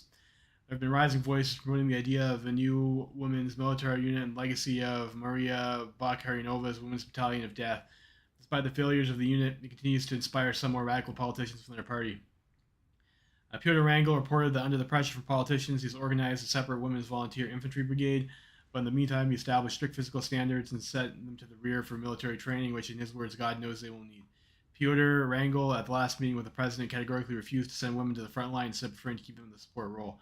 For now, we have several options for how to resolve the issue. Allow the separate women's volunteer infantry brigade to complete the training and send to the front line, regardless of the warnings of the military experts that this is a terrible idea. Reassign women to the support personnel, which will relieve men from these positions, or simply outright admit that women have no place near the front lines and should contribute to the war effort in the factories instead.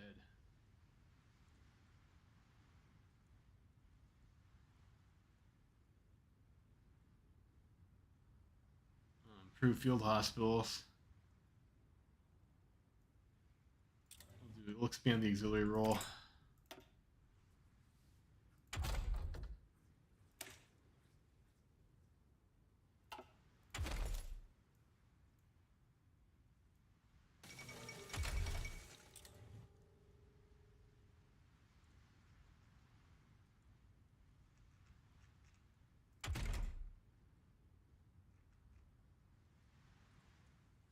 Engines and stuff. I don't know. That, I guess. Okay, cool, Germany capped, yay. Готов выдвигаться.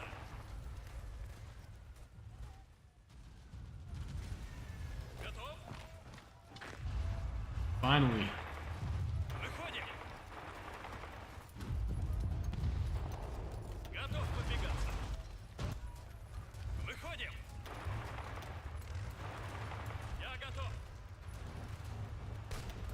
Выходим. Готов выдвигаться. Слушай. Идем! Идем! Смирно. Продолжаем атаку. По приказу.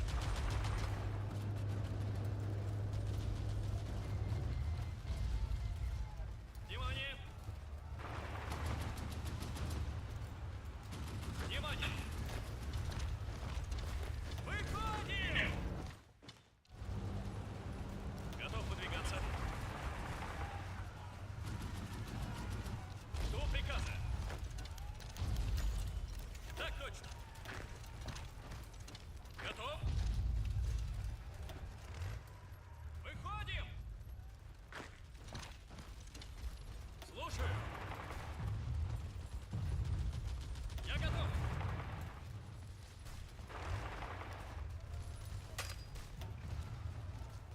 Внимание! Слушаю.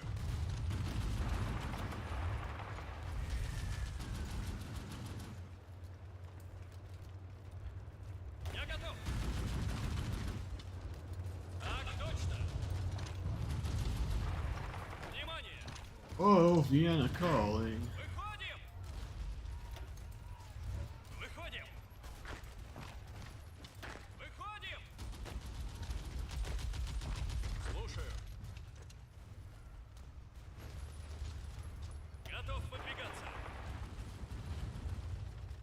Yeah, so just got to pull apart Austria now, I guess. We need to grind that. Готов выдвигаться. Так точно. Выходим.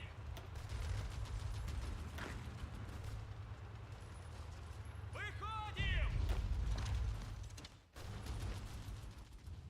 Maybe go up in speed a little bit here. Внимание.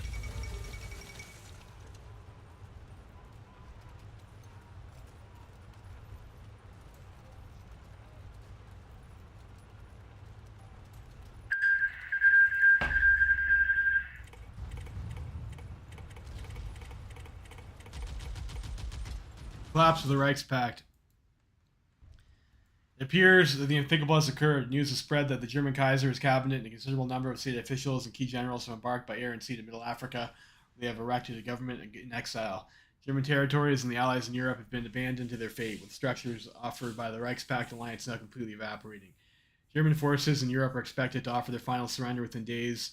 While the government lives on, it's clear that the world order which existed since the end of the First Weltkrieg is about to come to a fiery end. The humiliation of Brest-Litovsk has been avenged. Так точно.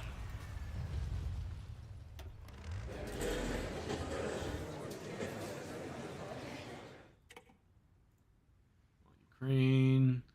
It's got a rightful clay back. Belarus, that's of course part of Russia. Lithuania, also, I don't know, probably Russian. These guys are definitely Russian. Maybe I can't. Oh, free. Obviously, that's ours. Um,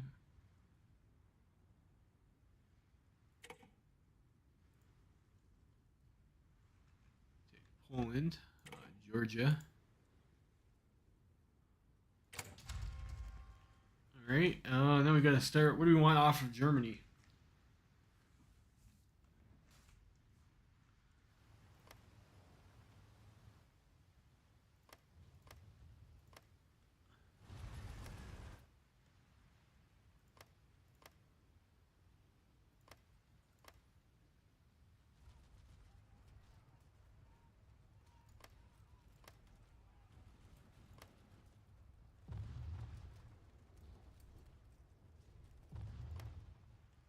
Where? How come the Third International is like, I guess, not in the conference? I guess they are. At least a very low war score, I see.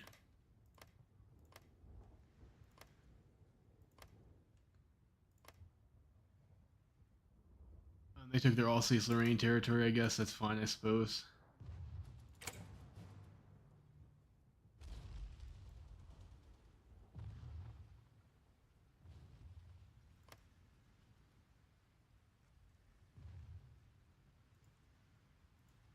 What do we want here? So I want... Definitely want Masuria.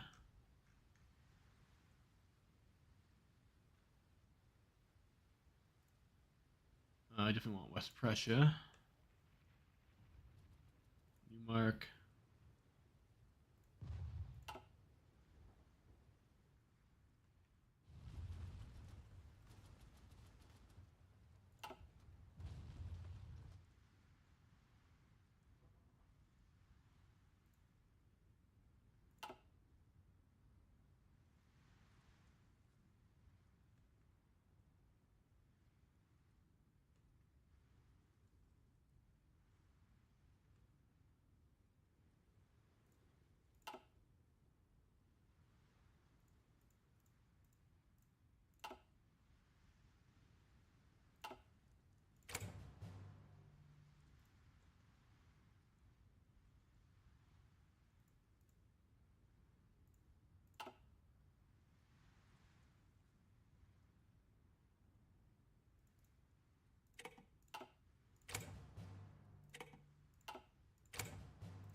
That's a little bit fugly, but I guess that's what we get. I guess that's our peace deal.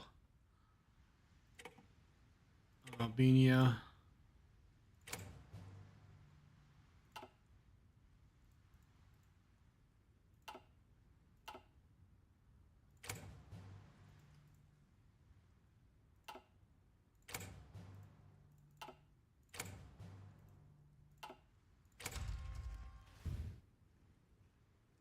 I guess we have Albania now.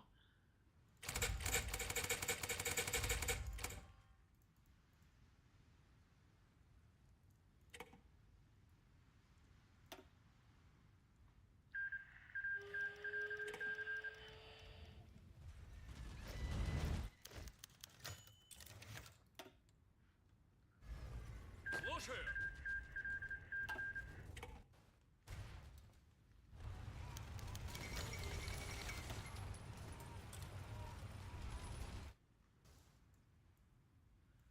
Okay. Ukrainian flames. The war may be over, but the fight goes on. This is the slogan of the doomed soldiers, remnants of the Ukrainian military still willing to put up a fight. From the beginning of our occupation of the south and east of the country, our resistance was fierce. Though all of Ukraine was eventually to fall to our forces, the government never fully surrendered, and despite the end of the war and the fall of Germany, resistance only seems to grow. Uh, what has thus been so far sporadic and organized resistance is now coalesced into a single central organization, albeit still operating in separate cells in a decentralized manner. The Ukrainian Union of People's Resistance, USNS, vows to strike against the Russian occupier as long as they can draw breath. It seems that the USNS is composed of a variety of groups, both nationalist, socialist, and merely anti-Russian. Many of them are based around the remnants of units of the Ukrainian army, but some are built around pre-war terrorist organizations such as the Ukrainian Revolutionary Liberation Army, URVA, and Armed Forces of the League of the Ukrainian Nationalists, the SLUN. For now, these partisans have been waging a relentless bandit war from the forests of western Ukraine, where they seem to have broad support from the villages. One more fight.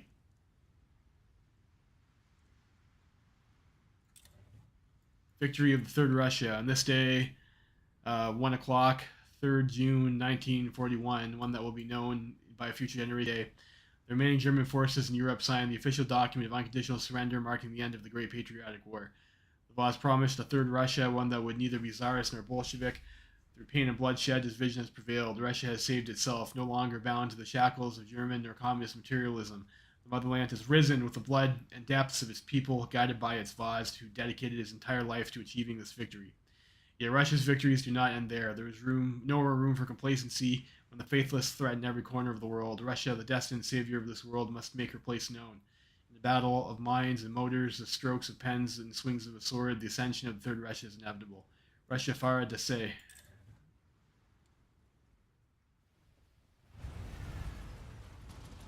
Смирно!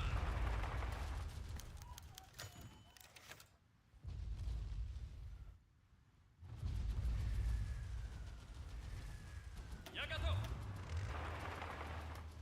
Выходим! Выходим! Cracks in the SCRS military. It is known that many of the General Corps have disdain for the president, but even the SCRS-aligned military men are not of one mind.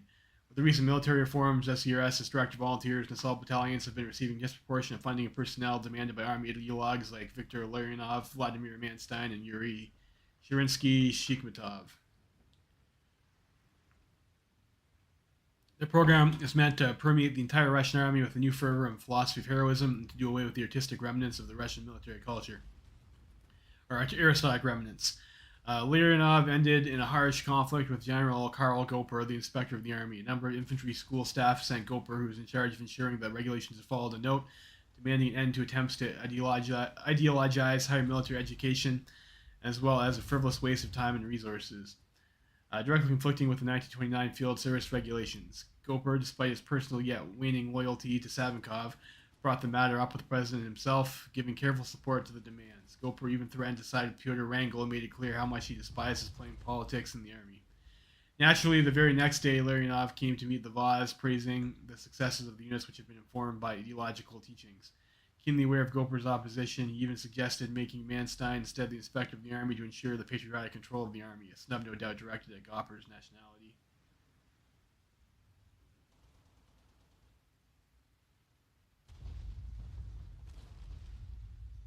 I'll go with Gopur.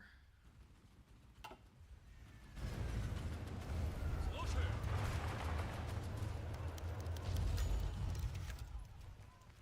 The end of the Russo-Ottoman Convention. While diplomats labored in Baku to establish a detente with their Ottoman counterparts, it seems the left hand did not know what the right hand was doing. The Ottoman entrance into the war renders any possible deals with the old empire moot. AC intervention by religious affiliates of the government were unsuccessful in securing continuation in diplomacy, and ambassadors and diplomatic staff returned to their home countries, not to see their counterparts again until hostilities come to a close. Of course, Russian agents are still cultivating contacts with possible future friendly politicians within the fragile Ottoman edifice. Very well.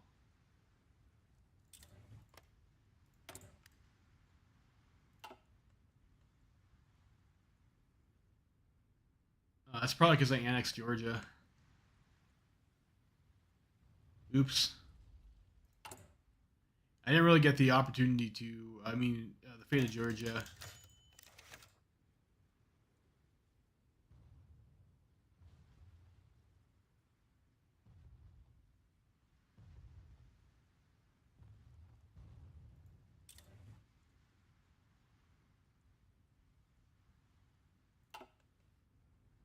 going to war with Russia now, or the Ottomans now? Готов?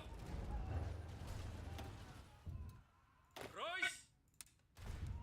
Let's throw some troops in the Caucasus just in case.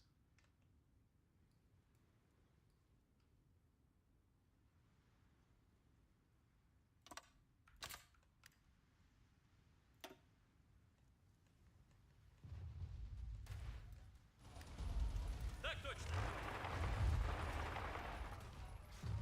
Готов выдвигаться.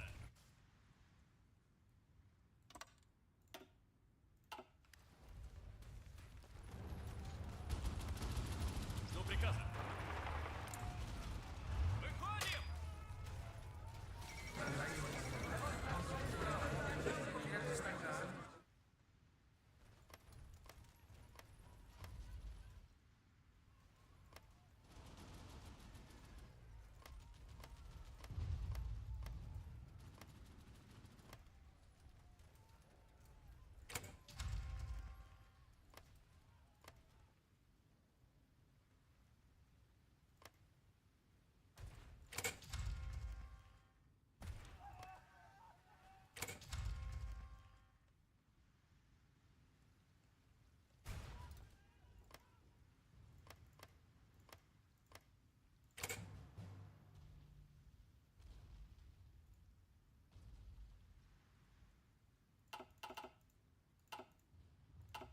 So I guess we're not going to get. No. Do we want to actually?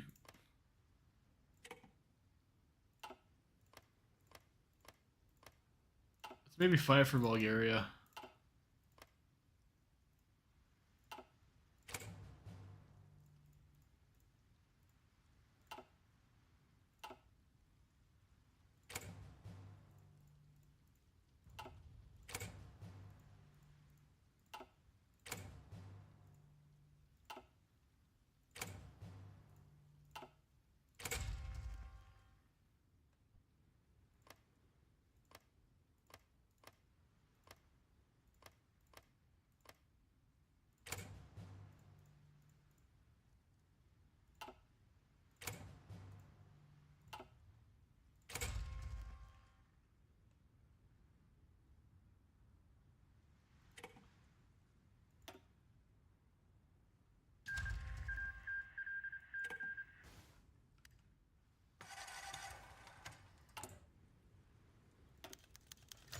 Give it to Georgia.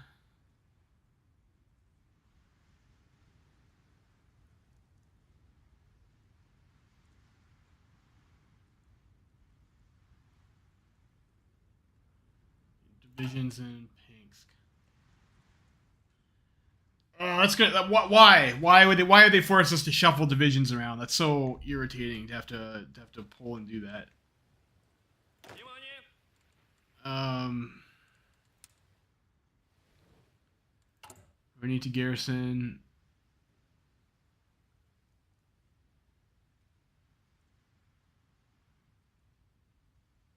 Guess we can do that.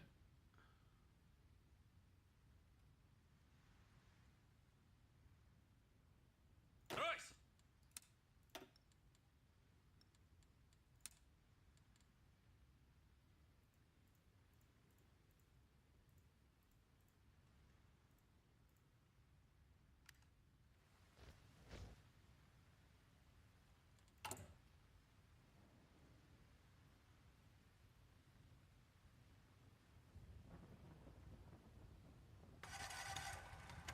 So, William II's dead. Okay. So what do I need to do for this?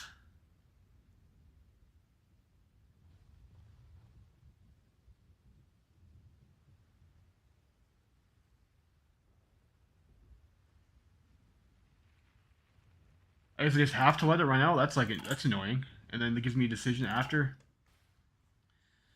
Vasily Boldarev captured. The last remnants of Boldarev's Free Russian army have been defeated, and what's more, it's now reported that Vasily Boldarev himself has been captured along with most of the Free Russian general staff. While the common Free Russian soldier is likely to face the impersonal grind of the POW infiltration camps, the possible fate of Boldarev and his closest comrades have captured public attention and speculation.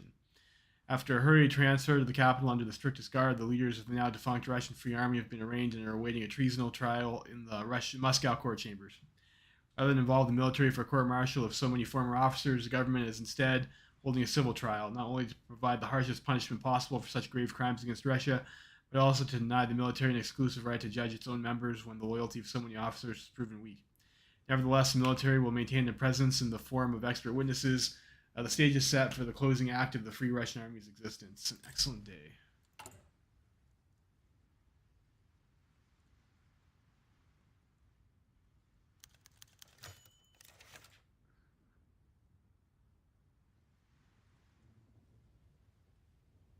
Готов выдвигаться. Revising the Russian-Romanian border, after the annexation of Galicia and Latimera, we have taken control of the former Duchy of Bukovina. This territory has been traditionally governed by the Moldavian elite, though the demographics have shifted greatly during the past century. The southern parts are still strongly Romanian. If a plebiscite is arranged, they would probably join Romania. Bucharest has asked to allow a regional referendum in exchange for some trade agreements beneficial to us. Sure.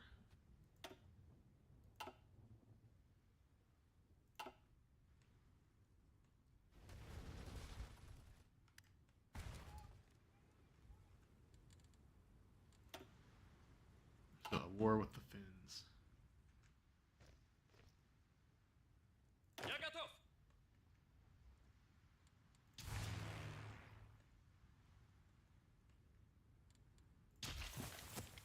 Тройс. Выходим. Тройс.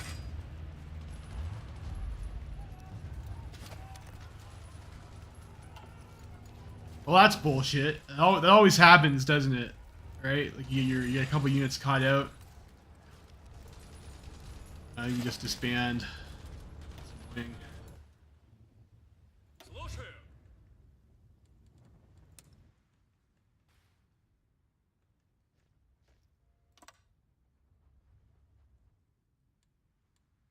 Внимание. Just gotta deal with those treacherous Finns now.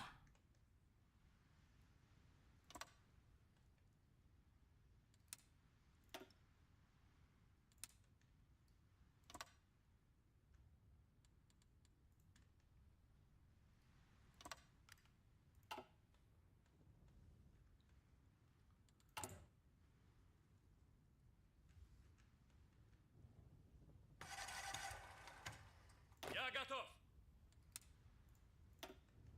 Жду приказа.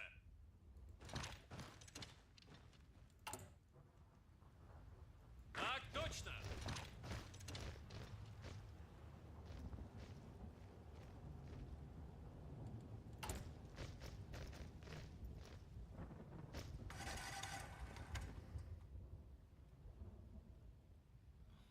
Oh, jeez.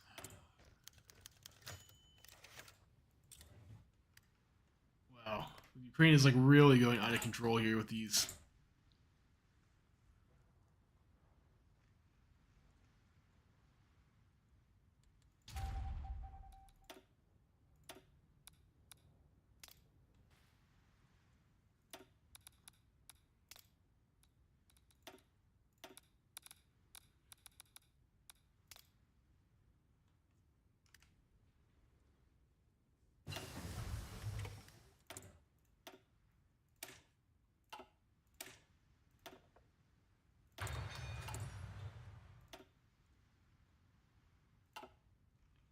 I guess I can start upgrading our anti-air too.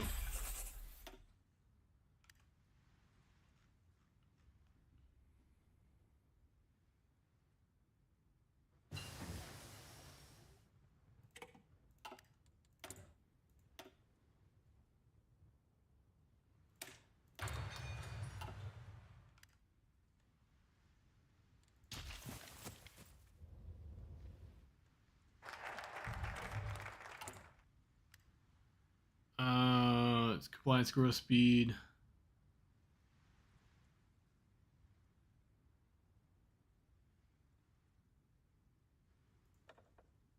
I think we can get Patriarch Sergei, right?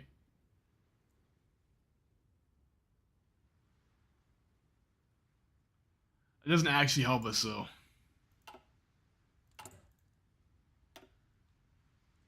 I guess it's compliance growth. So it's negative compliance growth for the enemies, not positive compliance growth for us. We'll do Rebirth of Russia. Так точно.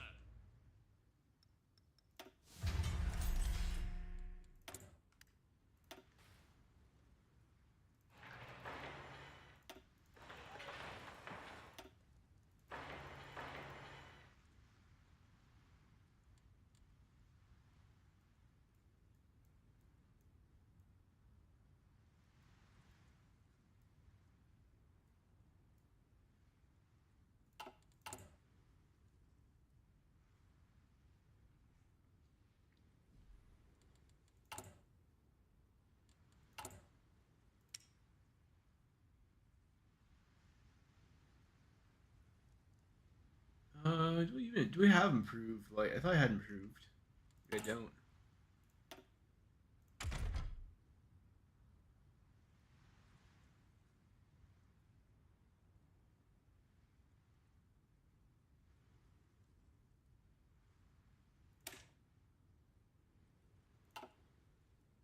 Yeah, it's supposed to be improved. So yeah, okay. I see. I see. I guess it's like inner war. Inner war medium tank.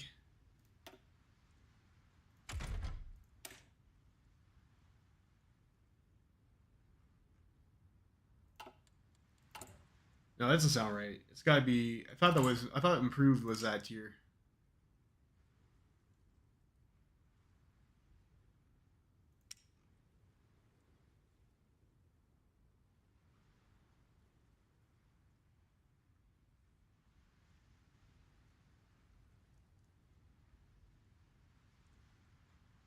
Yeah, improved medium tank chest.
So we'll do that.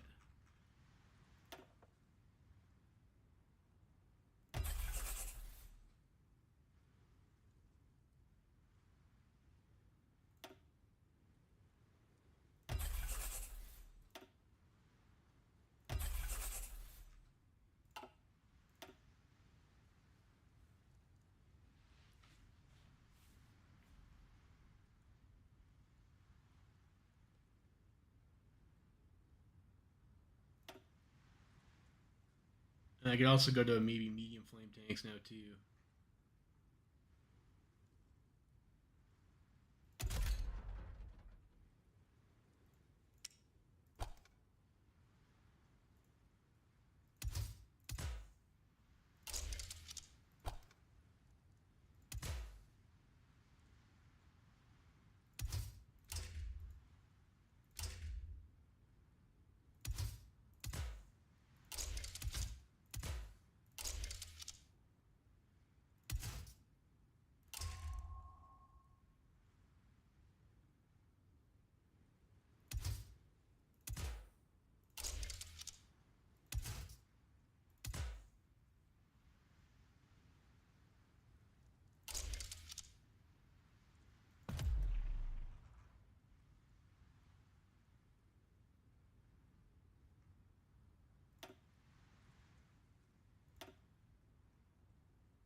let's get a better armor out.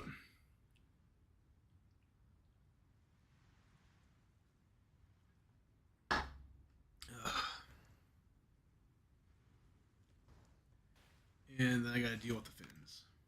Готов выдвигаться.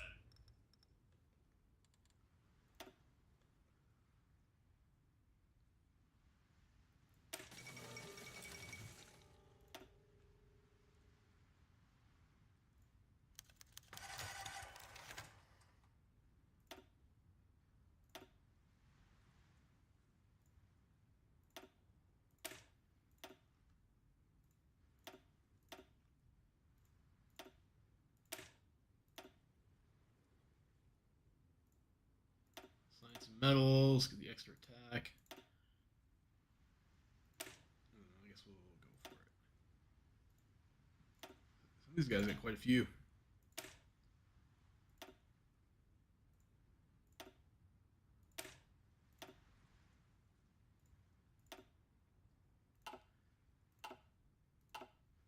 Commander of the Ukrainian military district. It's not an enviable job to be first commander of the recently formed Ukrainian military district. Within its jurisdiction, as well as a long list of tasks like eviscerating the Ukrainian resistance movements, maintaining public order, defending Russia's western border, restoring Ukrainian military bases to working order, and conscripting Ukrainian military units. It is likely that this post will draw much ire from the populace should there be too many corpses.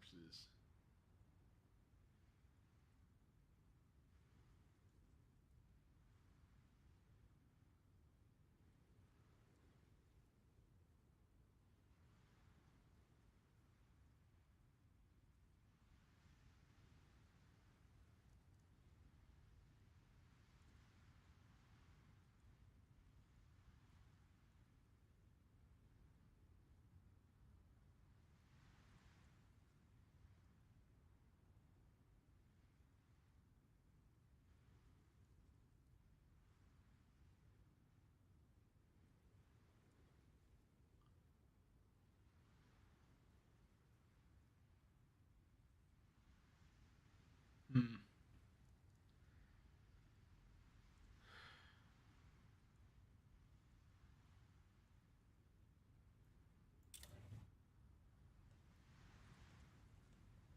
So Mr. Shafton. Я готов.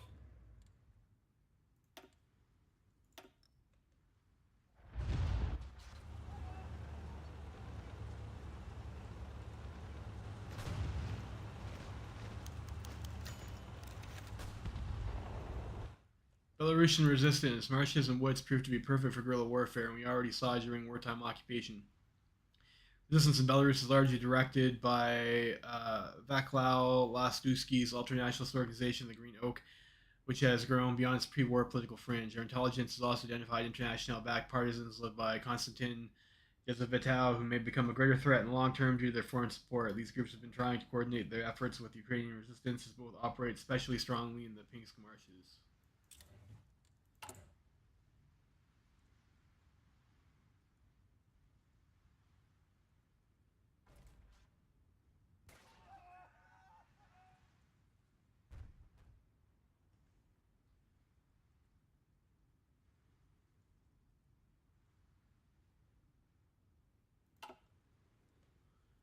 Doesn't really seem like I'm able to actually do anything about that though. Like I have the requisite divisions.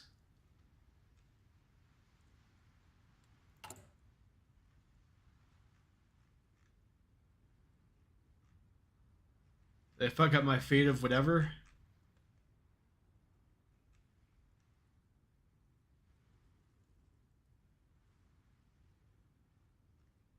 Did I forget to release puppets? That would be unfortunate. Hmm.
Oh, I guess we don't need puppets.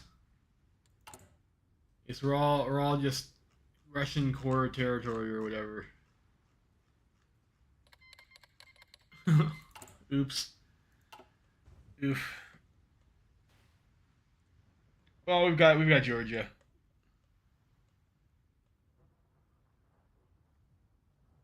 Probably pretty good for industry at least.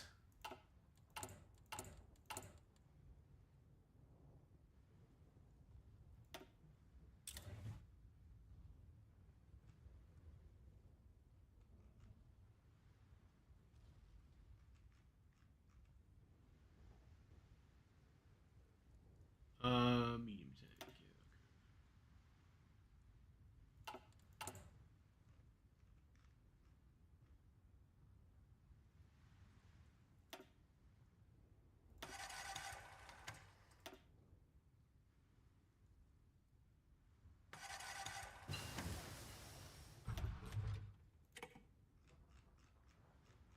Convert the old stuff that we have first. We start building armored trains maybe.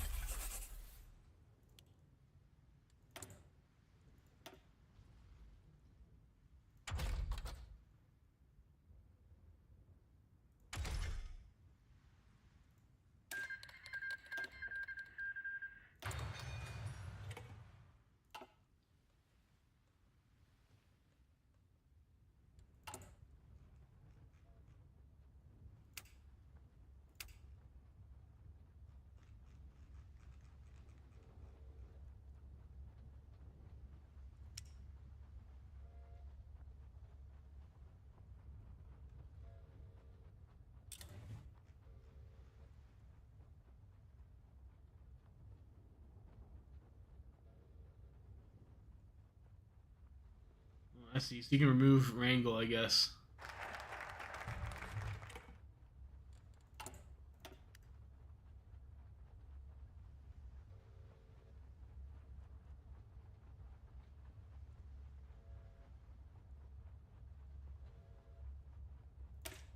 We've had a troubled history of Ukraine, the region never quite acknowledging Moscow's authority. Through the centuries, they have been founded under our protection. Ukrainians are our brothers, and the effort to treat them as such would certainly go a lot further than oppressing them. That end, we shall grant them similar rights to their own citizens, provide them with good governance protection, treat them like family, and soon they shall embrace us. Guess we can do that. Maybe those focuses will help us out with some of this other shit.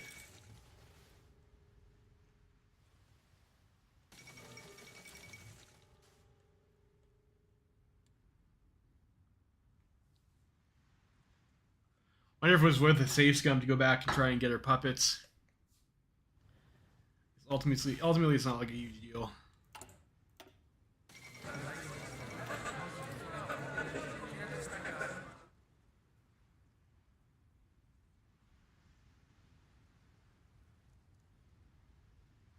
I have enough war score against Finland. Seriously?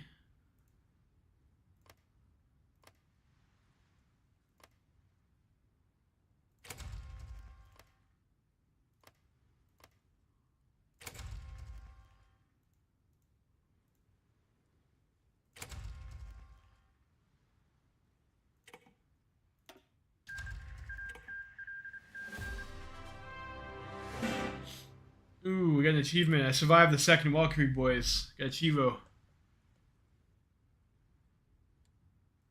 Alright, I think I'm going to end the stream here.